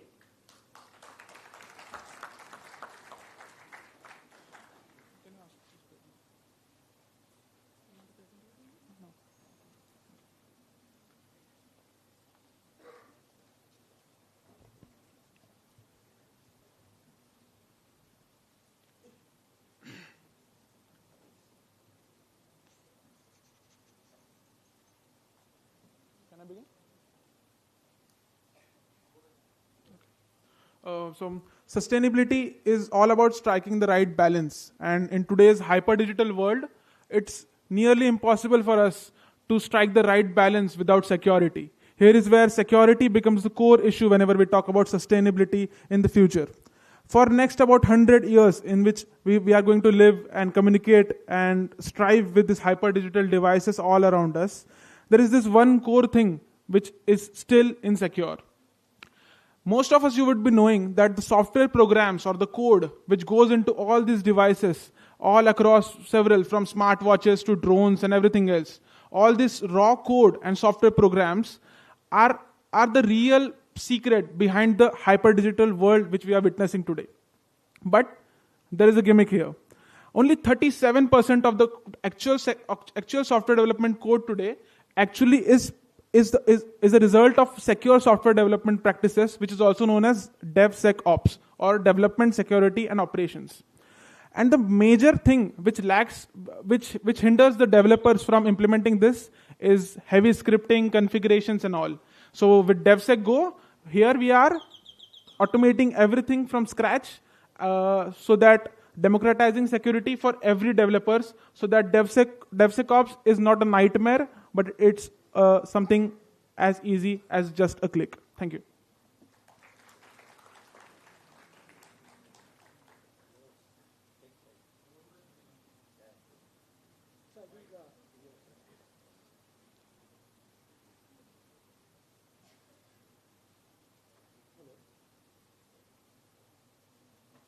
Hello. Yeah. No, so I think nice idea. One thing I would like to ask is, who will be your customers and how will you go about them?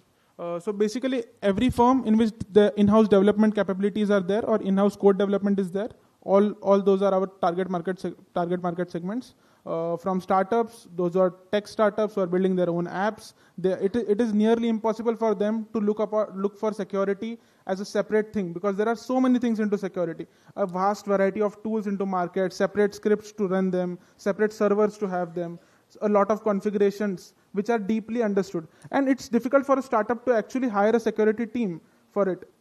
So for all those, this is something which is a very go-to solution. You just have to click, and from your IDE, that is integrated development environment, to your GitHub repository, everything in between is automated, including all three types of security tests. So it becomes easy for all of them. And what is the readiness of the product right now? Currently, the CLI version of the tool is available. You all can download it from devsecgo.me. I've listed the domain over here. It is a GitHub repository. Currently, it is a Python file, Python script, but we all, with just with a bit of Docker environment, we all can run it immediately. And any like-minded competition? Actually, in enterprise level, Google, Facebook, and everyone, all the big tech players have their own in-house DevSecOps teams. But there is the biggest player in this market is GitLab, which is an enterprise solution. But GitLab has a major constraint which I am solving, which is the fact that GitLab relies heavily on scripting. And whenever scripting comes, we need a technical person to address it. But over here, there is nothing as such of security scripting. So it's everything which a normal developer can do. And how is your team? We are 2 team members. I am the founder, and I also have a tech team member with me, Aditi Kulkarni. She is not over here, but she is part of the team, and she was instrumental in building this prototype product. Sure. Okay. No further questions I have. I'm good. But just from the sustainability perspective, how do you look at this from a sustainable digital future? Yes, sir, exactly. Even I wanted to address that. The first of all, when I say democratizing security, the fact is that GitLab, which is our biggest competitor in terms of enterprise environments, GitLab is already doing all these things. So the biggest hindrance over here, when I state that only 37% is the adoption rate of DevSecOps or secure software development practices, the rest of the 70% of the market crowd or the developers, they are not able to do this because there is a huge hindrance in terms of resources, which becomes a barrier for all of them. What I am trying to do is to break this barrier, to democratize it, and make sure that all the products, all the digital products which use software into them, or which are developed by open source developers or freelance developers, they also have the exact amount of leverage over security like any big tech firm today has. So it's all about making it equal and democratizing technology. Sure. Thanks. Thank you.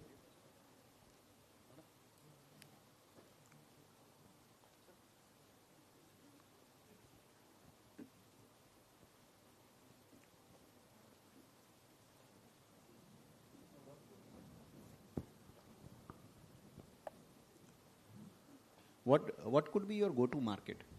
And would you continue to be initially a service and then product, or it's a product company? No, sir. We are totally a product company.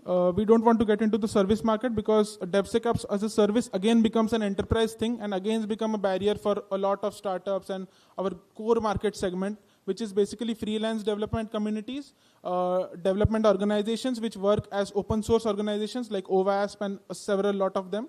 So this is our basic target market segment. And apart from this, if we go into the service sector, then it again becomes a barrier, and we want to continue as a product Go-to market? Our go-to-market segment remains similar: freelance developers, development communities, and everyone who cannot afford the enterprise GitHub, the enterprise DevSecOps platforms.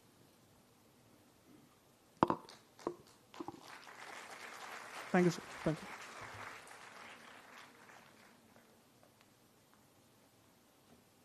Thank you, Nitish. The next participant is Path Chaudhary.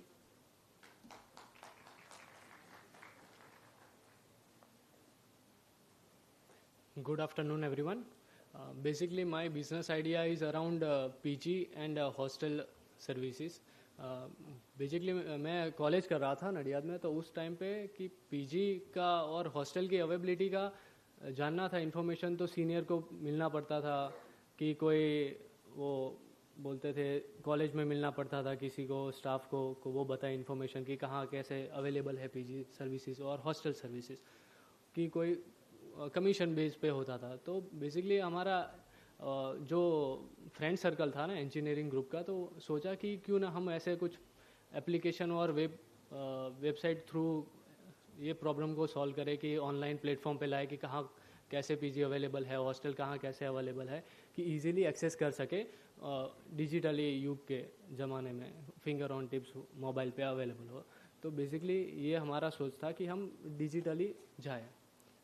तो हमने क्या किया कि हमारे वहाँ जो PG service available थी, तो उनको जाके हमने कन्विंस किया कि हम आपके हमारे प्लेटफॉर्म पे ऑनलाइन डाल रहे हैं फ़ोटोज़ वीडियो सब, तो उसके थ्रू जो क्लाइंट कस्टमर आएगा तो वो कमीशन बेस पे रहेगा, वैसा कुछ हम सोच रहे थे. Thank you.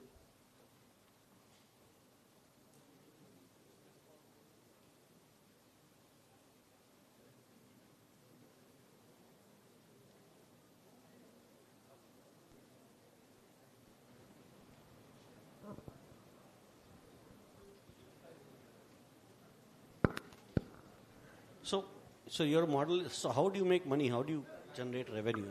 You said the problem. So you are going to make an app, it's going to be a subscription app, and how are you going to source the places where they will live? Who are going to be your partners? Multiple questions. So basically our potential client is student and working professional. Every year student come in college, and after they completing their degree, they are going to in professional life. Okay. So basically our client are the professional and the student, and who is giving the home and the PG services are available in the local area. They are not knowing the online things, how they can upload. What the PGs say? Oh, it's a very highly competitive business. How do you secure them? How do you provide services? Societies have issues not allowing the PGs to live. So to locate these kind of locations is a task. Yes. So I'm sure you have a plan in place, but I would have loved to actually hear more about that. What are you trying to sell? Client is one side, but then you should have something to sell. Like हमारे पास जगह है, right? So somewhere. So anyway, no more questions.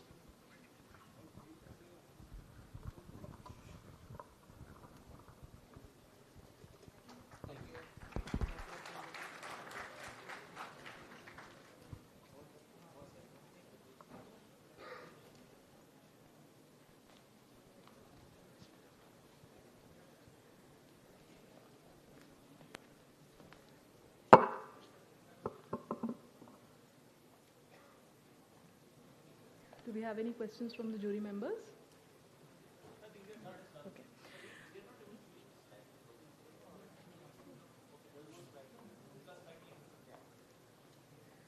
Next participant is Ansh Rajor.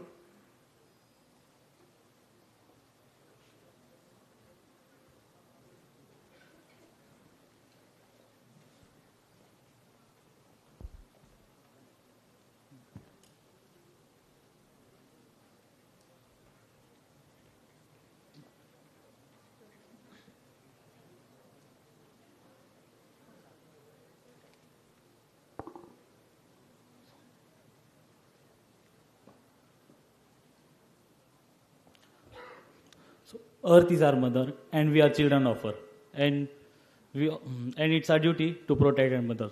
We are Team Barker came here with a sustainable solution. every solution has problem and every problem has solution. So here I am with the problem, that is 10x more pollution is spread by smoking than diesel engines. Do we know that?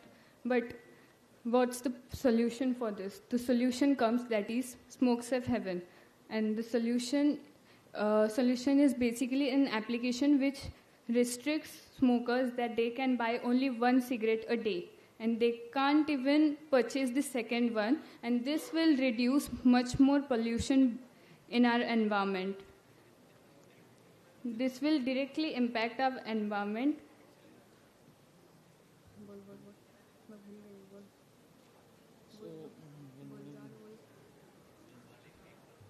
So this application works on QR that government will strictly apply this idea all over India, and every shopkeeper have to verify a code from government and have to take that application, and users, that is smokers, have to scan that QR and they can buy only one cigarette.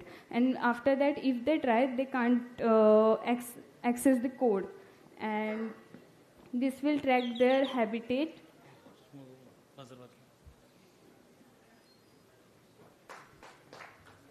So what will happen to ITC?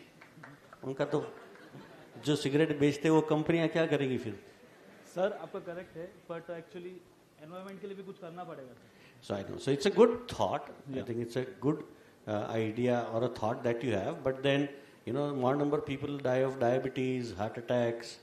तो फिर तेल वालों को भी ऐसा कर देंगे. Sir actually जैसे कि स्टार्टअप नेशनल स्टार्टअप डे जियो कन्वेंशन सेंटर में हुआ था, वहाँ पे सीएम सर प्रेजेंट है महाराष्ट्र के, उनको हमने प्रेजेंट किया था आइडिया, उनको भी हमारा आइडिया पसंद आया, वो इनिशिएटिव लेने वाले, तो गुजरात गवर्नमेंट क्यों नहीं ले सकती है?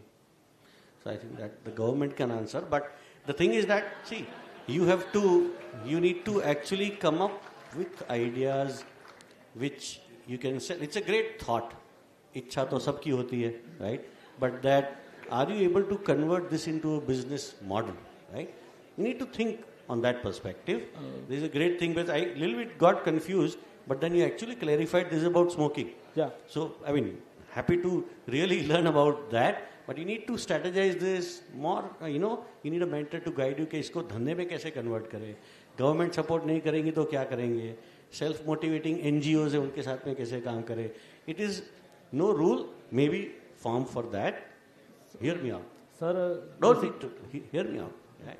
So when you talk about pollution, when you talk about smoking, people will break the law for XYZ reasons. We need to figure out ways. Curbing may not be the method. आपको बोलेंगे भैया तुमको इतने बजे उठ के जाना ही जाना है तो आप उठोगे ही नहीं. Things, right?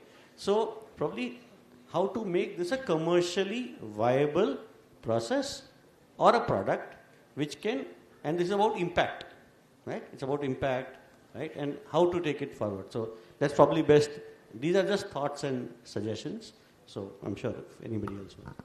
I think Mihir sir would have a great thought on that. I am too. भैया कितने महीने से ये आइडिया लेके चल रहे हो? Sorry sir. How many months you are living with this idea? Last 1 month only sir. We presented this idea in Kumbhathon Jio convention centre in front of CM. नहीं आप इसमें क्या हुआ कि आप प्रेजेंट करोगे, लोग अप्रिशिएट करेंगे, तो वहां पर थोड़ा डेंजर जोन है. The point is not necessarily in a public forum the idea which is appreciated is workable. Yes sir. Point ये है कि आप अपने आप से पूछो, may be discuss with your 100 friends, some of them could be smokers and others sir. ये कुछ आइडिया है ना, सपोज गवर्नमेंट को इम्प्लीमेंट करना है तो गवर्नमेंट कल बैन कर देगी कि भाई सिगरेट. पहले आप तो बहुत यंग हो, आज से 10 साल 15 साल पहले आप पब्लिक स्पेसेस में कहीं पर भी, रोड पर कहीं पर भी स्मोक कर सकते थे, राइट? थिएटर्स में हो, मॉल में हो, कहीं पर भी. अभी नहीं है क्योंकि लेजिस्लेशन आ गया. So if government wants a legislation will come कि भाई कोई सिगरेट पिएगा ही नहीं. ठीक है. अब पॉइंट ये है कि अब आप ये बोल रहे हो कि मेरे आइडिया में सरकार को ये करना पड़ेगा कि हर एक डिस्ट्रीब्यूशन प्लेसेस पे ये आइडेंटिफिकेशन मार्क करे, राइट? या QR कोड हो या आधार हो तो आधार नंबर को लगाए कि जिससे, राइट सर. बट आयरलैंड, अब पॉइंट ये है कि आप ऐसा आइडिया, हाँ ठीक है, कुछ you can always talk to the government people if they can, specially politician, which is good, you have done that. But ये क्या होता है, एक रिकमेंडेशन होता है सरकार को, सर हमको ऐसा करना चाहिए. एज ए स्टार्टअप आइडिया सरकार करेगी तो अपने आप होगा, नहीं करेगी तो भी as a startup it's very difficult. Sir startup नहीं, दुनिया करने के लिए बहुत कुछ है, सस्टेनेबल थीम लेके आपको जो करना है बहुत कुछ है। राइट। आप ऐसा करो कि जिसमें आज आइडिया करो कल कुछ काम कर सको। आप ऐसा भी हो सकता है कि 10 साल के बाद भी हम यही आइडिया पे बात कर रहे हो। So don't marry to an idea which is not workable.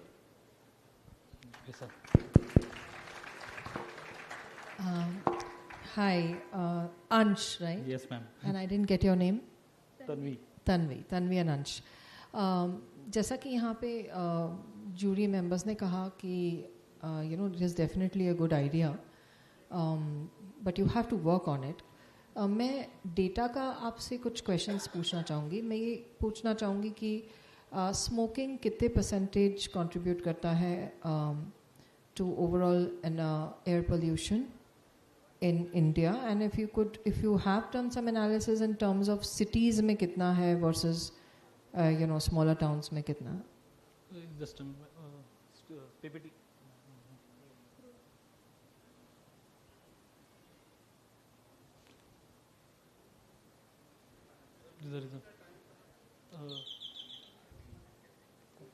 Actually, ma'am इसका तो भी हमें आंसर पता नहीं, but ma'am before putting limitation 3,60,000 kilogram carbon dioxide release होता है, और after putting limitation 0.35 billion kilogram carbon dioxide release होगा। 93% ऑफ रिडक्शन डायरेक्टली इंक्रीज हो रहा है 1 ईयर में। Okay. So thank you, because the time is running out. मेरी guidance ये रहेगी कि smoking for air pollution is that a more significant problem, or is smoking a more significant problem for health, human health? आप वो choose करिए पहले, आप data को देखिए, कोई भी आइडिया आता है आप रिसर्च करके आइए और फिर उस आइडिया को प्रूव करिए, because I can see a lot of slides which are also talking about some kind of world class air purification system is also something you have written. Then there is this QR code happening. Then so I think you guys need to work on it and get your priorities. Is it a health issue you're solving? Do you want to solve a pollution issue? What is it? All right, so please aap research theek se kariye. Thank you so much. So I'll take 30 seconds more. I know the time is short, but see what I want to share with all of us here, and to both of you also. Ruko bhai. To both of you, that never feel disheartened, right? I think it's very important to dream, right? Dream नहीं करेंगे तो कुछ सोच ही नहीं पाएंगे, हम कुछ कर ही नहीं पाएंगे. So the first step you've taken is dreaming towards entrepreneurship, and of course you need to work more for that, right? Sir. But there is no good idea or a bad idea. You make it workable, but then there is a very thin line between dream, ambition, and wishful thinking. So हमको उसको कैसे break करना है? That is what we should be actually learning out of this. Yeah. Thank you so much. All the best. Thank you so much, sir.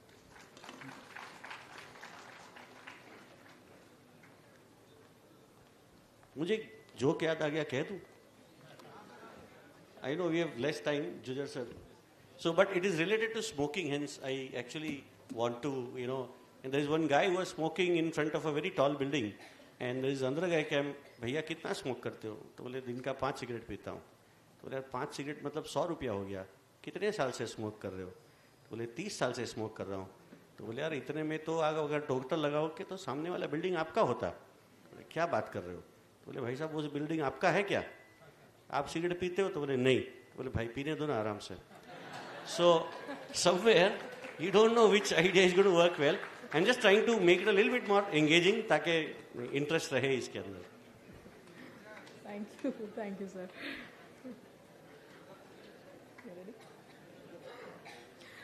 Next participant is Jatin Agarwal.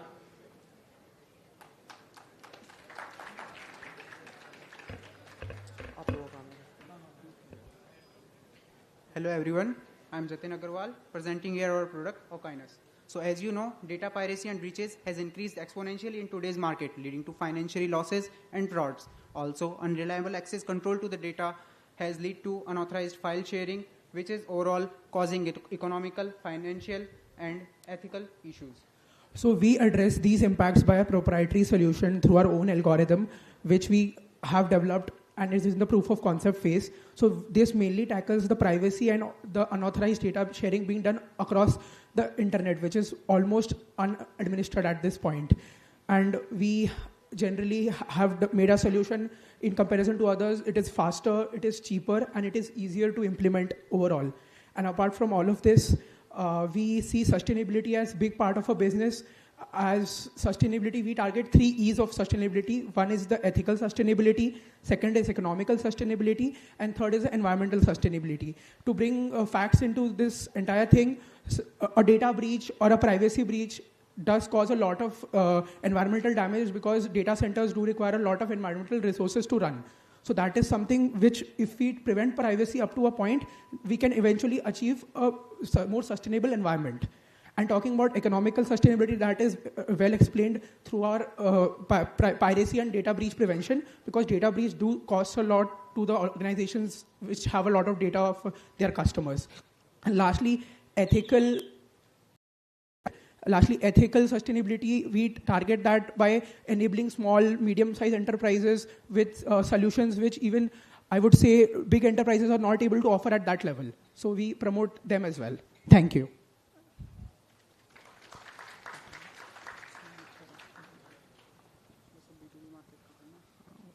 So the data which is need to be shared to the other organizations, how will you restrict that?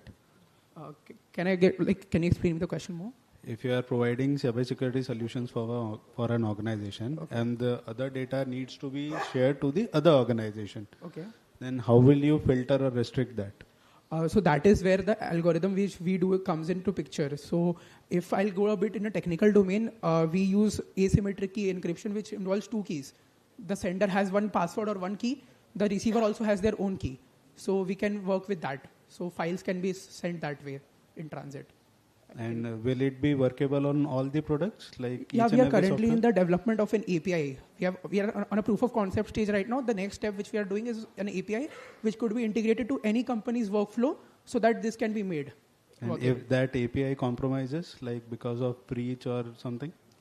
So what we actually are doing to make offload the burden from our end is directly giving the API on the company's resources only. So company has to comply with the government legal regulations and whatever they have in their existing workflow. We just provide the logic and like the entire mechanism for that. Okay. Do you have any tech founder with you? We 3 are the people doing the tech here. And Tech is in-house, right? Yeah. How do you plan to charge? So, sir, charging will be all on contractual basis, because this is more of a B2B business, not something which can be done in B2C. So, edtechs is going to be one of our biggest clients. So, we can basically charge them on amount of requests made and amount of data used. So, that is something which will be chargeable. That will be a revenue model as well. Okay, and you will be using some of the cloud infrastructure, right? Meaning your... So it depends on how the company wants it. If some companies which have their own servers, data centers, infrastructure, we can incorporate our API. That's why we are making an API. We can incorporate that into their infrastructure as well. Okay.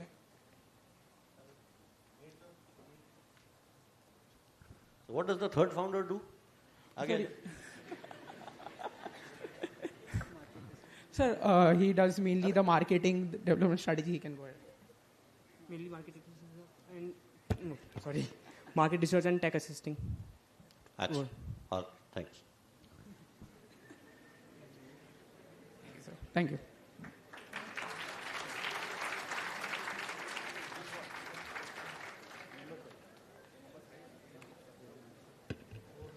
Our next participant is Drashti Soni.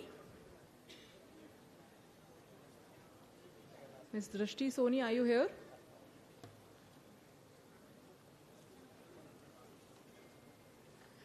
All right, we'll move on to the next participant then. Ansh.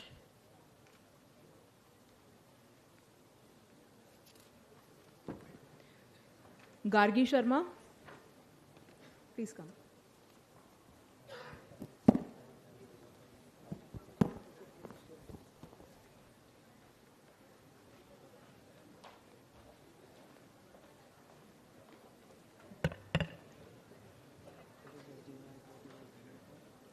HDMI port है इसमें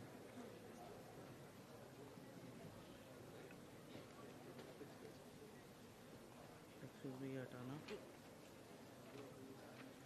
on करो slide on करो slide कहाँ है आपका slide ready करके आते हैं ना I think it's a very important point for the rest of the startups who are going to pitch that. In the 90 seconds, you feel like 90 seconds mein hum kya hi bolenge, right? But it's very important to pitch the idea and the thought. So I just suggested that it's not necessary to describe the whole product. ऐसे बनाया, इतना time लगाया, ये language है, वो language है.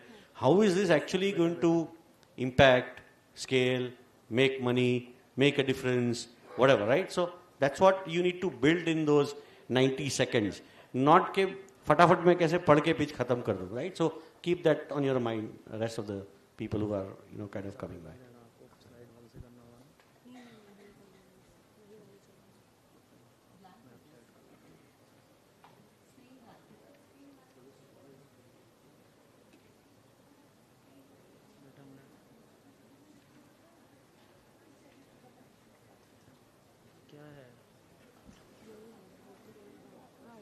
हो गया डोंट टच कैसे होगा हो जाएगा ना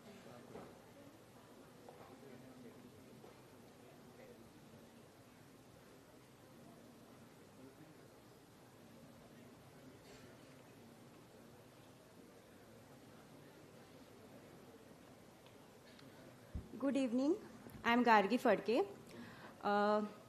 As we know that plastic waste, plastic which is used in, let's say, the food packaging and the laundry is ending up into the environment, and the water-soluble laundry detergent pods which are used in the laundry sectors are not actually per se biodegradable, because a study has been has stated that the PVA used in the water-soluble laundry detergent pods are not actually biodegradable, and they are a threat to the ecosystem as they can release microplastics. So the innovation of sustainable detergent pods made from biodegradable polymers, that is zine-based, which reduces plastic waste and the release of microplastics, ensuring eco-friendly disposal and maintaining the effective cleaning performance while minimizing the environmental impact.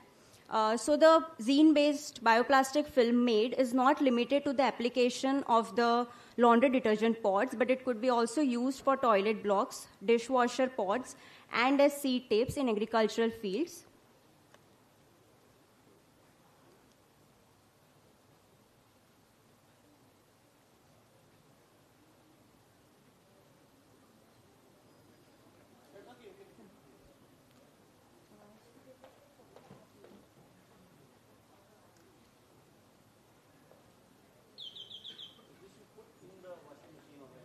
Yes, I have the video, but it is not playing. This is biodegradable. Yes, sir.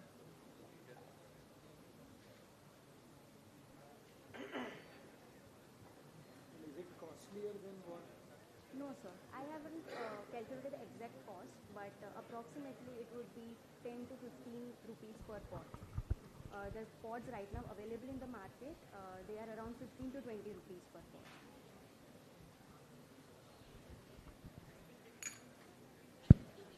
Hi. I think it is a great idea because, increasingly the penetration of washing machines has increased a lot in India. And I think also the fact that there is now an increased population, especially in the urban areas, looking at usage of pods. So while we don't have pods usage so much in dishwashers, I'm seeing a change in consumer behavior where people are opting for pods because they're easier to handle, easier to use, and all of that. I'm very glad that you mentioned microplastics because that is something that's become a huge problem for the human body, for the environment, and for living organisms on the planet. I wanted to ask you, Beta, that I really like this, the sample. So how did you, if you could share your story in terms of how did you develop this, how did you do the research, and I couldn't understand the material that you're using. So if you could just take 30 seconds to explain that to us.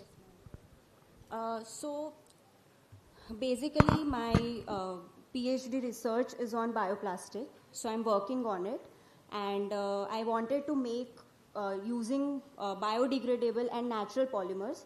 So zine is a protein from maize, which is obviously a natural polymer, so it is biodegradable. So from that I have made it, and I have applied it into this application. So yes. And have you done trials basis the effect that the detergent inside has on your covering? Because many times there's an interaction between the materials, and that might leach or might actually start dissolving the material that you have used. Yes, ma'am. I have actually performed it on the laboratory level, because I have used pieces of clothes, and usually the washing machine cycle, that is a quicker one, is usually 30 minutes. So I have spinned it for 30 minutes into the beaker, and I have seen the cloth. It is clean, like we usually clean in the washing machines. So even the detergent gets dissolved and it gets released. Okay, I'm very happy that you've done your homework, and that's for the other teams as well. That's something that we really appreciate. She knows what she's talking about. My few things that I would leave you with before other people ask you is that once please look at the feasibility during transportation in India because of heat and humidity, since I've worked in this sector very closely with HUL. So look at that. Do they melt away? What is your product's actual, is it resistant to weather and many other things? I'm just closing it quickly because we don't have time. Just look at that. Look at how you can look at feasibility and scalability by going deeper into these parameters. Yes, ma'am. Thank you. Thank you, ma'am. Is there any IP or a patent you'll be looking at the formulation? Is this patentable? Yes, this is patentable. So you are working on that side as well? Yes, sir. Okay. And I think ma'am gave a great suggestion, and one suggestion again is whenever you do a business idea, just write down 10 reasons why it will fail. Okay. Right?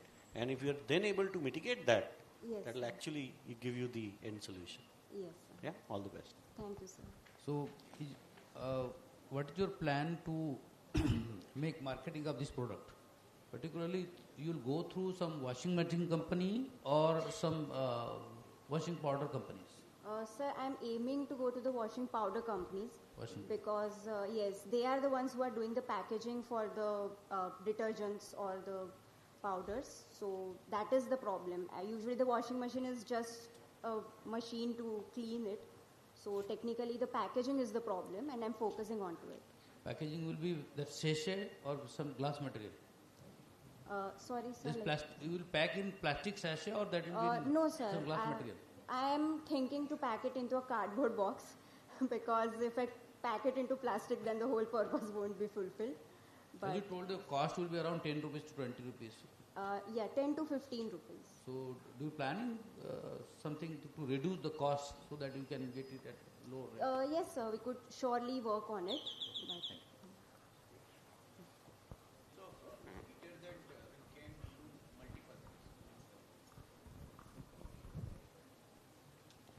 So, have you demonstrated your product vis-a-vis the detergent? Because the detergent can remove the dirt, the stain, the oil, grease, everything, right? Yes. So, whether are eco-friendly this dirt remove means whatever the detergent. Sir, the thing is that the stain removal and everything, that is the whole formulation of the detergent. Correct. So if the detergent is that much strong, the packaging won't affect that. It is just that the packaging which is soluble, it will just get soluble into the water, and with each rinse, it will be out from the machine. So it won't be a problem. If the staining and everything, that is the formulation of the detergent. So it won't affect that. No. So what you are proposing, instead of the regular detergent, I need to use your port, right? Yes. This is what you are replacing the detergent with your ports, right? Yes, sir. So till date, I am using detergent for my clothes. Whether equally the same output can I receive when I use your ports? Yes, sir. There are already detergent pods available into the market, but they are using the PVA packaging, which can... No, we are not talking about packaging. Packaging is the secondary stuff. The core product should demonstrate the way, whatever the efficacy is. Yes, sir. Yes, sir. Because I have, that is what I said, that I have done on the laboratory level. So I have put the pieces of cloth which were not cleaned, like they were not that much dirty, but they were not cleaned per se. So I have used that, and the cloth came out to be clean. So the detergent, its effect is everything. आपने कभी detergent की add देखी है?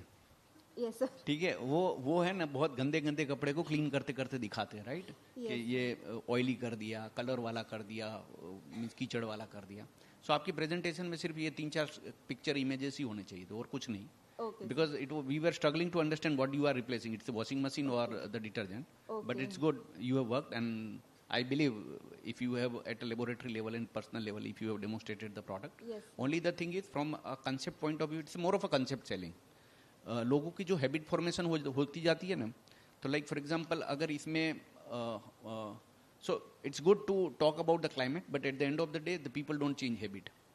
तो habit changes में 2 चीज होती है, प्राइस पॉइंट और कन्वीनियंस फैक्टर और इफेक्टिवनेस. इन सब में आप +1 हो, मीन्स डेल्टा कुछ इंप्रूवमेंट है, then only there is a product market fit. Otherwise बहुत स्ट्रगल होती है. सेकेंड थिंग इज, जो भी डिटर्जेंट मार्केट में बिक रहे हैं ना, उसकी मैन्युफैक्चरिंग कॉस्ट तो हार्डली नेग्लिजिबल होती है. It is only the distribution cost which added, right? तो आपकी जो भी कॉस्ट होती होगी, but believe me, well it goes to the market, the cost metrics and everything will change. तो आप ये सोच के थोड़ा सा अपना बिजनेस प्लान बनाना, ठीक है? चलिए, good. Yeah, I just have one more piece that, because thank you so much, Mrs. What you said, and this is a consumer insight for you, because what he's saying is that, see, people in India today have progressed to washing machines, but most of them are using detergents, which means either liquid or powder. So India ka adoption for the capsules that the pods is not very high. So I would request that you use this. So your demand will not be high, is what I'm trying to say. Is use of pods a huge issue for India right now? No. Is use of pods a huge issue for Southeast Asia? Yes. So first, get your market right. The second thing is, see how you can use your expertise and research with this material and expand it to other categories. For example, I'm just saying it, hypothetical. Can you have toothpaste pods or something like that, which is going, because we currently use toothpaste from plastic tubes, which are not biodegradable. So I would suggest, if you want to go ahead and you want a good demand, either look outside where the pods are getting used, जहाँ ये actually एक problem है, और अगर आप India में करना चाहते हो तो आप other categories को approach करो. All right? Thank you. Thank you, ma'am.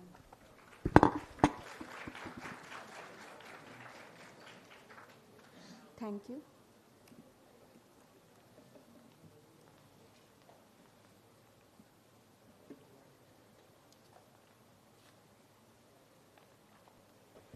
The next participant is Nandini.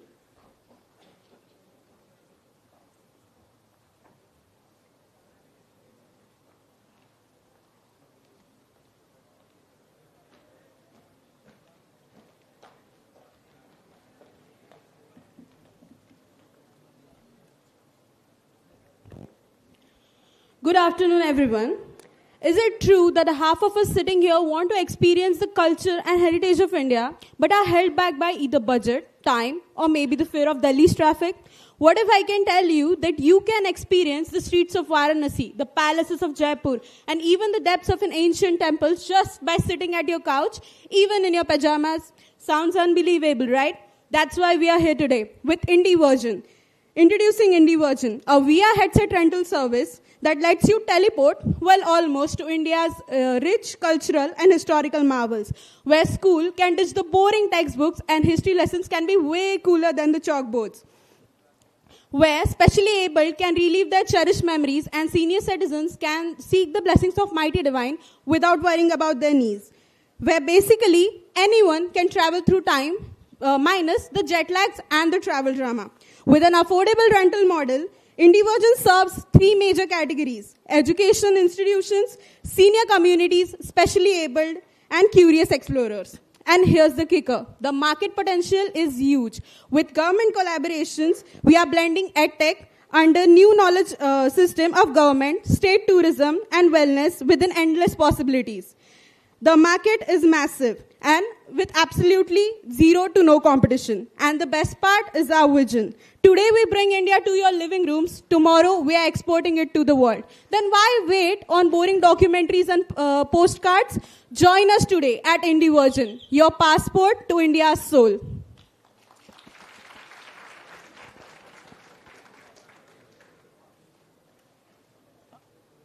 Do you have anything ready in the product? Meaning, No, sir. it's just at idea level? It's a very fresh idea, so we just presented in front of you. Very nice idea, though, and Thank good you. presentation. Thank you, sir. And maybe whatever you made the presentation, what is the why do people travel according to you? So here we are not trying to replace the original feel of you traveling. It is for the people who cannot. Like for example, everybody of us have an old person at home who either have a heart issue or cannot travel somewhere. For example, in Vaishno Devi travel, they don't permit the people with heart issues or knees issue. So why don't we just give them a feel, how the bus travel looks like, how the mountain ranges look like, how the mighty divine himself look like. If we can provide them the feel, then why not? Sir, also our customers are students. Our customers are students who are not aware about the culture. So by promoting this, we will make sure that they come to know about their culture, their roots. And any challenges you see in creating the virtual experiences? The challenges right now are maybe the software development, but we are planning to inbuild the software. If we are trying on an initial basis, then we are also searching for outsourcing the software. And the major challenges can be the interest of people, which can be developed eventually with the help of good marketing and collaborations.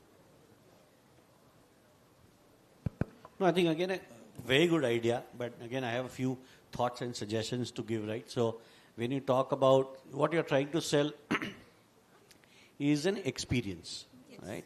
And we all have 6 senses, right? So maybe you can't smell, when we look at Kashmir pictures, we say how beautiful, right? But we don't know where he was standing and when he took the picture. We always appreciate the mountains and everything. So it's very important to give a complete experience to make it very memorable and the person going back and ready to pay for that. I want to do this experience. Imagine Coldplay by VR and Coldplay that happened on the ground. What's the difference? Right? So, please. Sir, for the scalability, we are also focusing towards giving the experience of the cuisines. Through daily culture, we'll give the virtual reality tours of their daily lives. Khushboo nahi aayegi na? Taste nahi aayega? No, sir. That's what I was going to say. We will provide the cuisines as well. If the future is scalable, we will provide a restaurants with the virtual reality and the cuisines as well. Great. So maybe the menu could be such, yes, right, that you can actually see the dish, like Zomato mein khulega to, yeah. So that was just the thought that you need to think about several verticals and revenue streams when you think about something, so that it does not stop or pause at a particular area. So it's a great idea. VR, India. It can be stories, it can be jungles, it can be anything where people can't go very easily and still experience that whole thing, right? So, all the best. Thank you, sir.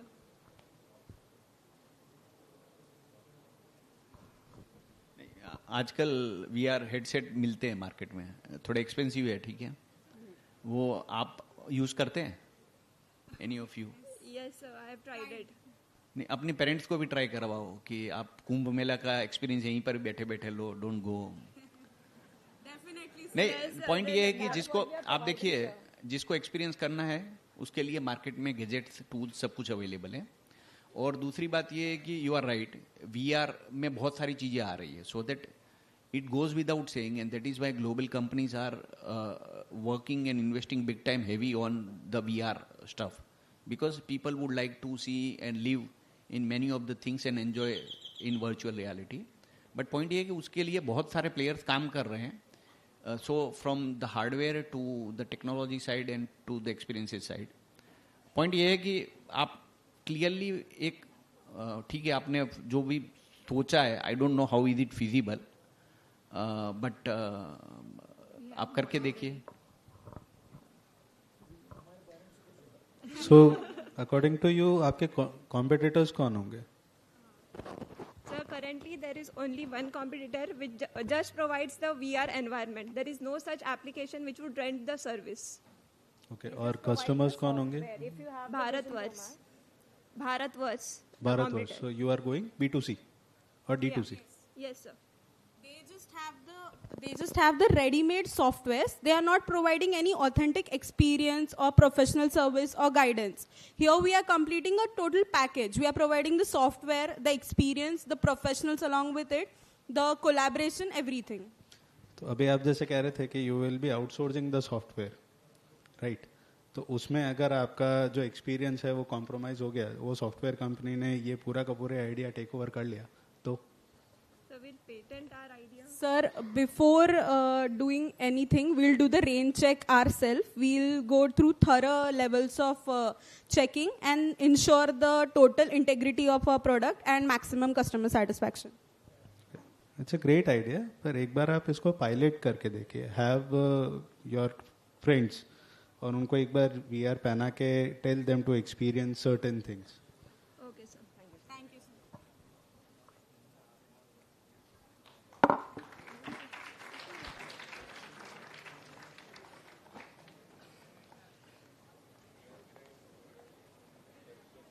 Next participant is Nisarg Rathod.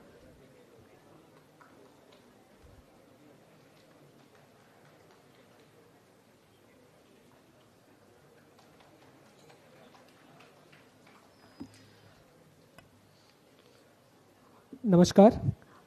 We are Team Reverse. We are a sustainable textile management, waste management company. So, do you know India produces 9.3 million metric ton of textile waste which goes into landfills and which is worth millions. So, we found a gap here and we are turning this waste into like gold. Like gold means money. So Lux will continue. Hi, as Nisarg said, India is the biggest textile waste producer in the world. We generate almost 30% of textiles in India for the world. But the thing is that we cannot manage that waste we create because the fast fashion leads us with the maximum side of waste. So we decided to create a channel where customer can instantly sell their used clothes from their doorstep in exchange of money, reward, and more many things. So we created one marketplace where you can just go and list your clothes and the driver will come back to your doorstep and pick up your clothes and instantly you will get a minimum value of that cloth in your UPI. After the evaluation, you will get the extra money for the shopping of new goods. So we have created that structure supply chain. So when we collect that waste, we segregate them into grades. So one is for the upcycling and the reselling and other is for recycling. So after the recycling, that we create that cotton. The black part that you have, it goes to industries again to make the yarn. But the other white one is nylon, which you cannot produce the cotton again or the yarn again. So we have to make the bricks that you have, which is used for soundproofing and isolation. So we have that created that chain which produce zero waste in the end. Thank you so much.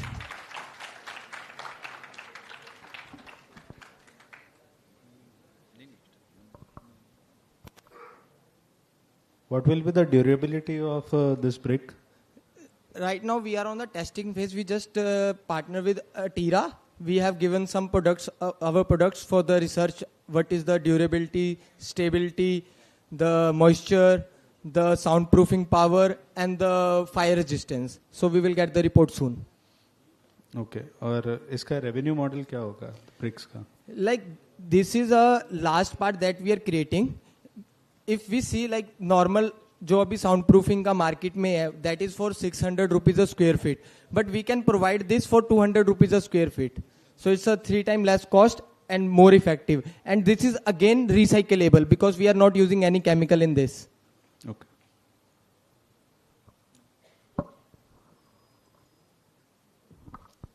How do you go about deriving the minimum value? Like we provide the minimum values in kg. That is 15 rupees a flat, where you can give your a good quality cloth or a totally ripped cloth. But after evaluating the cloth, we will give a points. There is a point system in our website that you will see how we evaluate the point, because we always keep the transparency for you.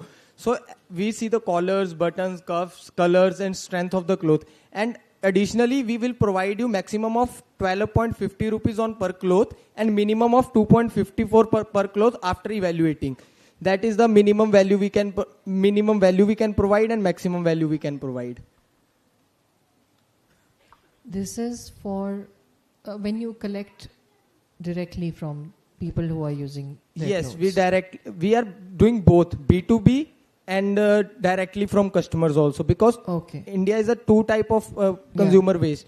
52% is post-consumer and 48% is pre-consumer. Okay, so you have both B2B and B2C. Yes. Let me just understand it from the consumer. I am a consumer, I have certain clothes to give away. Can you just walk me through the process? Yeah. Where do I go? Is there an app? Or what is your vision on how this will go? Yeah, you just have to go to our web portal where you have see the option that sell now. You just click there. You have to put your address detail, what clothes you have, and there are 3 images of your cloth.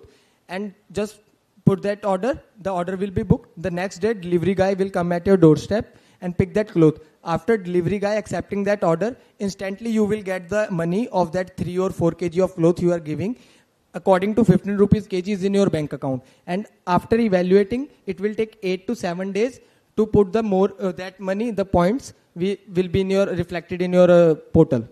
So there'll be points for people like me. Yeah. What do I do with those points? Like we also help partner with the brands on our portal, because brands के लिए भी हमें buy back करना पड़ेगा, because they have to achieve their SDGs goals, carbon credit points and other things. So zone से brands आज market में available है, on some time it will be on my platform also. Right now we have some new age brands like Stoner Club, we have Leotude and the new age coming brands. Okay, and are you tying up with those brands in some way? I just want to be sure as a consumer that when I'm giving it for this cause and recycling, my clothes should not actually end up with the brands and they are recycling them into new products. No, there is the 2 models. If the cloth is wearable, we thrift it again, because we can reuse it again. Okay. If it's not usable, it's ripped, it's totally recycled. It's not going to be landfill, not going with the brand. We are going to recycle it on the other side. Okay, so once you take the clothes from consumers like me, where does it go? What's that? Where does it go? Where does the saman go that you have taken? Factory hai, koi processing unit hai? We have our own warehouse in Narol. So where we take the things. Okay, or cotton, silk, nylon, polyester, every type of cloth. Yeah, every type of cloth is recyclable that turn into that part. But after that we have a certain parts to make a fabric again. So we have to see that limitations. Okay, thank you.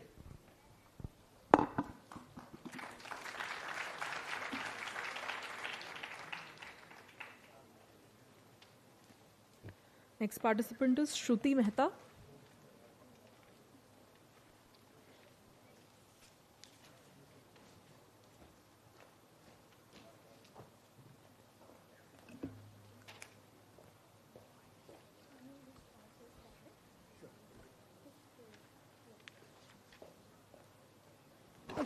Hello, this is Shruti Mehta, founder of Bharat Godam Solution LLP. Basically, we are into agriculture warehouse management and monitoring system. So what we are focusing into, total 40% of post-harvest produce is wasted. That is, जब भी हम लोग transport करते हैं up from the farmland towards the warehouse or towards the mandi, 40% of food is wastage. Why it is wastage? Because of misplacing and mishandling of goods. And also, sometimes in storage, when goods are present, then the expiry date is passed. So what is the issue? Because there is lack of technology and lack of awareness. So what we are doing, we are basically providing an agri-warehouse management and monitoring system. We are basically giving a warehouse booking system in which the warehouses which are available in the locality for farmers, FPOs and traders, they can book it in advance. And also we are providing a weighbridge integration, deposit, withdrawal, and also during the deposit, which the tab which I have passed is showing a real-time monitoring of goods video. So how much goods are going inside the warehouse, coming out of the warehouse, a proper counting is done with the accuracy of 99.9%, and it will also show which commodity of goods is going, what are the bag size, and how much numbers of bags are.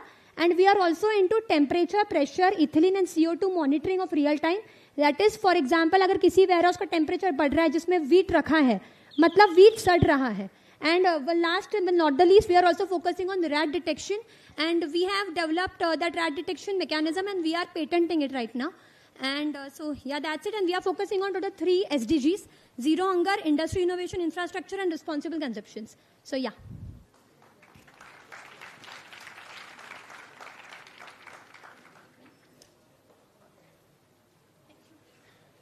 Maybe as a Godam owner, what are the things, like how difficult it will be for me to implement this? Okay, sir, it will be very easy. Like we are using machine learning. So only a camera is needed and our small device GPU will be needed. The reason is कि लोग RFIDs and QR code से करते हैं, उसमें इतनी operational infeasibility होती है. Like we did our trials, like I am working from 2 years. पहले हमने सबसे पहले ट्राई किया RFID से, which we miserably failed because of operational unfeasibility, and उसके वजह से people were not ready to adapt. Then we thought कि कैसे रियल टाइम काउंट करें गुड्स का. Then we went to machine learning. It is hard to develop it technically, but we developed it, and now we are patenting in. अभी वो क्या है, ज़्यादा load नहीं है, बस कैमरा एंगल वो चाहिए एंड प्रॉपर काउंट होगा, तो उसको ज़्यादा दिक्कत भी नहीं. मजदूर बैग QR को वो बराबर कैमरा में दिखा के लगाना पड़ता है. हमारे इसमें आप कैसे भी लगा के जाओ, बैग काउंट होगा. आपने वो वीडियो देखा रहेगा, तो वो किसी तरह वो काउंटिंग होगा. एंड जो फूड वेस्टेज है, अगर चोरी भी हो रही है, अगर इधर जाने से उधर जा रहा है, तो अलर्ट भी सेंड होगा. So we are basically monitoring our entire supply chain, agri. And अगर कुछ भी इशू होता है तो हम अलर्ट देते हैं फार्मर एफपीओ जिसका भी माल पड़ा है वेयर हाउस के अंदर. एंड ऑल्सो और एक बेनिफिट फॉर वेयर हाउस इसकी उनको पोस्ट हार्वेस्ट लोन्स का भी हम के लिए भी हम बैंक्स कनेक्ट करके देते हैं. तो बहुत कम बैंक से कनेक्टेड वेयर हाउसेस के साथ because of lack of technology. So वो भी एक रेवेन्यू मॉडल है फॉर वेयर हाउसेस. सो या बिजनेस मॉडल क्या रहेगा? बिजनेस मॉडल है सब्सक्रिप्शन कॉस्ट, सब्सक्रिप्शन बेस, पर फर्स्ट टाइम रहेगा one time installation cost because हमारा जीपीयू रहेगा. एंड अगर आपको हार्डवेयर जीपीयू चाहिए तो बिकॉज कुछ का डेटा इंटीग्रिटी इशू होता है. जैसे हम ऊंझा में गए थे, पीएमसी ऊंझा में हमने बात की है, तो वो बोल रहे कि मैडम आप डिवाइस लाओ, यही लगाओ, हमें अब क्लाउड वाला नहीं चाहिए. आपको जो भी कभी भी इशू है आप यही आओ, यही सॉल्व करो. I am like okay. Whereas जो हमारा तेलंगाना में राइस मिल का चल रहा है, उन्होंने बोला मैडम वर्चुअल चलेगा, तो वहाँ पे हमने वर्चुअल जीपीयू लगाया, तो उनका कॉस्टिंग लेजर 20K आया है, बट ऊंझा वाला कॉस्टिंग 54K आया है. तो that is the difference hardware and software में. सो या ओके, आपका लोडिंग अनलोडिंग दोनों काम में आएगा? Yes sir, loading unloading and weighbridge integration वाले पार्ट में भी काम आएगा. Okay, suppose already there are some goods available in the godown, you are putting additional goods, so your software will give that information that. Yes sir, yes sir. कितना exact अंदर गया है, किसका गया है, कौन से कमोडिटी का गया है, प्रॉपर मॉडल ट्रेन हुआ है, उस हिसाब से जाएगा. Counting of bags is okay, but counting of weight भी काउंट होगा सर. ऑटोमेटिक? यस सर, हमने इस तरह से मॉडल बनाया कि कौन सी कमोडिटी है, बिकॉज अगर वीट 50 kg बोलो और सोया 50 kg बोलो तो डिफरेंस होता है कमोडिटी में बिकॉज ऑफ वॉल्यूम गेम्स. तो हमने टोटल 4.5 लाख इमेजेस ट्रेन किए हैं, तो जिससे हमें 50 kg, 75 kg और 100 kg में भी डिफरेंस पता चल रहा है. आपका एक्यूरेसी लेवल कितना है? और sir accuracy level 99.94. So what is your revenue right now? You are revenue generating already? Sir, we have tested at across 6 warehouses. And sir मेरा कहना ऐसा है कि और मैं 4 वेयर हाउस करना चाहूँगी, so that then I will go for revenue model, like revenue exist. अभी प्री रेवेन्यू है, अभी हम जितना हम जीपीयू लगा रहे, जैसे मैंने सर को बोला 54K का हमने लगाया, तो बस हमने जीपीयू का सिक्योरिटी डिपॉजिट लेके रखा है कि भाई अगर आपका वहाँ हमने दिया है डिवाइस वो खराब हुआ है तो थोड़ी ना हम हमारा पैसा वेस्ट करेंगे. तो बस वो हमने पेड ट्रायल्स कर रहे हैं, हम ना कि फ्री ट्रायल्स कर रहे हैं. But revenue will be started by June. So we are going live on Akshaya Tritiya by the way, and then June से we are might be getting a revenue, वो credit cycle के ध्यान में रख के. Okay. It is useful for only agriculture product or some fertilizer bags? Sir, fertilizers also. Sir, Mehsana का जो fertilizer वाला बात है, हमारा नागराजन सर के टीम के साथ बात चल रहा है, तो वो fertilizer वाले में भी हमारा implementation होने का संभावना है. So fertilizer बोलो, seed industry बोलो, cement industry बोलो, जहाँ पे भी similar है, basically हमें waste management करना है, zero minimal waste करने का aim है हमारा. Okay, thank you. So, yeah. Thank you.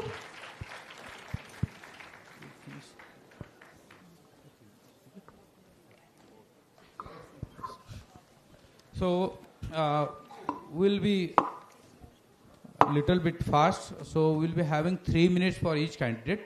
So 90 minutes plus 2 minutes questions maximum, so that we can cover entire presentations before 6 o'clock. And no jokes. Thank you. So 3 minutes for the jury members and 90 seconds for the participants. Okay. Thank you. Thank you so much. Next participant is Utkarsh.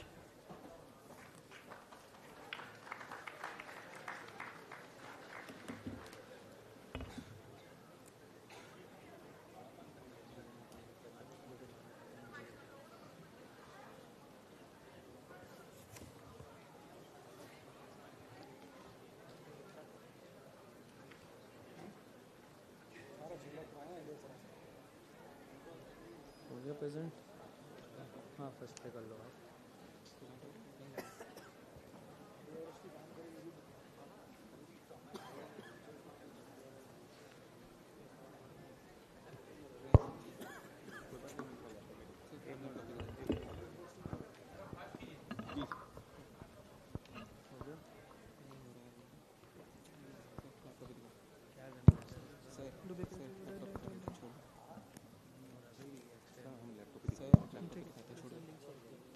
छोड़ दे निकाल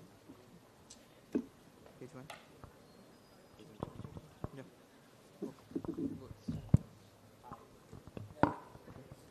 okay good morning everyone I with my team will be presenting on the topics of everybody loves racing, right? But racing with some sensors or some techniques, it will be a productive idea to know more, to know about yourself and how your driving skills are. So here we present smart tracks. Smart tracks are basically like we can say sensor occupied tracks where there will be 20 to 21 sensors that will be calibrating your driving skills and the your car modifications and the aerospeed that we can do. Sensors major will be ECUs, generators, accelerometers, strain gauge, LiDAR sensors, thermal sensors, which can be productive, and they can also give you the idea about the vehicle and your driving skills. They can be modeled in the function like car manufacturer models. They can be events. They can be helpful in events and other niche market as well. The racers can come on the tracks, and then they can race and get an overview of the vehicle. The market revenue for this. Okay.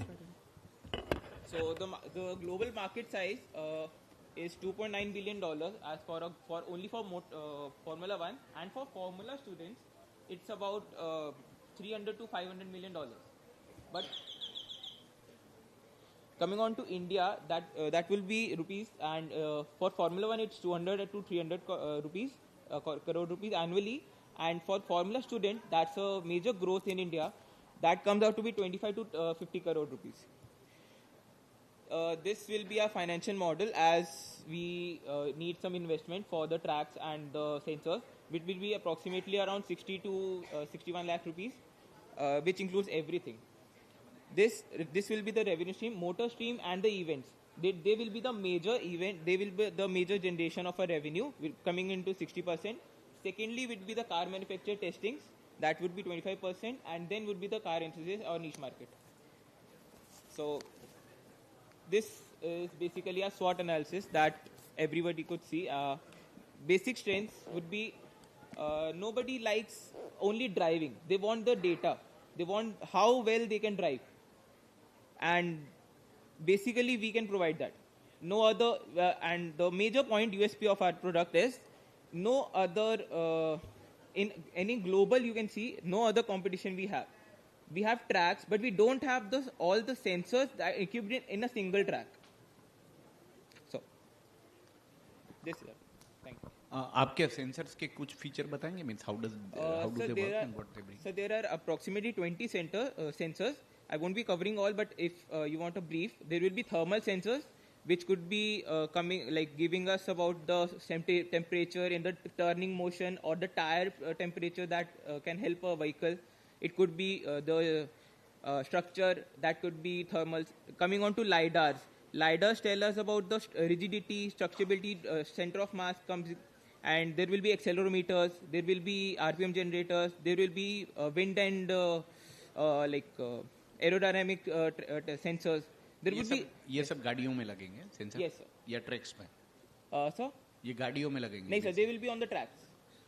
Tracks पे lidar है, ये They would- accelerometer, gyroscope का क्या काम है? Sir, they would give us the accurate data that other sensors won't give. Like we'll be giving a, they'll be under the. आप बताएंगे accelerometer और गायरोस्कोप कैसे काम करता है? Sir, accelerometers जो है आपके बेसिक जो सेंसर्स है, अब अगर उसके ऊपर से गाड़ी जो है, like there will be different sensor in different area. Once a sensor is here, it will cross the second sensor. The time duration can be calculated. आप वो तो कंप्यूटर विजन से भी कर सकते हो. सर कंप्यूटर विजन से accelerometer हो सकता है, लाइडर, थर्मल एंड बाकी सेंसर्स को कोलैबोरेट नहीं कर सकते हम. वैसे कर सकते हैं, मैं एल्गोरिथमेटिक अगर करो तो. सॉरी सर, आप कर सकते हैं, कर सकते हैं.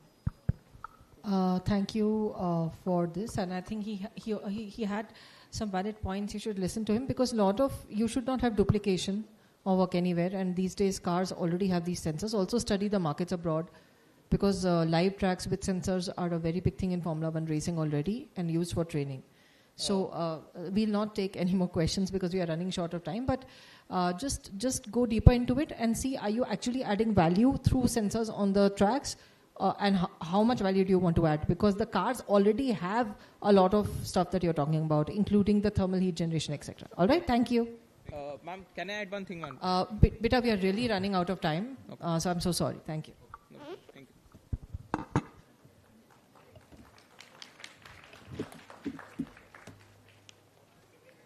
Next participant is Kunal Khatri.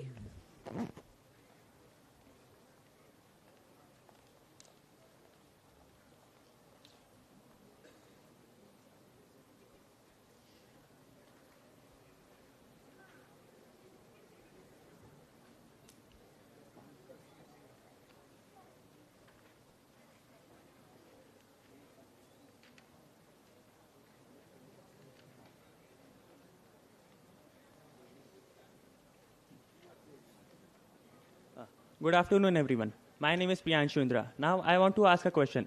यहाँ पे कौन-कौन लोग हैं जो स्टॉक मार्केट में इन्वेस्ट करते हैं? एक बार हाथ उठाइए. और कौन-कौन लोग हैं जिन्हें अपने डिसीजन पे पूरा भरोसा होता है कि उनका प्रॉफिट ही होगा? तो क्योंकि ये बहुत ही कॉम्प्लेक्स होता है, हमें मार्केट ट्रेंड्स देखने होते हैं, कंपनी हिस्ट्री देखनी होती है, बहुत कुछ करना होता है. पर अगर ये काम आपके लिए एक एआई करे तो बहुत ज़्यादा कन्वीनियंट हो जाएगा. तो हमने एक आइडिया बनाया है स्टॉक फॉक्स का. ये 5 फैक्टर्स पे कंसिडरेट करेगा. पहला होगा स्टॉक हिस्ट्री, स्टॉक के पुराने प्राइसेस क्या रहे. Please listen to him please. Stock के पुराने प्राइसेस क्या रहे, मार्केट ट्रेंड्स, मार्केट में क्या सिचुएशन चल रही है. फिर रेलिवेंट न्यूज़, कंपनी के रिलेटेड क्या न्यूज़ आ रही है, क्या कंपनी अच्छा परफॉर्म कर रही है, क्या कंपनी किसी स्कैंडल में इन्वॉल्व थी. फिर फोर्थ आएगा टॉप एग्जीक्यूटिव रेपुटेशन. तो उसमें जो कंपनी के टॉप एग्जीक्यूटिव्स होते हैं उनका क्या रेपुटेशन है, क्या वो किसी पुरानी कंपनी में से कुछ अच्छा करके आए हैं या उनने वो कंपनी वो कर दी थी, गिरा दी थी. How it works. तो इनपुट देना होगा यूज़र को. इसमें उसे 4 चीज़ों का लिस्ट करना होगा. पहला, जो अमाउंट वो इन्वेस्ट करेगा. दूसरा, कितने टाइम पीरियड के लिए इन्वेस्ट करना चाहता है. थर्ड विल बी उसे कितना रिटर्न ऑफ इन्वेस्टमेंट चाहिए. और फोर्थ, वो क्या इंडस्ट्री में इंटरेस्टेड है. फिर एआई मॉडल क्या करेगा, एआई मॉडल डेटा सेट में जाके स्टॉक्स चेक करेगा जो भी लिस्टेड होंगे मार्केट में, उनमें चेक करेगा कौन सा यूज़र की नीड्स को फुलफिल करता है और फिर उसको डिस्प्ले कर देगा. Thank you.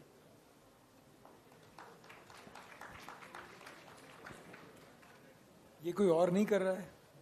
एक्चुअली सर एक और है इसमें, the wall street predictor, but उसमें सिर्फ 3 ही फैक्टर होते हैं, market, stock history, candle patterns और मार्केट ट्रेंड. उसमें टॉप एग्जीक्यूटिव्स की रेपुटेशन और न्यूज़ वाला नहीं होता है उसमें. So the main factor is that accuracy.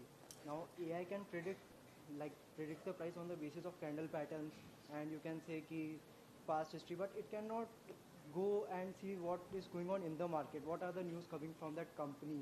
What are internals are going on? Like insider trading is a forbidden thing, but what are legally available now today? If we can see Paytm CEO resigned today, so the stock falls -2% today. And another thing is like China invented DeepSeek AI, so that US stock market crashed almost like 10%, like Apple is 12% down, Microsoft is also 10% down. So these are all the factors we want to consider, we all consider. But now, right now, what are all the like tools available? They don't consider these factors. So the point we are going to add is that how outer image, we can bring the outer image into that AI chatbot. So there is everybody, into stocks today, and you as youth, it's very important, first of all, to understand, one, this is a very, very risky trade.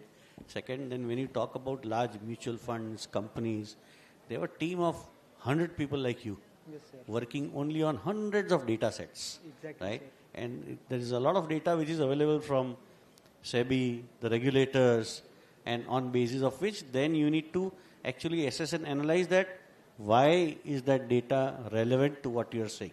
Nobody can claim, right? We all invest in under emotions, okay, right? And that's a very interesting area that a lot of, अगर इतना ही easy होता है 4-5 चीजों से, तो मतलब everybody would be making money, right? So it's a good thought, good idea, but you need to really do a lot of research, right? Sir, yes, sir. एक मतलब बहुत ज़्यादा, इतना easy नहीं है जितना आप कह रहे हो, उतना easy नहीं है, is what I'm trying to tell you. And then you should actually do proper research. There are hundreds of people doing. Every stockbroker has an analyst in their team. They are working on algorithms. Today you don't need even this data input. Algorithm खुद अपना decision ले लेगा, खुद position लेगा, bulls है, bears है, institutional sales है, कहाँ पे gap है. There are a lot of relevant data which you really need to work upon. And I see its potential, but again, बहुत research करो इसके ऊपर. Yes, sir. Right now we are in R&D phase, Yeah. and like as you said, mentioned some of the factors are there. Like what? Yeah, if you suggest some. I get it. I'm sure you are working on it, Yes, but I'm sir. just try to work more on that front. Sure, sir. Thank you.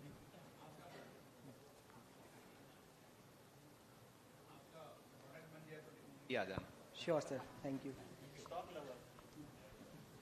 Mathematically possible है, because the mathematics, underlying logic, concept, everything is hardcore mathematics, right? Exactly. So logically it can be done. Yes, sir. Thank you, sir. Sir को आपका formula जानना है. नहीं, formula already है, formula सारे बने हुए हैं. ओनली द थिंग इज वो हेवी डेटा एनालिसिस अब हो रहा है. अब एआई प्रेडिक्शन कितना काम करेगा वो आप फिगर आउट करो.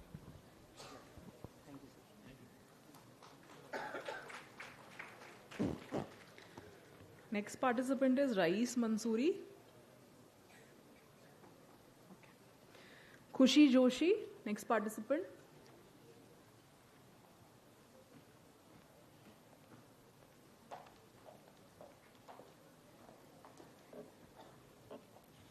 The ancient Indian judicial system is based on the principle of no innocent should be convicted in front of the law. As of current statistics, India's legal system faces critical challenges. High rate of false testimony studies indicates that nearly 60% of eyewitness testimonies in India are unreliable, leading to wrongful convictions. The traditional interrogation method, which uses instruments like polygraph, narco-analysis, and lie detection, have low accuracy and violate human rights, leading to non-admissibility in court. Now imagine a courtroom where truth is no longer just a matter of words, but a scientifically verifiable fact. What if we could decode deception using cutting-edge neuroscience? Enters mind trace, decoding deception, a portable functional near-infrared spectroscopy-based lie detection and witness credibility assessment tool, which uses real-time brain imaging to measure cognitive load and deception indicators. It is non-invasive in nature, portable and scalable, designed to align with Indian laws on evidence admissibility and privacy. We invite government and law entities to adopt Mindtrace in their investigation and training program, along with the Educational Institute, to make this hands-on training experience for forensic professional students, opening more opportunities for forensic neurotechnology. As it goes without saying, man can lie, but the brain cannot.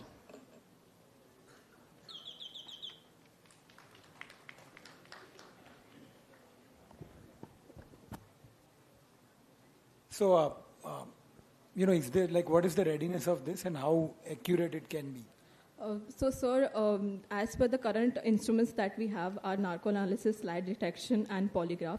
But they have like 60 to 70% accuracy, but they are not admissible in court because they violate the human right, and we need permission for it as per the Act. This instrument it mostly focuses on it's a brain imaging technique. So we are providing something that would be admissible in court and yet would not violate the human right.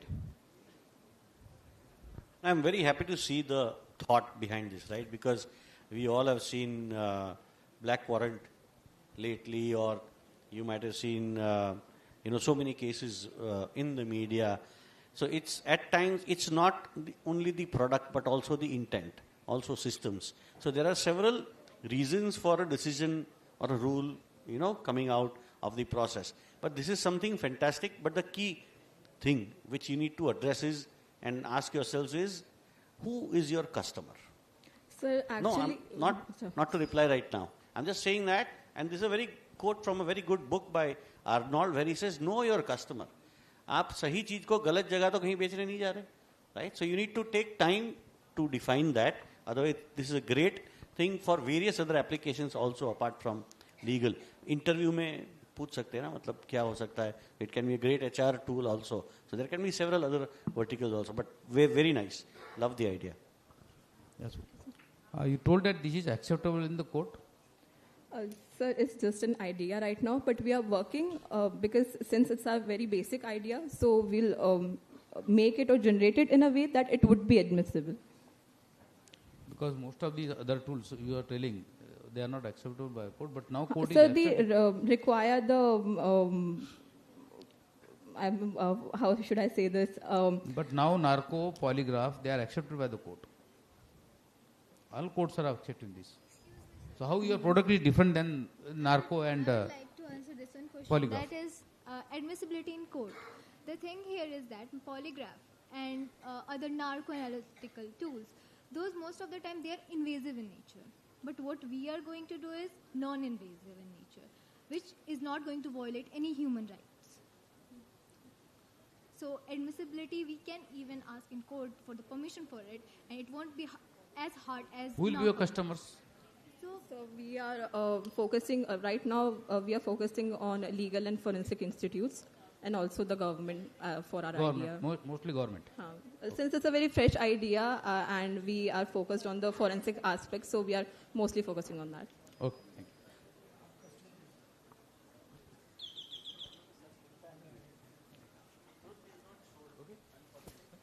Okay, thank you. Good idea.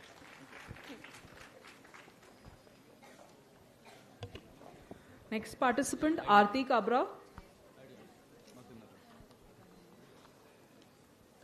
Dev Jani.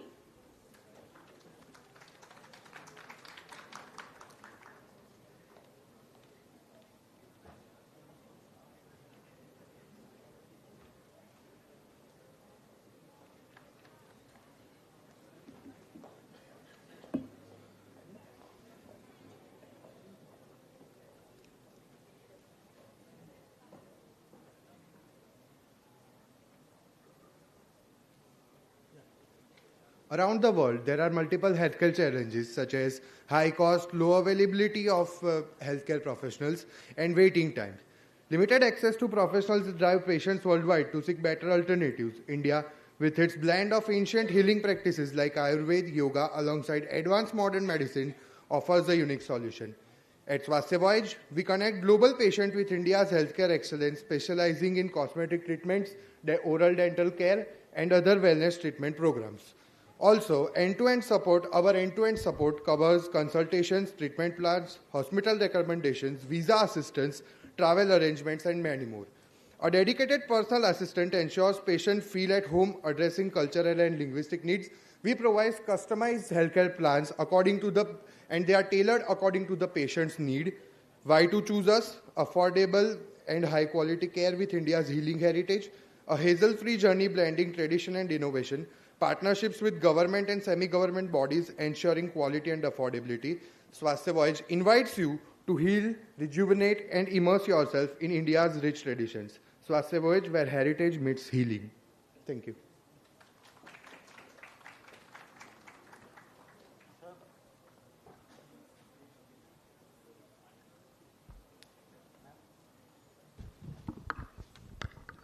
Hello. Yeah. Just explain to me the journey, the consumer journey. So if I am a patient, now tell me, very quickly. Okay, so basically, ma'am, will the patient will register us through the website or anything, and then we'll provide him all the plans accordingly. Like as I told, we have customized plans. For example, if the patient is coming from Africa, then they must be having different food habit, different body structure, and all the things. So we'll provide them accordingly the plans. They'll have to choose alternatives. Also, I have mentioned that we are collaborating with government and semi-government hospitals. So we can also provide patients, those who cannot get affordability. So we can provide semi-government hospitals which can be under the patient's affordability.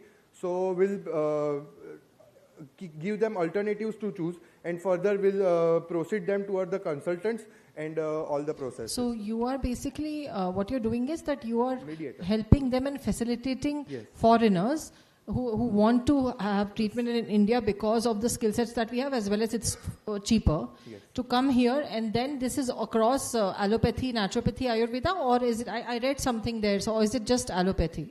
No, ma'am. We are also focusing on wellness programs, yoga, Ayurveda, and along with that, very we'll nice provide idea. all the programs. Thank you. So ma'am, can I add one thing, ma'am? So that's why we are collaborating with government as well as semi-governments, so that we can like explore that field as well, Ayurveda and everything. So it is at the idea level only now? Yes, sir. Right now. Yes, sir. Have you spoken to somebody or made the platform yet? Not a platform right now. Exactly, like we want to start not actually survey, but there are some numbers. Like right now in 2025, the market is of 8 billion USD, which will be in 5 years around 16 billion. So it will doubled. So we are planning to right now going with the domestic one, and then we'll explore to international as well.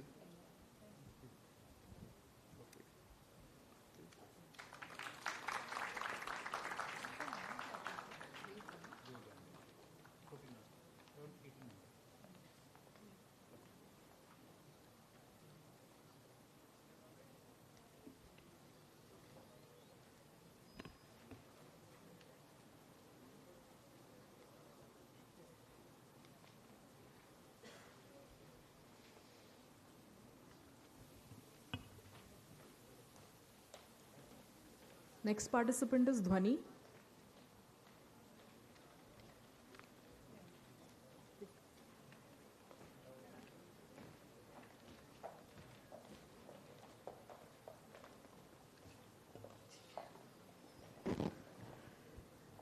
So, namaste and good morning, everyone. Sorry, good afternoon, everyone.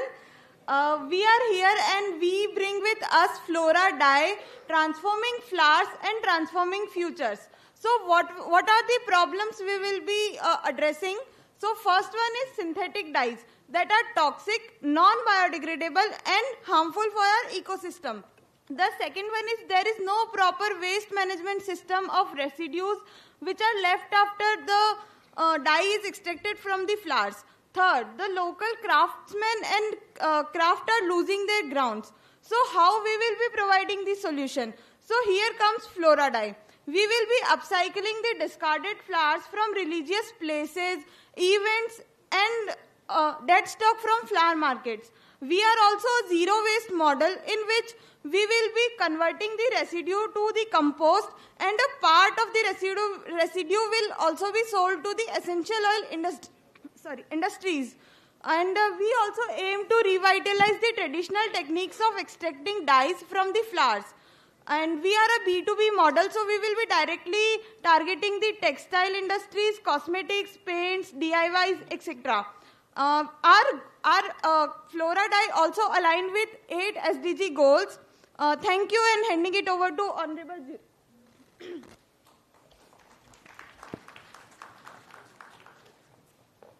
I think nice concept and very well, good presentation. So, how feasible it is to like serve the demand, and how do you collect this waste? How do you go about doing that? Thank you for the question, sir. So we have planned it that in a particular city where the number of temples are more, right? So there we'll set up a production house, and in the near vicinity, via the trucks, we'll bring in the flowers to the production house, and then there the sorting and the cleaning and all the process would be done. So the more the temples are there, so we can bring in trucks from multiple temples, so that would also reduce our logistics cost. So that's the idea behind it, sir. And is it at idea stage, or you have tried at places? This is at the idea stage.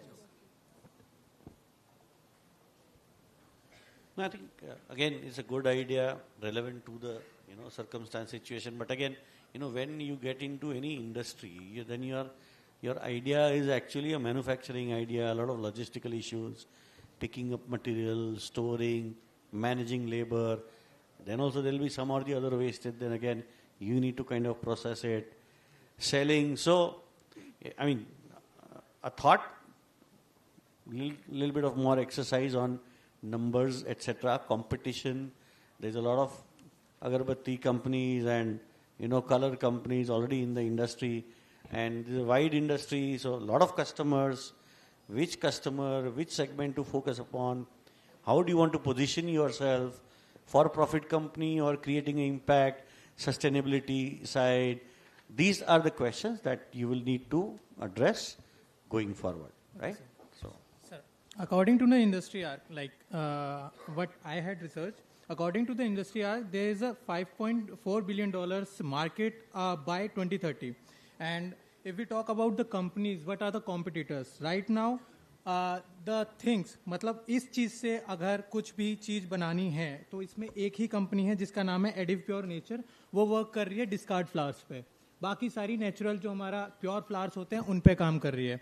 But according to the data that I received from the Google और many sites से that the last financial report present by Ediv Pure Nature is 2022. After that, they are not in functioning mode. And if I talk about other companies, so there in India there is 5. आप एक exercise करो, यहाँ full market चले जाओ, अहमदाबाद में जमालपुर गए हो? हाँ जी. नहीं, मैं दिल्ली से हूँ सर, दिल्ली की गया हूँ. मतलब कोई भी एक मार्केट चले जाओ, राइट? और वहाँ पे जाकर के पूछो, भैया आप मेरे को फूल दोगे, बचा हुआ कितने रुपए में दोगे? हाँ जी sir. Try to do an actual case study. So, and then go to a consumer. So, हमने करवाया था सर, एक हफ्ते पहले मैंने कॉल करवाया मत करो. हाँ, मतलब मैं कॉल करी थी और मैंने पूछा था, तो उन्होंने जो मुझे रेट बताए थे अकॉर्डिंग टू, आप अगर 1 से 10 किलो के बीच में लेते हैं तो इन दिल्ली आज़ादपुर मंडी है फ्लावर्स की, तो उन्होंने कहा 80 रुपये किलो से हम मैरीगोल्ड का फ्लावर देंगे. मैंने कहा अगर मैं 500 किलो लूँ, अगर मैं 500 किलो, तो उन्होंने कहा नया फ्लावर, मैं नए फ्लावर की बात कर रहा हूँ, तो उन्होंने कहा इट्स अराउंड 50 to 55 पर केजी देंगे. देन मैंने उनसे पूछा जो आपके फ्लावर बचते हैं उनका क्या करते हैं, तो सिंपल उन्होंने कहा फेंक देते हैं. अब मैंने कहा अगर फेंकने के मैं आपको 10 रुपये से 15 रुपये दूं तो कह रहे वेल एंड गुड है, पर यहाँ से उठा के कौन ले जाएगा? तो मेन चीज़ क्या है कि वहाँ से उठा के कौन लाएगा? बट उनका क्या है कि फेंक दो, नया आएगा, नया बेचेंगे. वो नए पे काम करते हैं, पुराने पे इन दिल्ली उस मार्केट में. I got it. Just do the exercise. What I'm saying, actual, and then you'll actually arrive on what your actual plan will be, challenge वगैरह. That's all I meant. Economic viability के साथ बात करते हैं, whether that is economically viable or not. Okay. The idea is very good. Okay. You have to study that also. Okay. Thank you. Thank you.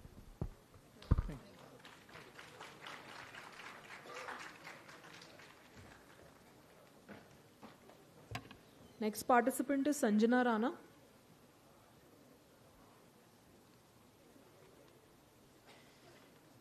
Next, Alok Pandey.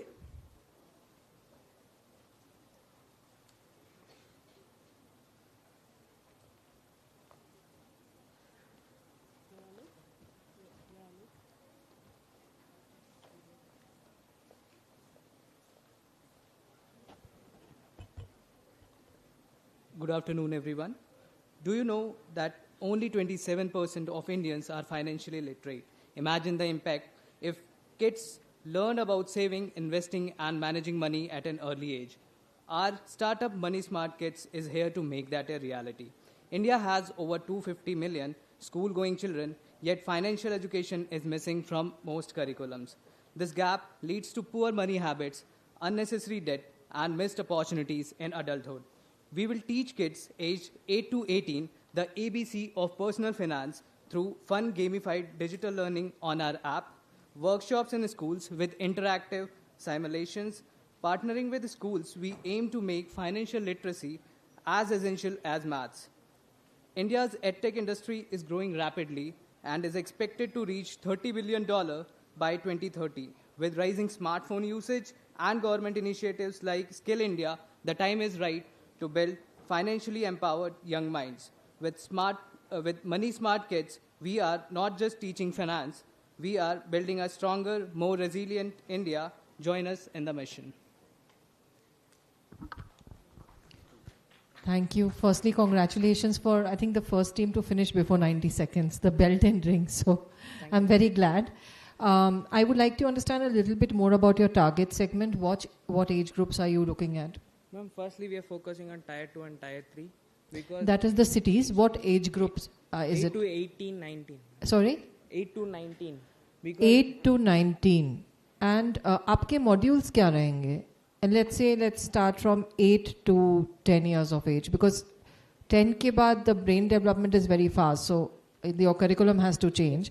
So 8 to 10, can you give me an example of what kind of subjects आप कैसे सिखाएंगे उनको? किस तरह की चीजें सिखाएंगे?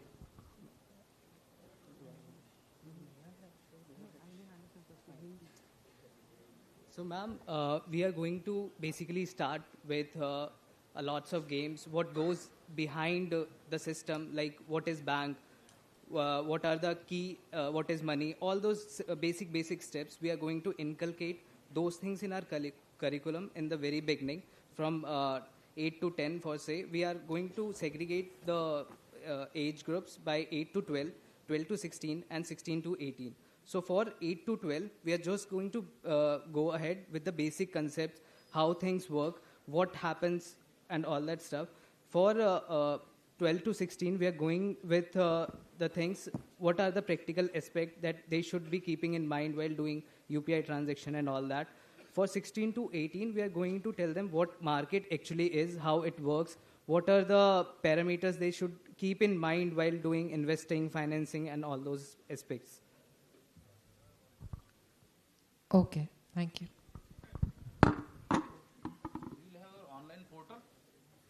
we are still in the whiteboard, sir, so we have to make a app. Yes? App, through app. First, we have to try to build a community through like offline, then we'll bring them to online. So How will you convert into business model then? So, you have heard about Duolingo. First, they brought the community back to the online. So, we are trying to build a model. There are a lot of competitors. Then what will you do? Sir, there are a lot of NGOs, but like very few competitors. We are trying to focus on Tier 2, Tier 3. If a girl comes from Tier 3, she'll be new to a city.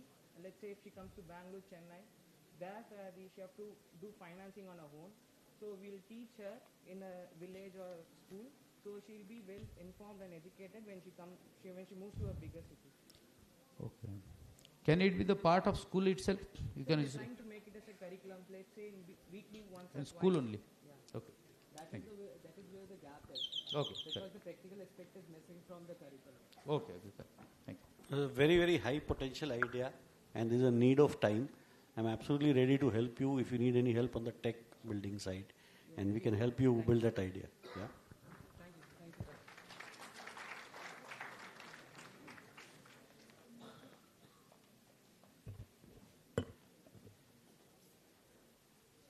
I'll be taking 3 names together. So I request the participants to please sit here so that we can save some time. Pranjal, Ayushi, Veera. Ayushi and Veera can come here and Pranjal can come.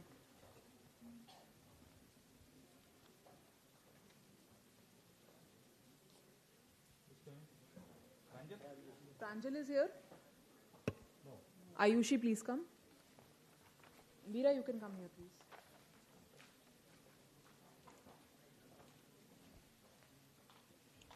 Good evening, everyone. So today I'm here with an idea to develop a database which we have named as Y last year. So it is a pilot project. We know traditional profiling methods are either NGS or STR profile, but our first choice is STR because it is of its low complexity. But with our database, we can reduce the complexity of NGS as well. Why we need this tool or this database? Because it helps to reduce the complex nature of NGS data, or the current no such tools are available which will give us the accurate STR counts. So our aim is to develop a database in which we will integrate all reference genomes of the Y chromosomes, which we will collect from the available resources possible, and that our database will convert that NGS or input query into a format which can be directly compared with the STR profile, which will save our time. So let's understand with example. Suppose here in paternity cases, we usually use STR profiling in which a child's DNA can be compared with their either parents, mother and father, and by seeing the STR count and the in form of peaks which we get, we can get the result. But when we talk about the degraded DNA, then our last hope is NGS. And when we talk about NGS, then the format of results are very complex. So quick close-up. Then in our tool, you can directly put the NGS data, and then it will filter the results on the basis of marker name, motive, and motive count. This is a presentation which we have thought of. It is our input box in which we will input our sequence or NGS data. Click on start, and then it will give directly the sequence STR count. And this is the final output which we'll get from our database, and this can be directly compared with the STR profiling. This consists of accession number, marker name, and the count number. Thank you. So this is our idea. Very interesting. I think I go back to relational database, and now this is, I think NGS means natural genome sequencing data. Yes, sir. Just wanted to understand what will be the applications of this. Who will potentially use this? Sir, organizations which are dealing with NGS can use, and our prime target are forensic science laboratories, because still the laboratories are not using the NGS because of the result which we'll get that are very complex and are time taking to get the interpret that, and there are so much lack of cases in our FSL, so we need a quick review which can give us a quick result. So our tool will help in that. We can directly put the NGS data in our database, and we can get the STR count, which will help us to fasten the process and give the result more quickly. And any such other databases available in the market? No, sir. Any such database is not available yet. Okay. As per law, is it permitted to store the data? Sir, actually, this is just an idea. I'm really not sure about it. But it's a database, so I think it... Personal Data Security Act is there, so it is not permitting to store any data related to any persons. No, sir, it's not for a particular person. Like we have a NCBI, in that if for a particular marker, we can get the sequences over there. It's somewhat like that. We will store the database which are available or which we can get from the various resources, so that when we input any query or a sequence, it can fasten the, it's not particularly for any individual which can means hinder the act, I think so. Because even FSLs are permitted to store the data. Okay. So that's why actually you have to see the legal parts also. Yeah, I will explore about it. Okay, thank you.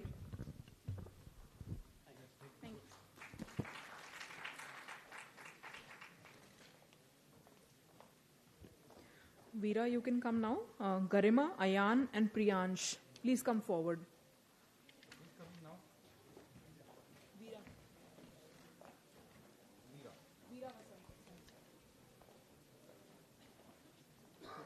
Good evening, everyone. Today we are here to discuss about our application named as Heritage. Heritage is nothing but an application which is used because every person is wanted to go to some place, wanted to explore there, and wanted to feel it. But the issue is the language barrier will come. They can't understand the instructions and anything. What we provide is, we give all the information about the place priorly.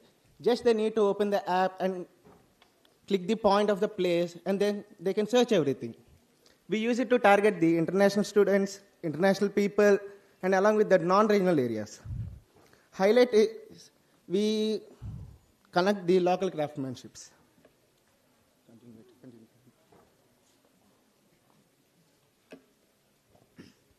Okay. Some of the features of our app that will target audience is with the multilingual interface. And we also target an international audience. And it's specified for non-regional citizens. Some of us can't speak the languages of the states we go as tourists to. So our app aims to erase that barrier and help us get that information without another third party, without any financial discrepancies or anything like that. So additional features of this app, which we are thinking of, is it involves all the information about this location pertaining to heritage sites. Okay. Pertaining mainly to heritage sites, those are known, that are famous, those are not known, those are known only to the locals, and also that promotes craftsmen businesses. So that is the highlight of our app. Thank you.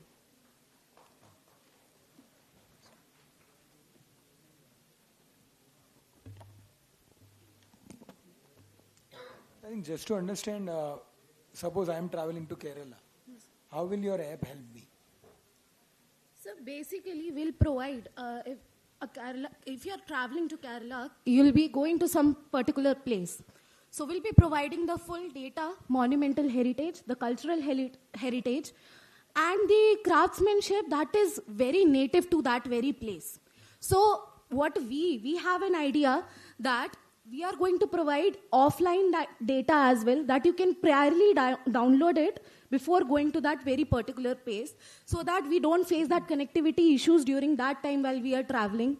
So in that way, we are trying to, it's a blueprint sort of thing, that if you're going to that place, these are the places that you can go to, which are known, which are well known also, and which are not well known to the other people as well.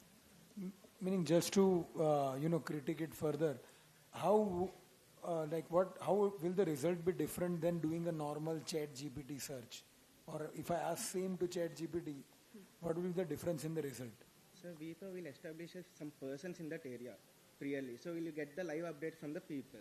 So if they wanted to go to the particular area, we'll get the information priorly, so we can update them. Here too you can go, here too you can't go. But in Chat GPT, someone should save that thing. So it can't be getting the live updates. No? So that is the difference between the Chat GPT and our application. Okay, got it. Yeah. That will be in all Indian languages. All Indian languages. So maybe I feel that you should maybe look at other customer segment also, rather than only thinking about travel. जैसे Viator है, बहुत सारे models है which work in multiple languages. Rather than travel, I believe the major issue is if I am in Kumbh right now, I don't understand the local language, and I need to find food or a toilet or medical emergency, right? And then maybe there is a kiosk, something, that I can ask language in any question, and it will actually reply me in the native language that I want to kind of need an answer to. So maybe there is another bus stations, train stations, right, where you don't need them to see. This is maybe for people who don't know, who do not have an iOS or a Android application, जिसको language का problem, उसको ये problem समझ के चलना है. So maybe you need to address that customer segment. Maybe that can actually define your idea in a more crystal way. Yeah.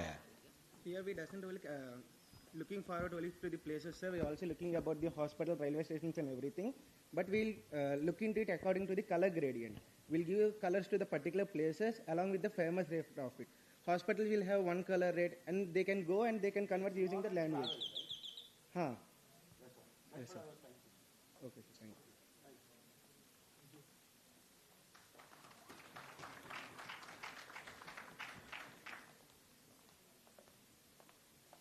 Next participant is Garima. Please.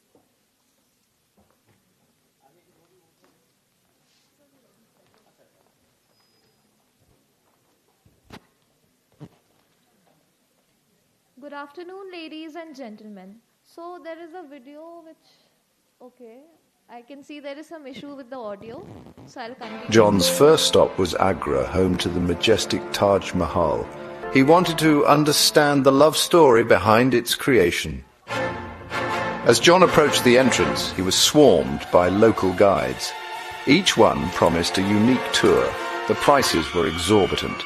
John felt disheartened. Feeling frustrated, John noticed a sign near the ticket counter. Intrigued, he took out his phone and scanned the code. To his surprise, it opened Travelly in his phone's browser. The app prompted him to turn on his location services, then offered information about the Taj Mahal in multiple languages. The website was a treasure trove of knowledge. He could access images, videos, and even audio guides. John was grateful for this innovative solution. He felt empowered, able to explore the Taj at his own pace and without the pressure of a guide. Picture this, you're standing before the majestic Taj Mahal, excited to learn about its rich history. But wait, the guide's English is hard to understand and the crowd is overwhelming. Frustrating, right? Well, I've got a solution for you. What if I told you that there is a simple solution to it? Introducing Travelly, your own personal pocket guide. Yes, you heard that right. Here how it works. Imagine you are at the ticket counter at any famous heritage sites of India. Right there you find an amusing QR code. Just scan the magical QR code with your phone and boom, a whole new world of detailed information opens up. You'll get to hear fascinating stories about the history and architecture of the place. And guess what? It's all in crystal clear audio so you can listen as you explore. Think about it. You'll get to immerse yourself in India's rich heritage, all by enjoying a seamless, hassle-free experience. So next time you find yourself in the midst of India's breathtaking heritage site, don't forget to look for that QR code. It's your golden ticket to unlocking the past. Trust me, you'll thank me later. Happy travels, everyone. Thank you.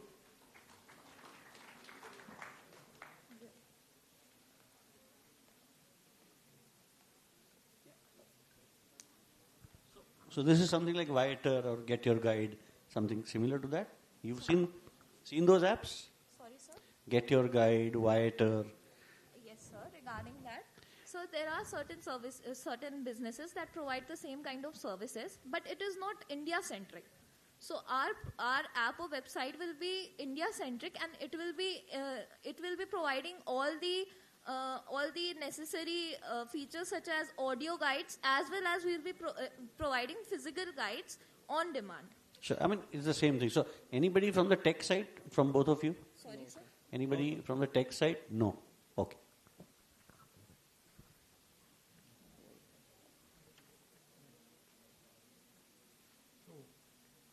What is your business model actually? Sir, basically, suppose when we go somewhere, suppose when I visit Udaipur, so when I ask the rate of... Business model. How will you get business? How will you get business? So we will be creating revenue through our per site visit. We will be having a revenue model based on per site visit. So whenever there is a traveler who is coming to India and want to explore the heritage sites at India, he will be scanning the QR code on the ticket counters available, and then from that QR code he will be getting directed towards our website, where he will be asked to give certain permissions of its location and camera access, and then from there he will again be directed towards the language which he want to select. You will have tie-up with these ticket counters or ticket selling people? No, sir. We are currently at the ideation stage, so we don't have. Thank you, sir.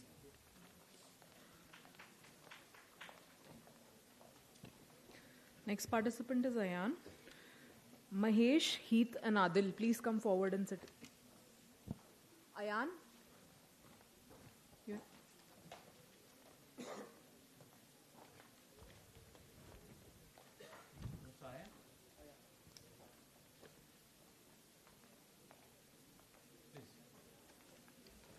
Good afternoon, ma'am, respected ma'am, sir, on stage, off stage, and future of India.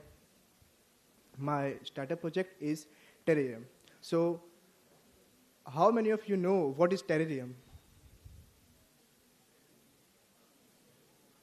So, terrarium is like aquarium, but for plants. Instead of fish, जो succulent plants होते हैं, जो normal environment में grow नहीं कर पाते, उन्हें हम terrariums के अंदर grow कर सकते हैं, जैसे कि cacti हो गया या फिर succulent plants हो गए. हमने स्टार्ट किया था 2022 में यहाँ गांधीनगर में KSV का जो साइंस फेयर होता है उसमें हमारा फर्स्ट प्रेजेंटेशन किया था इसको, और यहाँ की जो गांधीनगर की जो लोग थे, लोकल लोग, उन्हें ये बहुत ही अच्छा लगा था. उन्होंने हमारे नंबर्स लिए थे, बोला था कि हम ऑर्डर देंगे आपको.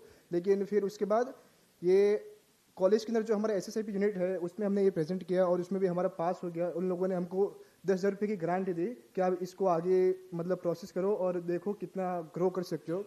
वो हमने यूज़ की और 1 साल तक हमने इसके ट्रायल किए. हमारे जो चेयरमैन सर है, सरदार सर KSV यूनिवर्सिटी के, उनको भी हमने एक गिफ्ट दिया था और उन्होंने तो अभी हमें एक ऑर्डर भी दिया है 35 प्लस टेरियम बनाने का, कि पूरे कैंपस के अंदर जितने भी डीन डायरेक्टर है उन सब के ऑफिस के अंदर इसको आप लगा सकते हो. तो टेरियम जब मैं बना रहा था 1 साल से, तब मैंने ये देखा पोस्टर कि ये कुछ इवेंट हो रहा है ब्रिक्स का और इसका थीम है हेरिटेज मिक्स इनोवेशन. तो वैसे तो टेरियम की बहुत सारी टाइप्स होती है, जैसे कि कैक्टाई टेरियम हो गया या फिर सक्यूलेंट टेरियम हो गया या फिर फर्न टेरियम हो गया. लेकिन मैंने ये सोचा कि अगर कुछ नई टाइप बनाई जाए, जैसे कि मैं भी ये सोच रहा हूँ कि एक नई टाइप बनाई जाए जैसे लिविंग हेरिटेज टेरियम. जैसे कि उसके अंदर जो थीम है, प्लांट्स हम लोग वही रखेंगे, लेकिन थीम है वो, मैंने अभी सर को जो टेरियम दिया, मतलब मेहनत तो की थी लेकिन पूरे दिन से लेके घूम रहा हूँ तो शायद थोड़ा मॉडल ख़राब हो गया है. उसमें मैंने बनाने की कोशिश की थी जो सफ़ेद रण है कच्छ का और एक बाजू गुल्फ ऑफ कच्छ है, वो रिप्रेजेंट करता है उसको, और उसके आसपास जो उसके QR कोड है वो उसकी डिटेल्स बताते हैं. तो हम लोग एक लिविंग इकोसिस्टम के अंदर टेरियम, कोई प्लांट्स ग्रो कर सकते हैं या फिर कोई छोटे इंसेक्ट्स या एनिमल्स है वो ग्रो कर सकते हैं. और मेरा गोल ये है कि इसे मतलब दिल्ली तक ले जाना, क्योंकि वहाँ पे इसकी ज़्यादा ज़रूरत है, क्योंकि वहाँ पे बहुत ज़्यादा पॉल्यूशन है अभी. और ये जो इसका नेक्स्ट लेवल है ब्रिक्स का, मेरा ये गोल है कि मैं वहाँ पे जाऊँ और इसको रिप्रेजेंट करूँ. Thank you. So again, it's a good thought but again, there are several plants, air purifiers, so many other options in the system.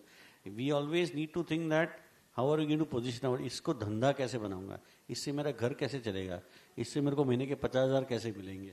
Those are the areas, or more, right? But whenever you are looking at this as a business, then you have to always look at, am I going to make money from this? मैं इसे कितने plant बेचूंगा तो मेरे को कितने पैसे हो जाएंगे ग्रोथ के लिए, बिजनेस के लिए, अपने आप के लिए, भविष्य के लिए. So you need to ask the right set of questions that is this going to, मेरा ड्रीम तो है बट क्या ये is this going to be enough for me. So just think about it when you do. मैंने और मेरी team ने ये सोचा था, क्योंकि जो कोरिया या जापान जैसे देश है वहाँ पे ये बहुत ज़्यादा पॉपुलर है. मतलब जैसे शादी हो गई या किसी का बर्थडे हो गया तो गिफ्ट में भी ये सब देते हैं, लेकिन इंडिया में इतना ज़्यादा पॉपुलर नहीं है. तो इससे मुझे आइडिया आया कि अगर मैं इसके अंदर इंडिया का जो कल्चर है वो इसके थीम के अंदर डाल दूँ, और जैसे कि इसमें स्टैचू ऑफ यूनिटी विचार अच्छा है आपका, लेकिन वो बिकेगा कि नहीं, ऐसा कौन और करता है, कितने की चीज़ें बिकती है. So you have to little bit थोड़ा इसको एक्सरसाइज करना है कमर्शियल थॉट प्रोसेस में.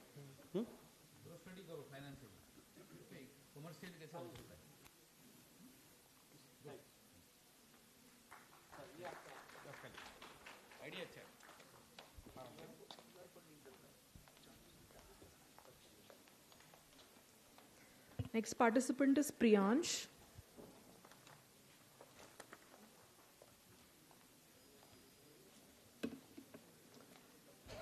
All right. Very good evening to one and all present. I am very sure we all must be very tired with all the pitches and the schedule of the day. So let's get to the point. Now, to begin with, I want you all to actually imagine owning a farm and eating directly organic, fresh produce, but not actually getting your hands dirty.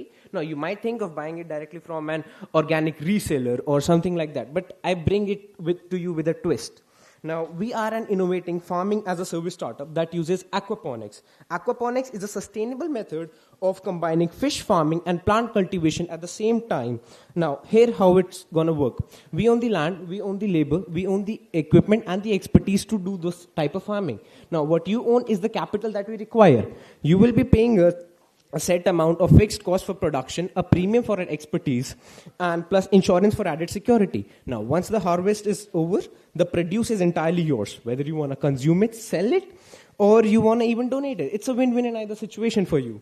So we can even run this model in a subscription-based system where we can provide you with the very same vegetables and medicinal herbs and the fisheries monthly, bi-weekly, fortnight, or even weekly throughout the year while taking one payment from you. Now, we try to solve two major problems. Number one being the lack of access to sustainable organic farming for the individuals and the businessmen.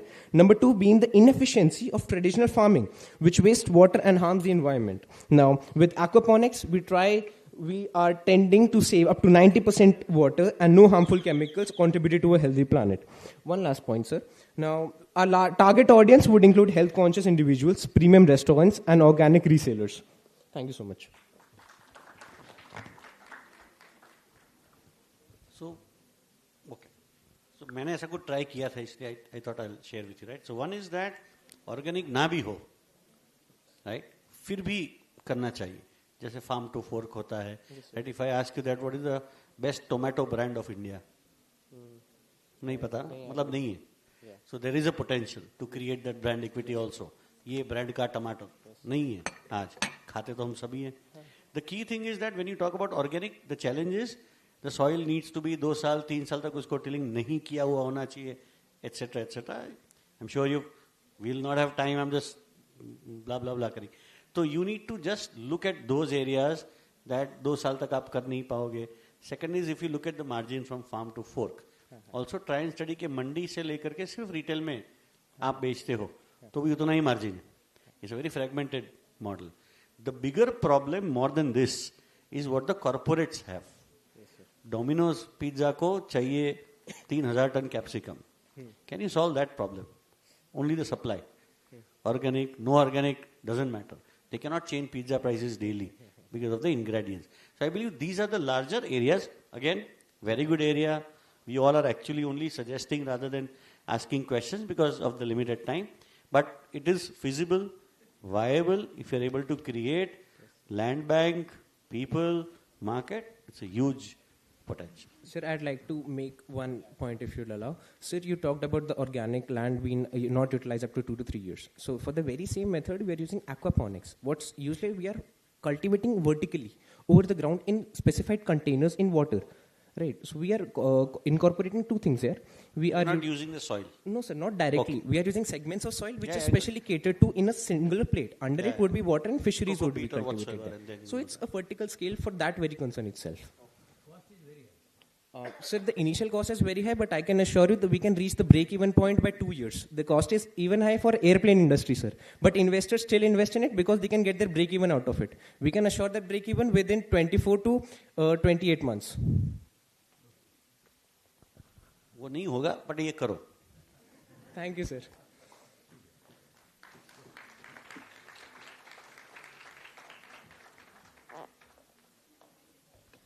Mahesh, Heath, Adil, Hetal.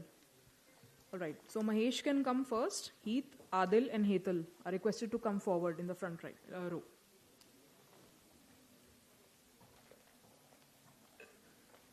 Murar ममे मामार मैं मरो मर्म में मेरे रो में रार हे मुरार ममे मामार. These were the words of a dying farmer in a Chinese Sahityik way. So I am here to discuss a business model which is the closed circular economy for a farmer because due to climate changes, आज हर दूसरे दिन climate changes के बारे में हम सुनते हैं. गुजरात में ही हमने देखा था कि मॉनसून के सीजन में बहुत सारी क्रॉप्स डिस्ट्रॉय हो चुके थे. तो इस सीजन में इस सिनेरियो में किसान आत्महत्या के नजदीक पहुंच जाता है. उसके पास इनकम का कोई सोर्स नहीं रहता है. तो इनकम का सोर्स प्रोवाइड करने के लिए हम एक अल्टरनेटिव ऑप्शंस लेके आए हैं जिसमें है फ्रेंचाइज फार्मिंग, कंसल्टेंसी, तो फ्रेंचाइज फार्मिंग में हम लेब इनोक्यूलेट करेंगे किसान के घर पे। जो छोटे छोटे किसान है 2 एकड़ 5 एकड़ वाले, उनके घर में एक छोटा सा लेब इनक्यूलेट करके जो नॉन ट्रेडिशनल क्रॉप्स है जैसे सेफ्रॉन हो गए, ब्लूबेरीज हो गए, तो ये सारे क्रॉप्स को किसान के घर पे उगाकर हम किसान को एक अल्टरनेटिव ऑप्शंस देंगे जो हम फ्रेंचाइज मॉडल की तरह लेके जाएंगे। दूसरा हमारा ऑप्शन रहेगा वो है कंसल्टेंसी। किसान को अलग अलग गवर्नमेंट स्कीम्स, अलग अलग बैंकिंग सेक्टर्स में जो उनको मुनाफे मिल सकते हैं वो सारे, और लॉज उनको किस तरह से बेनिफिट करेंगे। जैसे अभी गवर्नमेंट ने एक बिल लाए थे, फार्म बिल, तो उसके अगेंस्ट में लोग गए थे, तो हम लोग के भी सजेशंस देंगे कि आप किसी कंपनी के साथ किस तरह से टाई अप कर सकते हैं ताकि किसान को भी नुकसान ना हो और उनको उनके क्रॉप्स के बेटर बेनिफिट्स मिल सके।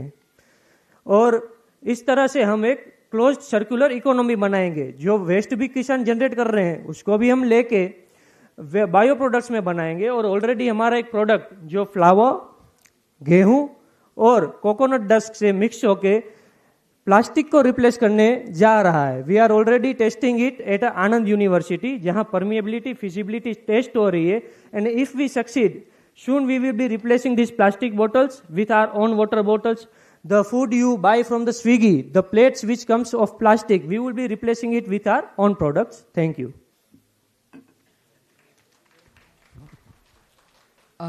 Thank you.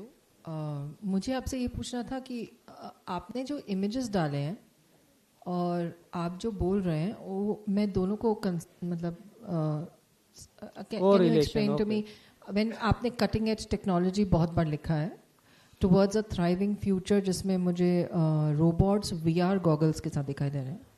Ma'am, it's a human wearing a specialized helmet which is sensors which shows that does crop needs a water or not, what if crop is having any diseases or not. It's a sensors.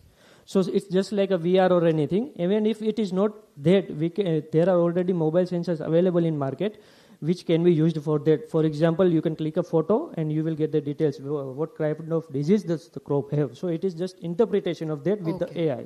And आपका main USP क्या है? एक दो lines में please. Sorry ma'am.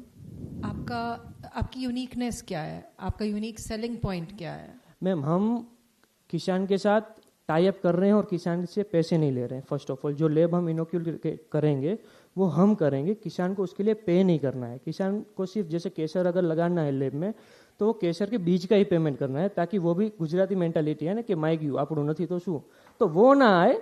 इसीलिए सिर्फ seeds का payment करना है, बाकी लेब हम सेटअप करके देंगे और जब कॉन्ट्रैक्ट क्लियर ऑफ हो जाएगा तो लेब हम वापस वहां से निकाल सकते हैं. फर्स्ट पॉइंट, किसान को कुछ नहीं करना है.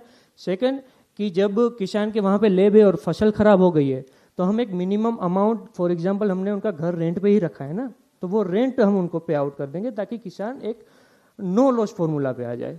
ये पहला रहेगा. दूसरा रहेगा कि जो ट्रेडिशनल मूंगफली जैसे हो गया, कॉटन हो गया, तो हम ऑलरेडी 15 से ज़्यादा मिल्स के साथ एफिलिएशन में बात चल रही है, तो हम वहाँ से किसान को क्रॉप अच्छे दामों में सेल आउट करवाएंगे. तीसरा ये रहेगा कि जैसे गेहूं हो गया, गेहूं का जो भी वेस्ट प्रोडक्ट है तो हमने ऑलरेडी एक प्रोडक्ट टेस्ट आउट में रख दिया है, तो वेस्ट गेहूं जो भी रहेगा वो हम ही बाई आउट कर रहे हैं किसान से. तो एक इमोशन के साथ और एक ट्रस्ट के साथ जो बॉन्डिंग हमारा जनरेट होगा वहाँ पे हम अपनी गेम खेलेंगे.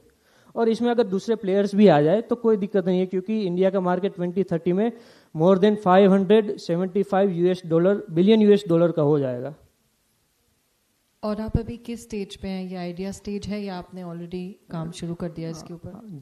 जैसे कंसल्टेंसीज की बात करें फार्मर्स को ट्रेन करने पे, हम वैदिक खेती के बारे में भी मैं मिस आउट करिए, वैदिक खेती के लिए भी ट्रेन कर रहे हैं फार्मर्स को.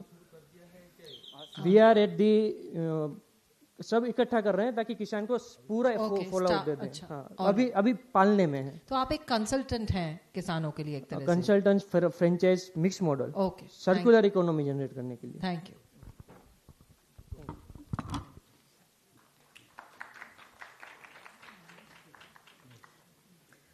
So we just have 5 more participants.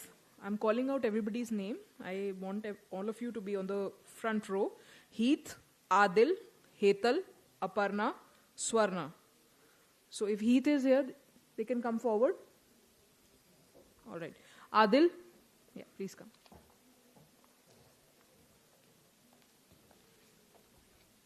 Good afternoon, everyone. जिंदगी का सफ़र खुद को पाने का है, हर मोड़ एक कहानी बन जाता है। मंजिल तो मिल ही जाएगी एक दिन, मगर सफ़र का मज़ा तो रास्तों में आता है। इमेजिन कीजिए आप इंदौर, अहमदाबाद, भरूच, भोपाल जैसी जगहों पर जाते हैं और एक प्लेटफॉर्म की मदद से आपकी नेटिव लोकल सिविलियंस और उनके दोस्तों से मुलाकात होती है, जो अपने शहर के कल्चर को, हेरिटेज को दूसरे एंथुस ट्रैवलर्स के साथ शेयर करना जानते हैं, जो आपको उस शहर के पराठों और टपरियों और दीवारों की गहराइयों तक आपको महसूस करवाना जानते हैं। एक प्लेटफॉर्म जो बेरोजगार लोकल ट्रैवल गाइड्स, नुक्कड़ वाली ट्रैवल एजेंसीज और नेटिव बेरोजगार युवाओं को अपने घर रहते रोजगार के ऑप्शंस देता है। Presenting the platform which makes this possible, the Ghumakkadi, एक ऐसा ट्रैवल एंड हॉस्पिटैलिटी प्लेटफॉर्म जो विदेशों में ट्राइड एंड टेस्टेड हो काउच सर्फिंग और बी वेलकम जैसे प्लेटफॉर्म्स के रूप में, जो वोकल फॉर लोकल के तहत भारत के छोटे से छोटे पर्यटन क्षेत्र के कामकाजों, एजेंटों, एजेंसियों और व्यापारियों को एक डिजिटल प्रेजेंस दे पाए, जो वोकल फॉर लोकल के सहारे पर्यटन को बढ़ावा दे पाए। घुमक्कड़ी के वोकल फॉर लोकल में साधारण आम guides, local travelling agencies, local travel insurance agencies, local food bloggers, small businesses और ट्रैवलिंग वेंचर्स और एंथुस ट्रैवलर्स आपस में मिलते हैं और एक डिजिटल माध्यम के जरिए अपने स्टे के एक्सपीरियंस को बेहतर बना पाते हैं। Promoting most sustainable travel practices which is affordable and efficient at the same time for whole community.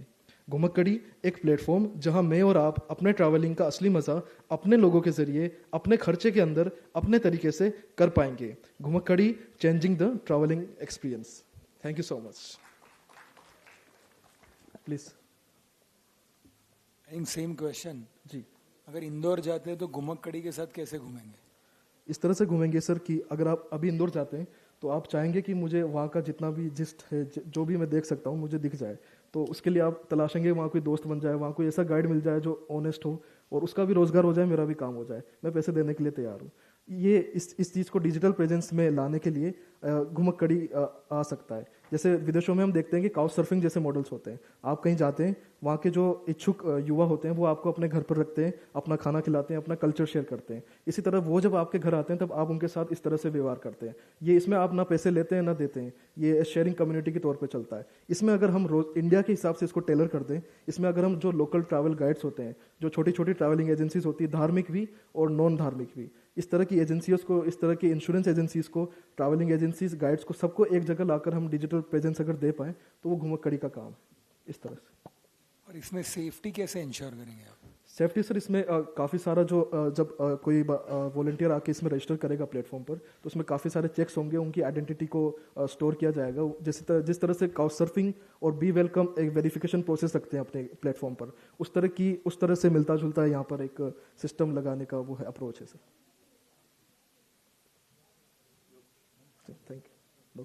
Thank you so much sir. Thank you.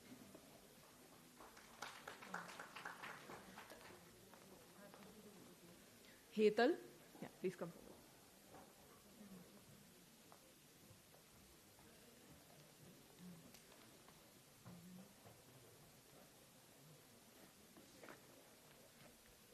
Good evening all. So my product is Have shoes. Have stands for health and wealth. जैसे कि आप सबको पता है कि आजकल जो ज़्यादा बीमारियां फैल रही है, heart attacks, diabetes, blood pressure, तो ये सारी बीमारियों का रीजन क्या है? रीजन इरेगुलर ब्लड सर्कुलेशन है। अब इरेगुलर ब्लड सर्कुलेशन क्यों होता है? वो तब होता है जब हमारे पैर के जो एक्यूप्रेशर पॉइंट्स है वो ठीक से प्रेस नहीं होते। सो इसका रीजन भी क्या है कि हमने जूते पहनना स्टार्ट कर दिया, जिससे हमारा जो लैंड थी, हमारी वर्जिन जो लैंड थी, हमने उससे डिस्कनेक्ट हो गए। जैसे पुराने लोग जो होते थे वो बिना चप्पल जूतों के चलते थे, जिससे क्या होता था कि उनके हर एक्यूप्रेशर पॉइंट प्रेस होता था और उनके ब्लड सर्कुलेशन अच्छी होती थी, जिससे वो ज़्यादा जीते थे। लेकिन आजकल बहुत सारे हमें ऐसे न्यूज़ आते हैं कि ये हेल्थ इशू है, नहीं रिकवर कर पा रहे हैं एंड ऑल। सो जो मेरा जो प्रोडक्ट है वो आपको रिकवर करने में हेल्प करता है, आपका ब्लड सर्कुलेशन मेंटेन करने के लिए हेल्प करता है और इवन इम्यूनिटी बूस्ट करने के लिए भी हेल्प करता है। So that is my product have. Thank you.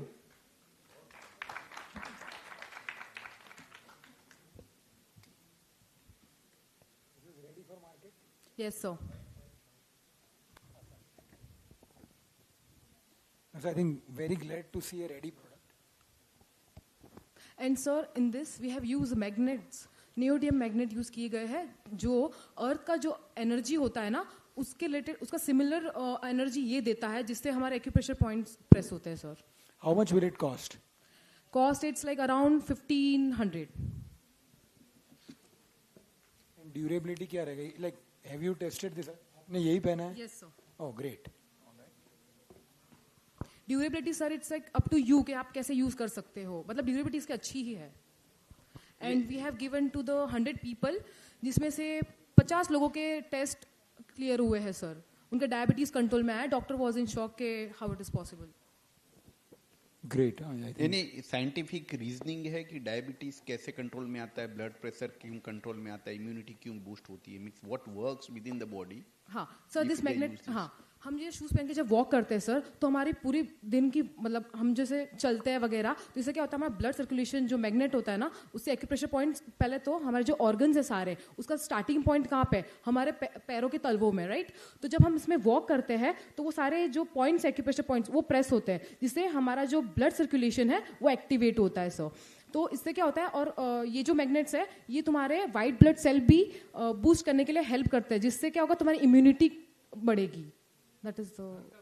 आप बता रही हो, but what is scientific proof or evidence? Sir, I have read one the US का एक गवर्नमेंट साइट पे है, नेशनल लाइब्रेरी फॉर मेडिसिन वाला, उसके अंदर अर्थिंग को लेकर किया गया है. And then I have search it on Google के इसके रिलेटेड कौन सा मैग्नेट हम यूज कर सकते हैं शूज में.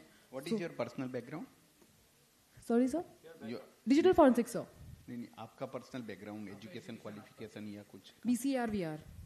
BCAR एंड ये मैंने रिसर्च किया था and my father have helped in this. No, now I'm in MSc digital forensic. Sir, I'm in digital forensic currently. Acupuncture और एक्यूप्रेशर वाले फुटवेयर आते हैं, उससे ये कैसे डिफरेंट है? उससे ये डिफरेंट है कि सर हम वो लेके आते तो है, फिर हम उसको 5-10 मिनट उससे ऊपर नहीं पहन पाते क्योंकि हमें वो चुभते हैं पैर में. लेकिन ये तुम्हें कंफर्ट देगा, जिससे आप इसको फुल डे मतलब पूरे दिन में पहन के घूम सकते हो. सर अगर ये कंफर्ट देगा तो ये एक्यूप्रेशर कैसे दे रहा है पाँव में? इसके अंदर मैग्नेट्स है ma'am. If you want you can test. I understand magnets, but acupressure is a different concept because it has to be pressure at specific points in the foot. And the foot reflexology जिसको बोलते हैं. Yes ma'am. The magnets are placed according to the acupressure point जो हमारे पैर में है. Okay, so I just want to say one thing to you because you're in very early stage and you're still starting out in life. Whenever you claim something, you need to have proof with data and facts. So promise me whenever you present this again, don't say things like diabetes cured ho gayi, blood pressure cure ho gaya, right? Because we are here also to guide. So we're not judging that concept, but you cannot say such things till you have proof with proper medical data, all right? What you can say is that this is a shoe that is still to be proven to help with health, and we are using magnets, and magnets are shown to have proper effect, healthy effect on the body, but you do not have any reports. You're only quoting Google or something you've read on the website. So don't do that. It is very gimmicky, and it appears as if you're not very serious about your product. So don't do that. Go back, rework. Otherwise, this is like any other shoe promising some health benefits. Because when you did your pitch, you talked about immunity. You talked about a lot of big things. And I wish human health was as simple as that. It is not. And people who are ill and have chronic diseases are actually suffering from it. So we should not belittle their suffering by saying that by wearing magnetic shoes, these things can become okay. All right? So this is just a guidance. It's not a judgment. Go back, rework. And I hope when you come in some other forum for pitching, you come with solid data. All right? Ma'am, Thank actually, you. I have the medical reports. Can I show you? I have. This is not the forum to show me. I can surely see it later. Thank you. Yes, ma'am. But I have the medical reports, and we have tested this, and we are selling it out. Second suggestion. Never argue with somebody who is actually guiding you, right? Say, Okay. well noted, ma'am, I'll get in touch with you. Okay. Thank you, sir.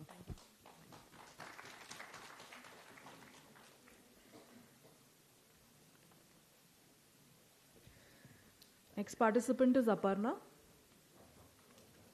And Swarna, I hope you are there. Okay.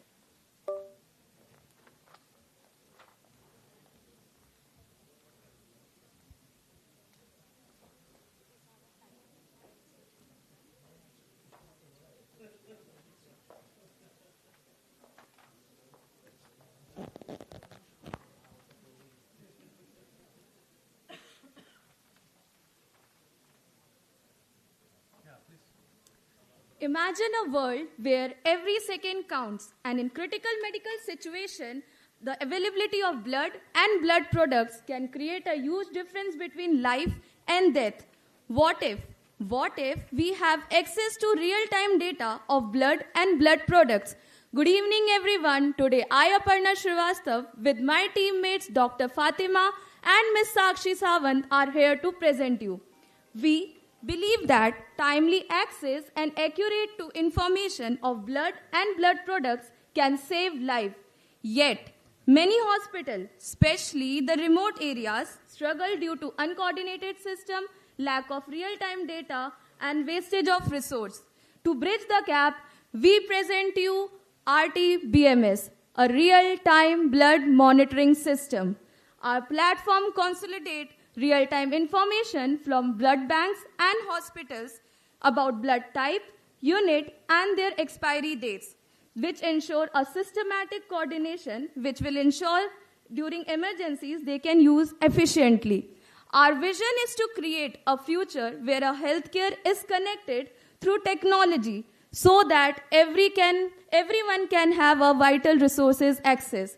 Presenting this at BRICS, we hope to contribute to the future of healthcare by turning our vision into reality. Thank you.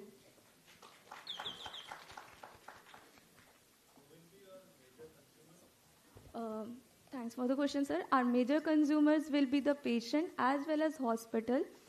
Patient as well as like you and us, the family during emergencies who need the blood, and hospital, as we can say, like when they are performing the operations, they have a amount of unit of blood which they need, but we don't know what is going to happen. So in emergencies, if hospital needs blood, they can come to our system. They can log in which type of blood they need. Like we have like, if I give you example, sir is there, and sir is there. And if I'm taking example of Gandhinagar, sir एक blood bank system है BA, sir एक blood bank system है B, and sir एक blood bank system है C. So आप अपना जो आपको blood type चाहिए, आप वहाँ पे enter करिए. हम आपको show करेंगे कि सर के पास कितना unit available है, expiry date कब है उस blood unit का, और भी जो ब्लड यूनिट्स हैं वो अवेलेबल है कि नहीं है.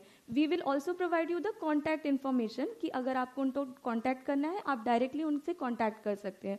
तो जो भी आपके साथ फिजिबल हो, जो आपसे क्लोज हो, they are all are within your area only. लेकिन जो आपके साथ सबसे ज़्यादा क्लोज हैं आप उनसे जाइए, कॉन्टैक्ट करिए, and you can get the blood from them. So actually this was one idea. 12 साल पहले मैंने नहाते नहाते मेरी वाइफ को दरवाजा खोल के बोला था, मैंने कहा ये याद रखना, ये यूनिकॉर्न बनेगा. मैं खुद की सही में बात कर रहा हूँ, right now. So quickly I just want to tell you that what I had worked and what can actually work, which was, and when you say in real time, this is very important because एक तरफ हमको खून मिलता नहीं है, दूसरी तरफ इतना खून वेस्ट जा रहा है, right. So I thought about an application, and that application was that which will be in the phone itself. Emergency जैसे आती है फोन में इंस्टॉल्ड ही है, जिसके अंदर आप ब्लड ग्रुप डाल दीजिए. अगर एक्सीडेंट होता है and the first thing is somebody picks up the phone and tries to call the family member at that time. Now people should know that if it is a Samsung phone or Apple phone, इसको आप press करो जैसे SOS के जैसे, then that message will go to the nearest blood banks and people who have subscribed to that application that this is the blood group that we want. Right? Now imagine that कहीं accident होता है and there are 10 people sitting here with AB positive or AB negative, whatever that blood group is, और नहीं है. How to assess that, right? It is like maximum number of people reached जिसको हम पहुंच सकते हैं और जिसके फोन में है कि भैया ये ब्लड ग्रुप चाहिए, यहीं पे चाहिए, तो क्लोजेस्ट ओला उबर जैसा, right. So that is what absolutely you should work upon, bang on. This is a need of time and this can definitely be scaled. Thank you, sir, for the suggestion, sir. But we would like to add, we were thinking of adding this idea into this our project, which we presented, sir. And sir, one more point we want to add in this. Actually, we will be providing, thinking of providing the opportunities to the women who actually want to restart their planned future career after pregnancy. Like women are facing the issues and they are searching for the opportunities to rebuild their career. In that case, we will be helping them. Thank you so much, panelists.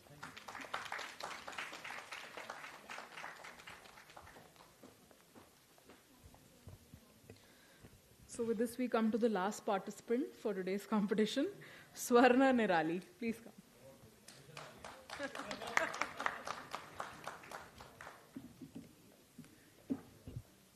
Okay, good evening everyone. I am here to present the proposal for Green Muscle. Green Muscle blends Bihar's heritage with modern health, offering a powerful all-natural sattu protein drink. We empower consumers with healthy choices while uplifting local farmers through sustainable agriculture. It revives Bihar's heritage, transforming sattu from a milling field in Litti to a powerful all-natural protein drink. Sattu is a traditional protein-rich flour made from the roasted gram. So, our core product will be a ready-to-drink high-protein beverages, which will include classical sattu, jaggery, and cardamom. Second is chocolate power blend. Third is turmeric ginger detox immunity booster. And third is your coffee protein kick. Now, how we will generate income? Direct to customer sales advantages, enhancing customer loyalty and data collection. Second will be the retail channel strategy, expanding into grocery stores and fitness center boost. Third will be business-to-business partnershiping opportunities, collaborating with gyms and health cafes. Okay, now in future, if we get a chance to establish, we will be having diverse product innovations like high-protein energy bars and flavored protein shakes made from the sattu. Second, strategic market engagement that we will enhance, which will be through collaboration with local influencers and fitness centers. Now, why you should choose us? First, it has rich nutritional benefits over the artificial protein shake. Second, it is natural and pure ingredient. Third, it has cultural authenticity, embracing Bihar's heritage. Thank you for giving your precious time. Yes, ma'am. Actually, we are just presenting the idea. We haven't started it. It is just a startup idea. So we are not having any fund to start up right now. So it's like that. We are just presenting you a perspective idea. Have you done for market survey? Yes, sir. It's I'm having, if you want to. You can just tell us points of your results. That's it. Like. Yes, ma'am. If we start at a small scale business and if we sell like a packets of 100, so in a monthly revenue it would be in a daily revenue it would be around 20,000, and our cost like which we have to subtract it from it would be around 9,500. So we would be making almost around 11,000 or 10,000 a day. It's like that. Sir, like we have.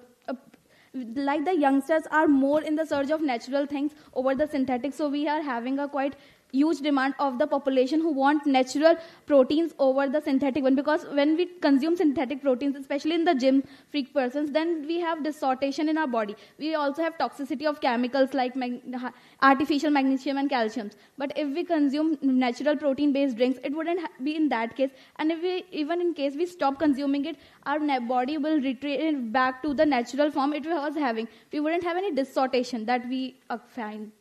So it's like that. Yeah, we have competition with Satulza. Swapna Nirali, actually, अब market में बहुत products आ गए हैं. Yes, ma'am. I can, at least there are 50 brands of vegan protein, protein with no whey, protein which is based on natural products. All right. So you do a competition analysis. आपके लिए बहुत ज़रूरी है कि आप एक unique proposition बनाएं. What is unique with your product offering? Otherwise, you will just be taken over in the market, and you will end up, even if you get funding hypothetically, you will just be burning cash, making awareness about your. That's number one. Number two is since you are at ideation stage, and I just want to tell you that black gram is a great idea, but black gram ka protein percentage kitna hota hai, how easy it is for the body to digest. Not all proteins are the same. Okay, so that you have to study and understand that when you say that other products have pesticides or residues or other additives which are not good for health, you need to first study whether black gram can be stable in those containers. So I will not go into specifics. I think you need to do more work in this area already, because you're entering a very crowded market. Okay? Yes, sir. Just do that. Yeah. Yes, sir. Can I say something? Like reply?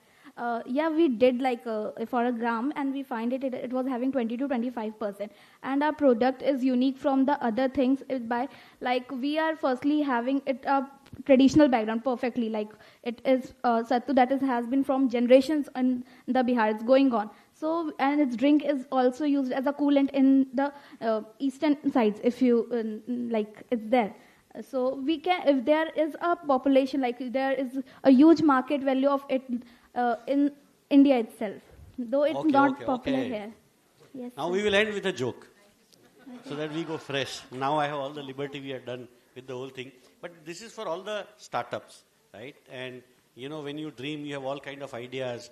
But I don't know, a lot of us might have watched this film called Andaz Apna Apna from our times. You know, I'm not sure about the youngsters. तो उसमें Aamir Khan tells Salman Khan कि हम एक मुर्गी का farm शुरू करते हैं, तो रोज एक मुर्गी 10 अंडे देगी और इतनी 1000 मुर्गी होगी तो हजारों अंडे निकलेंगे. फिर हम ऑमलेट की एक लारी शुरू करेंगे और साथ में हम ब्रेड भी बेचेंगे और सब हम ही बेचेंगे, मतलब हमारी ब्रेड की लारी, केचप भी हमारा, अंडा भी हमारा. So that's how the startups think today, that everything is just going to fall in place and this is a huge market. मेरे लिए होने वाला है. Not necessary, right? So applies to all. We need to do the proper research, reality check, go to people who have failed, have the right mentors, build the right strategy, then make a plan.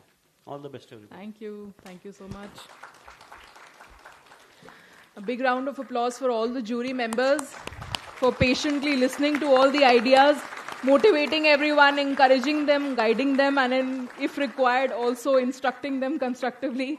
Thank you so much to all the jury members. With this, we come to the end of this competition. I request all of you to please join us in the audience now, and we'll just in 5 to 10 minutes begin with the valedictory session. Thank you. Please join us.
I request all participants to please check the screen. In a few moments, we are going to display a QR code where you can give your feedback.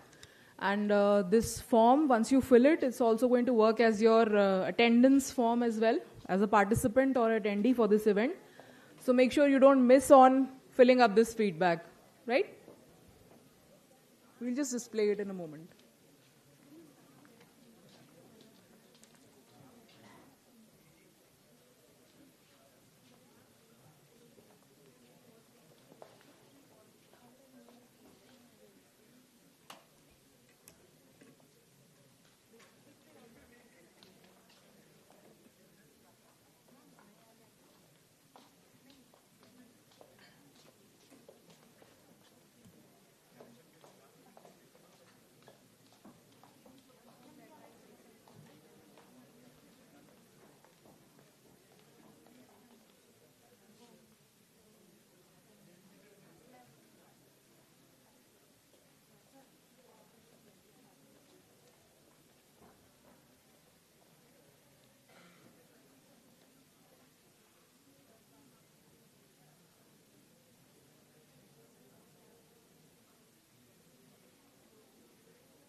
Okay, so we have the QR code on the screens. All participants, please scan the code.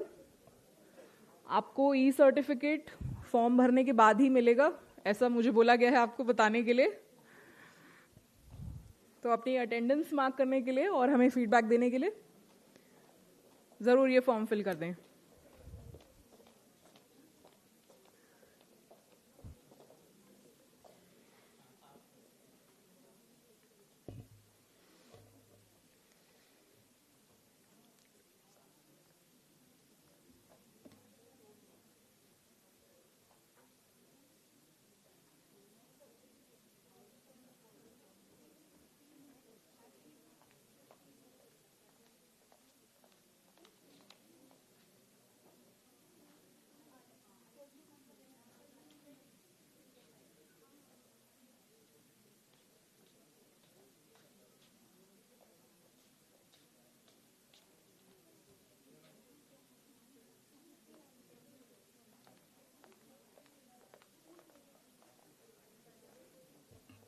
We'll begin with the valedictory session now. Thank you to all of you for patiently being with us throughout the whole day. I know it's been a long day, so we'll try to wrap up valedictory as soon as we can. So I welcome all of you. And I would like to invite Campus Director, Goa Campus, Professor Dr. Naveen Kumar Chaudhary, to please come on the dais. Along with sir, I would also invite Prajna Kulsheshra ma'am to please come on the dais.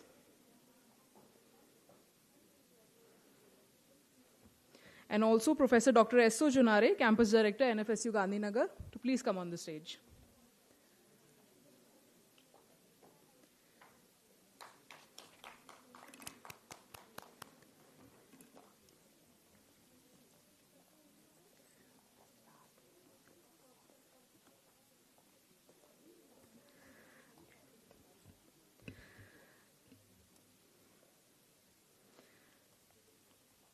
Professor Naveen Kumar Chaudhary, sir, I invite you to give the concluding remarks.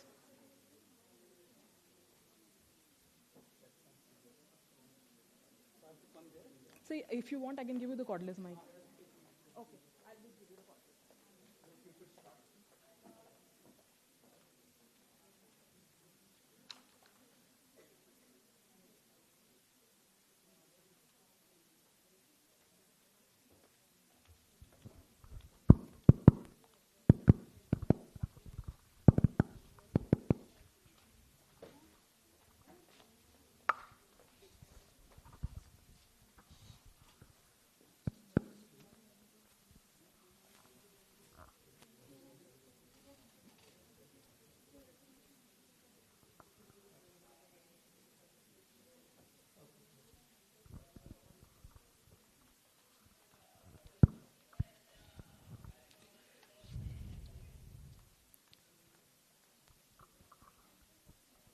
Respected Dr. S.O. Junare, Campus Director, Gandhinagar Campus,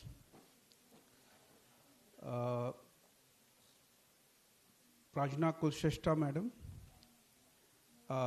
Strategic Consultant of Global Counter-Terrorism Council, who are the knowledge partner of this event. Now there is a saying that every important event comes to an end, and every significant event also comes to an end. But I will say this is a beginning. Why? Because most of the event when we deliver lectures, we have some sessions, and participants have some takeaways. But in this particular event,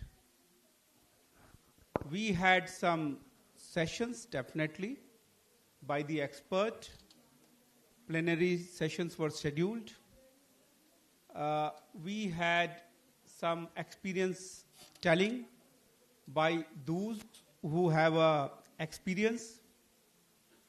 We had a participation of people who have proved themselves in this niche area of entrepreneurship. But at the same time, we also had a participation from the students who are going to take this show forward. If I share the figures, it's very encouraging figures which we have received. 750 participants registered for today's event. Out of this, 69 had registered for the idea competition. After 2 rounds of screening, 31 ideas were selected for final presentation. Around 29 colleges, public universities had participated in today's event, with participation from Delhi, Srinagar, Kolkata, and various parts of Gujarat. So when I say the show will start now onwards, why I say so? Because the students who have presented the idea today, the ideation process has begun. Now they are going to formalize their ideation. They are going to formalize the further process to get their idea recognized. The best part of this event is that the takeaway is not only ending with the end of the event, but there will be a further nurturing, and that nurturing will be through the platform, very renowned platform, and that platform will be provided by the BRICS.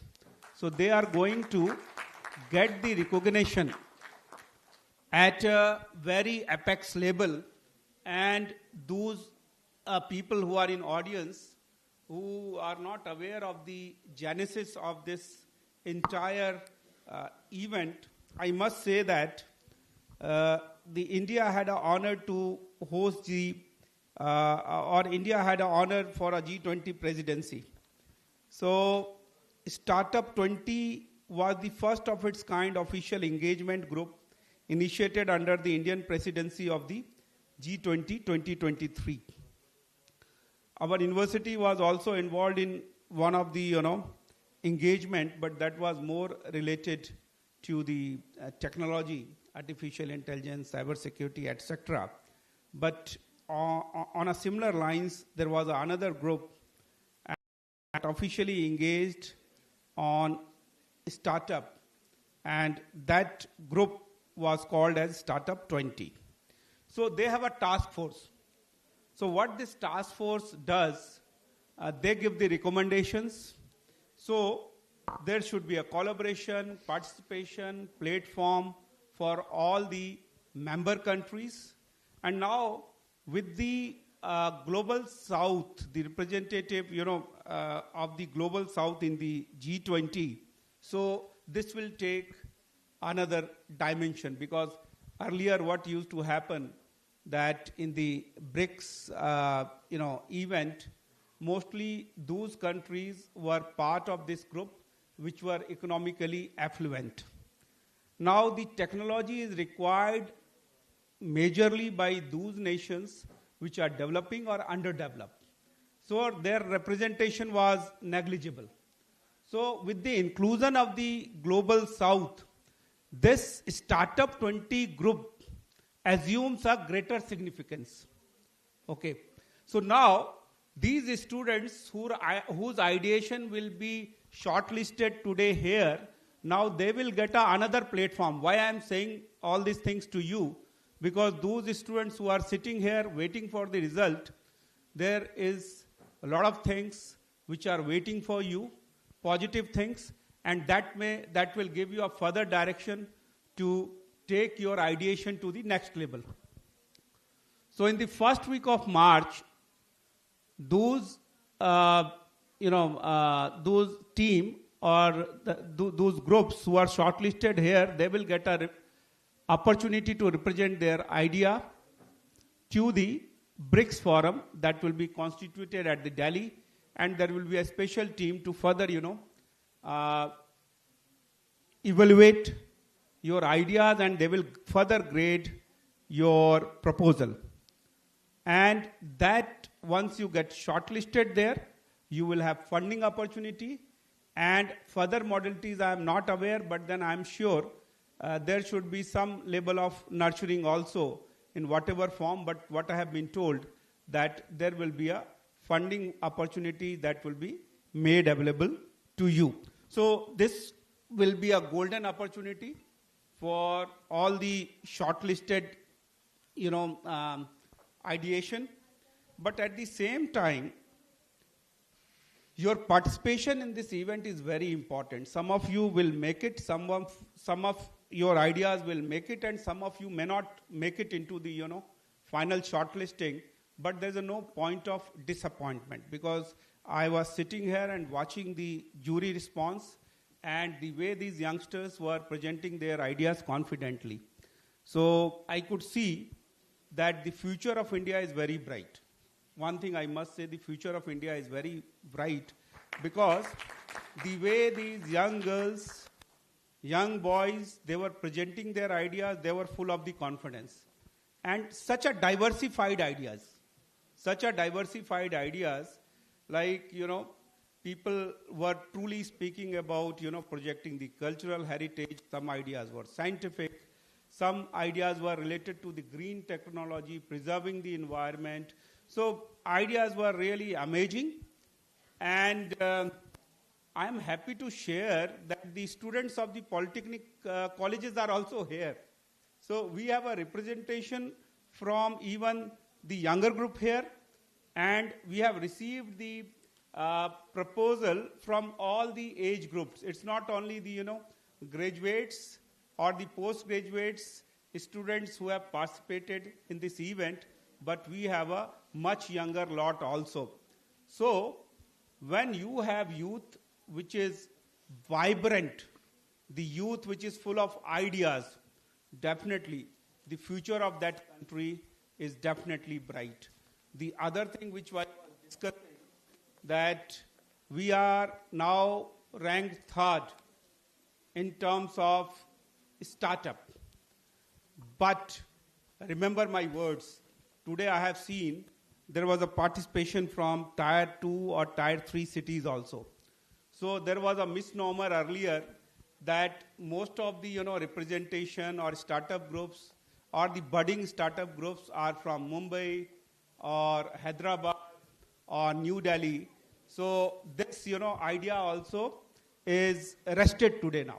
Why? Because some of you who have come, they are from the small towns.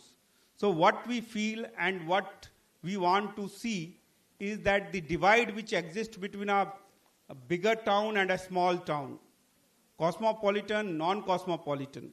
So that divide should be bridged. And how that divide can be bridged if there will be a more participation from the student groups or the youngsters from the smaller towns and from the non-cosmopolitan cities. So what will be the spin-off of this? The spin-off will be very visible spin-off. Once we bridge this divide, then what it means that our standing in startup will move to a higher ladder. We are today third, and once this is bridged, we may be the top in promoting the startup ecosystem, and we may be the leader. And let me share some facts and figure with you. We are top when it comes to the STEM graduate. We are already top in terms of population, but we are also top in terms of STEM graduates. We are also topping, if you look at the skilled labor, migrants which are involved in a skilled labor across the world. If you look at the figures, you will find that the Indians are at the top. So that skilled labor is available, that mind is available, that brain is available, proper education is available. You have to only orient yourself, and then you have to move in a direction which can give a tangible results. We are waiting for the result that will come in a very short time. But at the same time, I would also like to thank the Global Counter-Terrorism Council, who are the knowledge partner for this event. This event has been a very fruitful event. And since beginning, Mr. Aditya Tikku, who is the advisor and convener of the GCTC, he had been a big help. He has been from day one, he has been coordinating the things with our team. And I am also thankful to him what our Honorable Vice Chancellor shared in the morning, that among the 8 institutions, NFSU was also chosen as one of the institutions. So what does it mean? So in the Western sector, NFSU is the only institution which was chosen.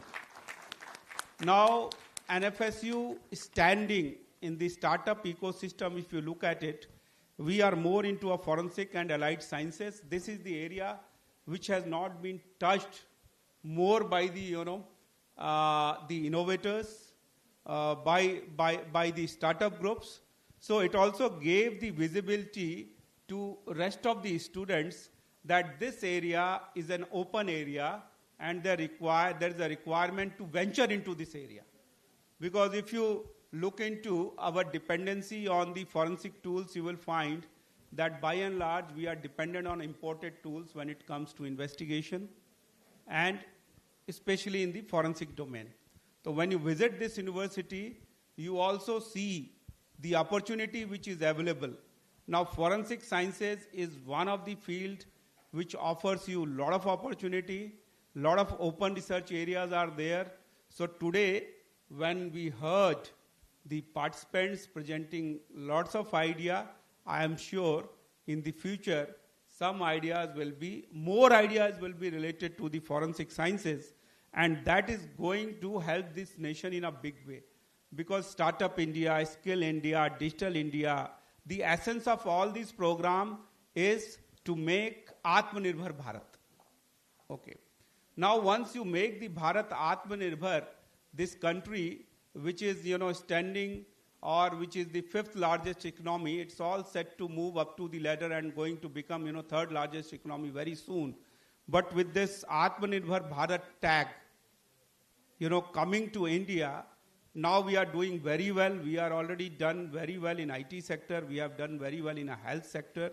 In infrastructure sector also we are doing well. Now, slowly, gradually, we have picked up our, pace in the defense sector also. We have become a defense, exporter also. So a lot of new sectors we have picked up, our startup has picked up. But I look forward for the day when our startup will be compared with a person like, somebody like Elon Musk. And what is the difference between Elon Musk and the other startup? 20 years back, 15 years back, Elon Musk ventured into space segment. And space segment was one area which was handled primarily by the respective government. But then he dreamt to venture into a space segment, and today you see where the SpaceX stands. Okay. So in India also, I remember in 2013-14, I met some youngsters. They wanted to get into a space sector, but they had their own challenges. But that was way back in 2013 and 14. Since then, a lot of liberalization has happened. A lot of relaxation has happened. Now, government has also realized that the participation of private sector should be must. But at the same time, now we have to look at one perspective, that services is fine. We are doing very well in services. Let it be IT services, let it be health services. We are doing very well because we have a talent. We are the knowledge capital of the world.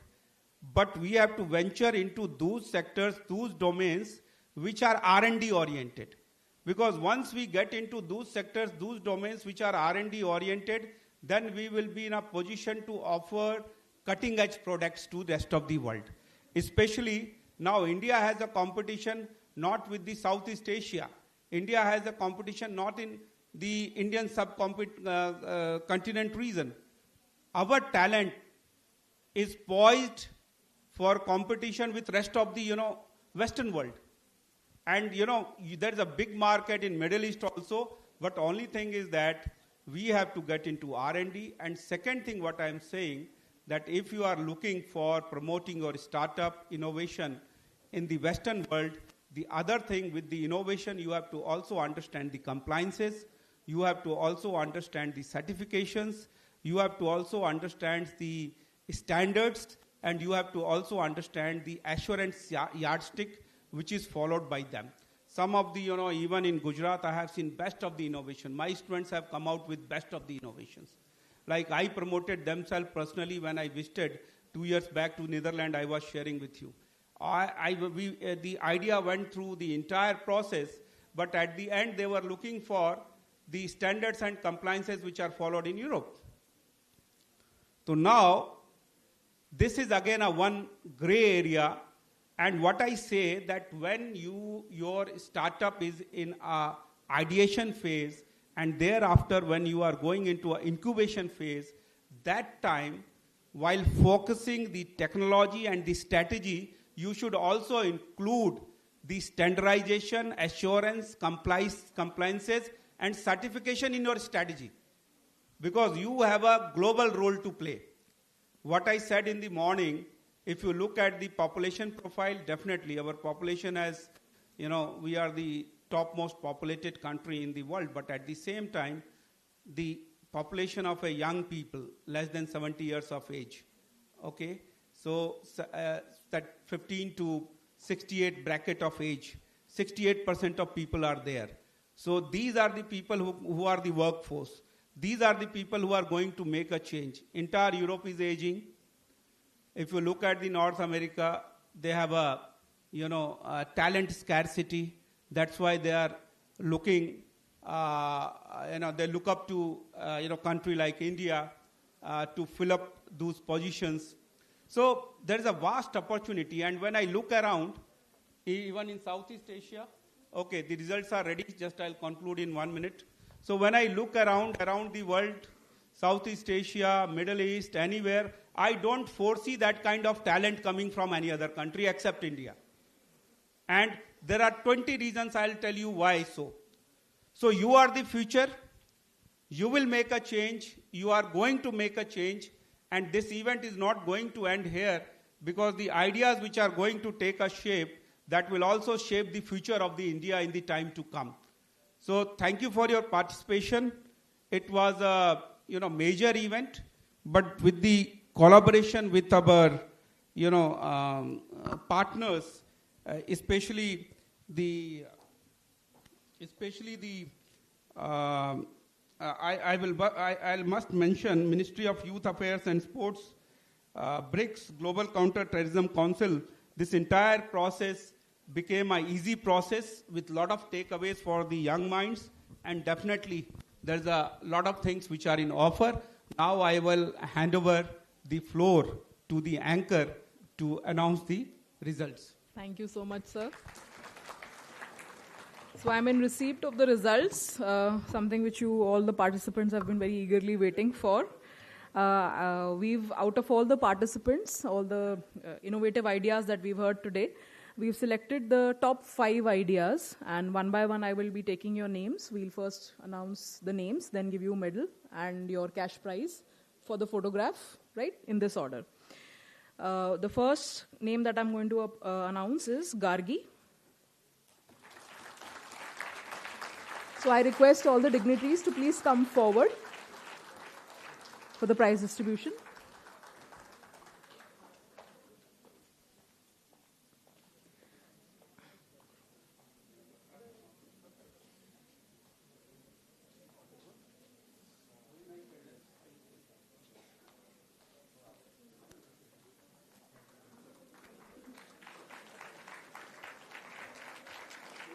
Winners are also winning cash prizes today. So, yeah. Congratulations, Gargi.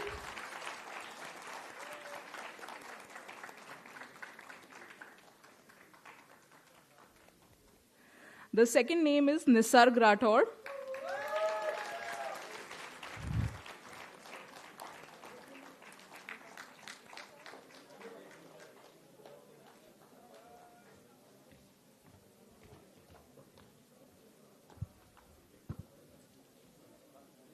Congratulations, Nisarg and team.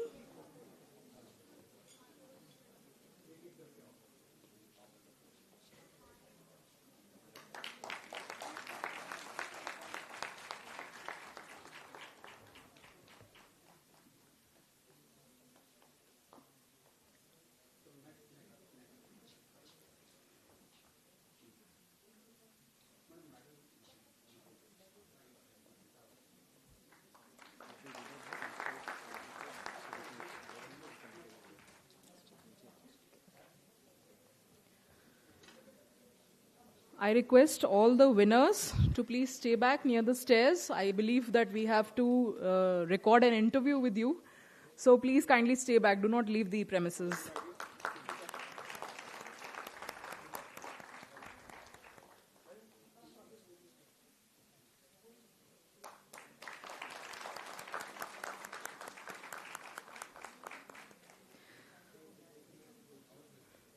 The third winner is Aparna.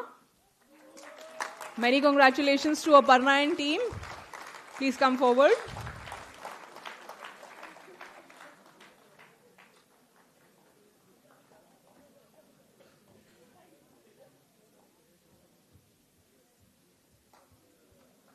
Congratulations.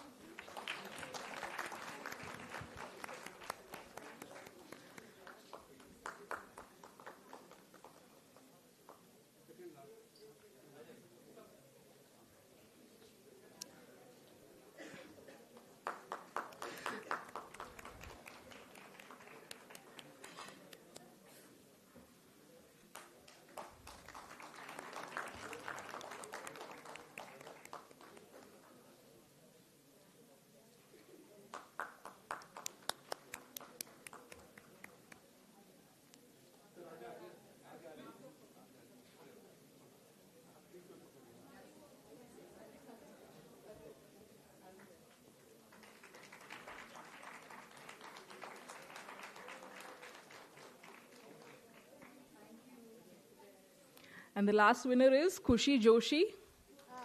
There is a very interesting thing to notice. When we are at the last position, there is a tie between two candidates, and after consultation with JCTC, we have decided to split the amount between the last two people.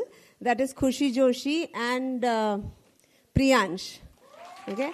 Now, the decision rests with the ministry as to who is going to go to the March event, whether all the 5 candidates are going to go or 6. The decision rests with the ministry. They'll get back to you, get back to us shortly. But for now, we have a split at the 5th position and 2 winners.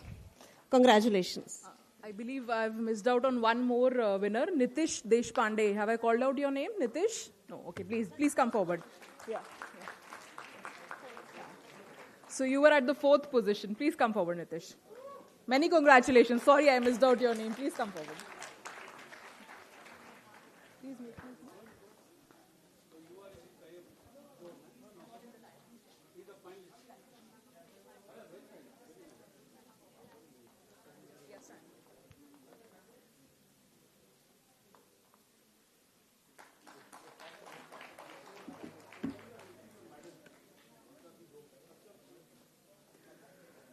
So at the finalist position, we have a tie between these two teams, and the 4th one in order is Nitish Deshpande. He's just coming.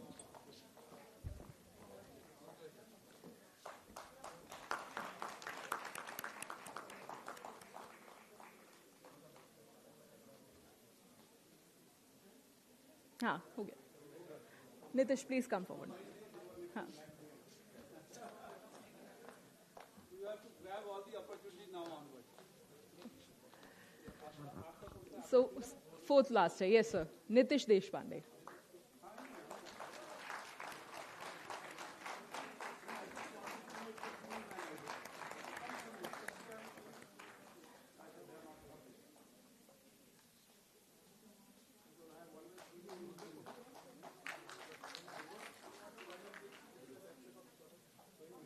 No, that.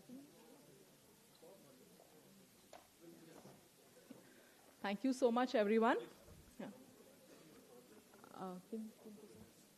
Okay, I invite all the winners that I have announced right now, all cash prize winners, to please come forward for a group photograph with our dignitaries. Group photograph.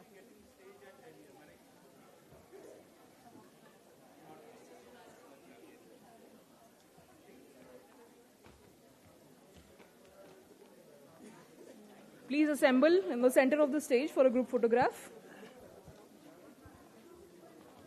All winners, please assemble to the center of the stage for a group photograph with the dignitaries.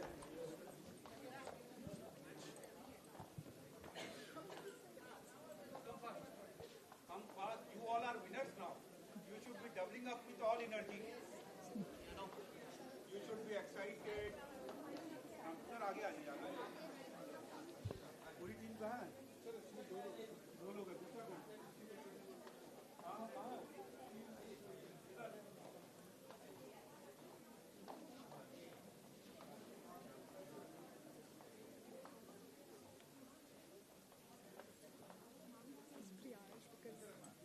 I think he must be here only. Yeah, they are asking.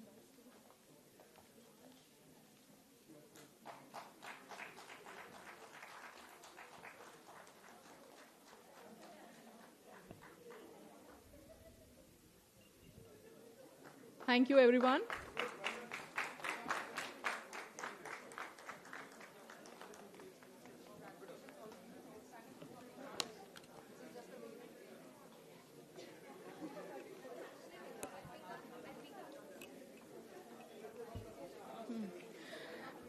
I'll now request Dr. S.O. Jonare, sir, to please present his concluding remarks for the event. Participants may please move down from the stage.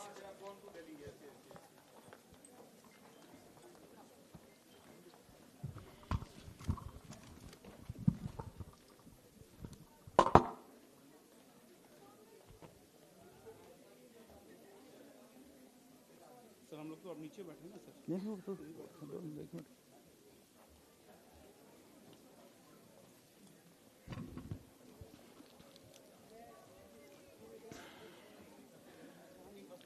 Respected Prajana Kulushrestha Madam, Dean and Campus Director, Goa Campus, Dr. Naveen Kumar Chaudhary ji, respected Tikku ji, Professor Dr. Promita Datta Madam from University of Delhi, all the officers from GCTC, respected jury members, all my faculty colleagues, and dear participants. First of all, on behalf of GCTC and Ministry, and on behalf of NFSU, I congratulate all the participants who have won the medals and certificates and cash prizes, and also congratulate all the participants, those who have taken part in the conference, this particular event. So, you have thought a lot of new ideas, and several ideas were very good, but they are at infant stage. Some ideas are actually to be studied further, some surveys to be done, and they can be converted into product or services. So, this important event has given a lot of lessons to all of us. First of all, actually, organizing such type of events and inviting guests, taking care of all the guests, jury members. Second thing, they actually taking part in the event. And as our campus director Naveen sir told, that there is a lot of opportunities and lot of chances to think about new ideas. I will talk 2-3 things about NFSU. National Forensic Sciences University is basically a research institute. We are conducting a lot of educational program and research projects. But this research project which you are converting into products or services, particularly in a marketable manner, this is very important. You must have seen some of the startups. So now we are going to organize one very big event here. I want to tell the Professor Datta Madam and Kulushrestha Madam that university is going to organize a big event of inviting all stakeholders from the entire country to come here and share their ideas that how they can help us in Make in India initiative of Honorable Prime Minister Sahab. One thing I want to share, like sir told here already, that in forensic science field, be it as digital forensics, cyber security, DNA, fingerprint, question documents or any other field, 99% equipments are imported. Every year, I am telling, every year we are spending around 2,000 to 3,000 crore rupees on importing this investment, these equipments. So we are giving this challenge to our students and faculty members also. And your research scholars, those who want to come here and do PhD, we will give problem statement, you have to make that particular solution. So, in response to our challenge also, some of students, they have taken this idea ahead and they are doing research on these aspects. These problems are not related to NFSU, but these problems are related to law enforcement agencies. Like one small problem I want to tell. The people are bringing gold. The gold is being converted into liquid and liquid is being converted into powder. Even you are bringing 100 kilos of gold powder, so this metal detector at airport will not be detected. It is not be actually having that capacity. It will not be able to detect it. So we are giving the challenge to the students. Then railways, our Honorable Railway Minister has come here, so he had given one project to us, that they are facing problems of theft on running rail. Running train, actually, a lot of thefts are going on. How to prevent it? By using some technologies. Now our army people, BSF people, they are moving on the ground, so there are some landmines. How to detect it? Particularly in Naxalite areas. So when a vehicle is moving, the people are moving with some sensors. So these people, they are throwing some iron pieces or shards or some things on the road. So when they are using this scanner, so they is giving beep, beep, beep noise. So it is very difficult to go for 100 meters or 200 meters even. So Government of India has given the challenge to us how we can detect new sensor systems which will detect such type of explosives and any metals available on the roads or under the roads. So these are the problems faced by investigating agencies or law enforcement agencies. So we request all the delegates, all the young innovators here to search, to think something how you can help to law enforcement authorities. Like sometimes DNA, fingerprint, question document, handwriting or psychological instruments. Somebody has given a very good presentation here. So we are having thousands of problems related to crime investigation, like accident forensics. So 99% cases in accidents, actually the culprit, they are not caught because of lack of evidences. We do not have scientific evidences. So such crimes are happening, but we are not able to detect because lack of technologies or equipments which are needed. So you can think on these ideas also. We will be happy that university will be happy to provide all types of support, including financial support, research supports, and mentoring, and everything. So we are open that you can come and join our startup, join our innovation cell here. We have opened special companies for R&D, and we will be having research park in the university very soon, where we will be inviting all industry from the country so that they can start R&D activities here and make some product which will be useful for not only the security agency or investigating agency, but for our all national security agencies like Army, Indian Air Force, Navy, BSF, CRPF, CISF. So all types of tools and technology will be developed here. So we are into this area. So we request all of you to take part in this. And if you are having any idea, don't hesitate to call us or contact us. We will request you. We will provide all facilities to you, and you can help us in designing and developing such products. So once again, on behalf of GCTC, particularly Tikkuji, Kulshrestha Madam, and all Ministry of Government of Gujarat as well as Government of India for taking this part in particular this today's event and making this event very successful. I also thank Madam and Kulshrestha Madam, Datta Madam, Tikkuji, and all officers from GCTC, all faculty members. So I will not take much time and congratulate once again to all participants as well as winners. Thank you very much. Jai Hind.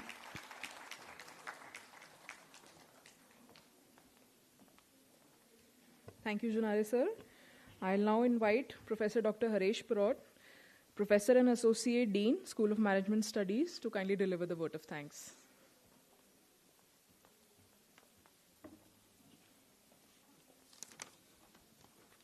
Congratulations to all the winners, respected dignitaries on the dais, respected guests, esteemed faculty members, thank you. Finally, the journey comes to an end. It has been started almost 20 days back, or 1 month back, when VC sir has called me कि बारोट ये event handle करनी है, and Junare sir and Naveen sir would be the guiding force in the event. Journey had started, and today it is, for us it is the end, and for students it is the beginning. Thank you. So, formal and introduction, the vote of thanks. As we conclude on this inspiring event today, I would like to extend my sincere thanks to Honorable VC Sir, J.M. Vyas Sir, for his continuous support and motivation. I also like to thank Dr. S.O. Junare Sir, Campus Director Gandhinagar, and our guiding force, Dean of School of Management Studies, for motivating us for this entire event.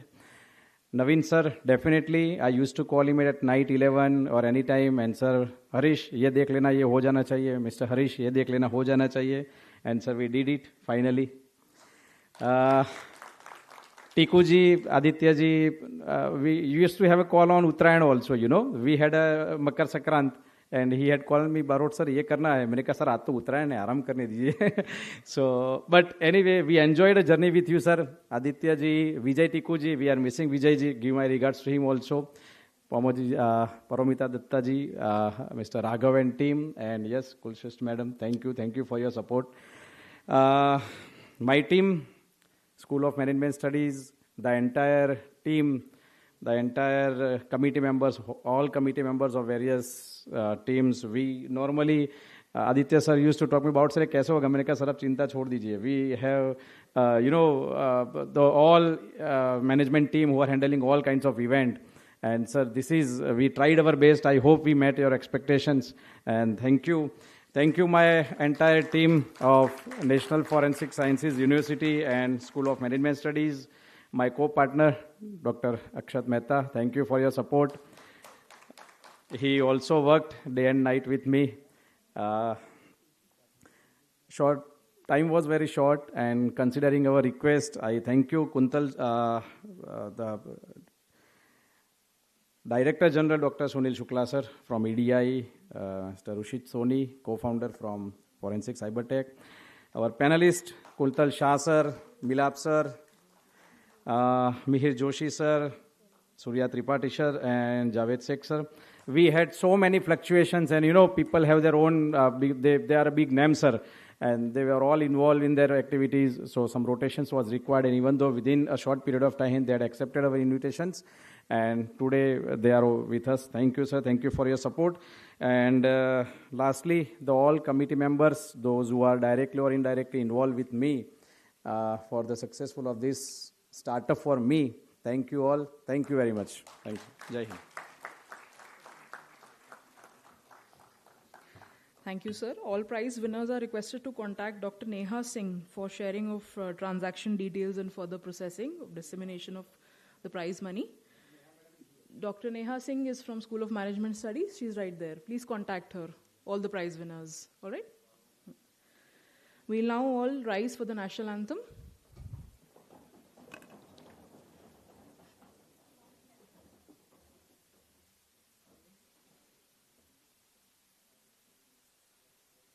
जनगणमनाधिनायक जय हे भारत भाग्य विधाता पंजाब सिंध गुजरात मराठा द्राविड़ उत्कल बंग विंध्य हिमाचल यमुना गंगा उज्ज्वल जलधि तरंग तव शुभ नामे जागे तव शुभ आशीष मांगे गाहे तव जय गाथा जनगण मंगलदायक जय हे भारत भाग्य विधाता जय हे जय हे जय हे जय जय जय जय हे.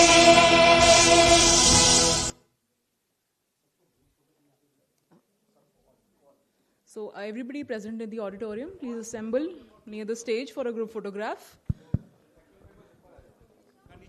All participants. We'll go down.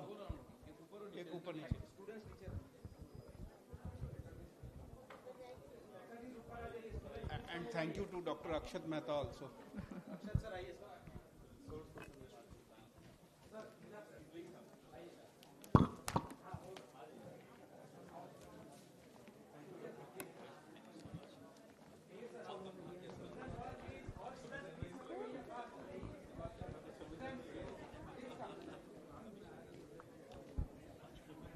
Thank you so much for managing all the last moment changes.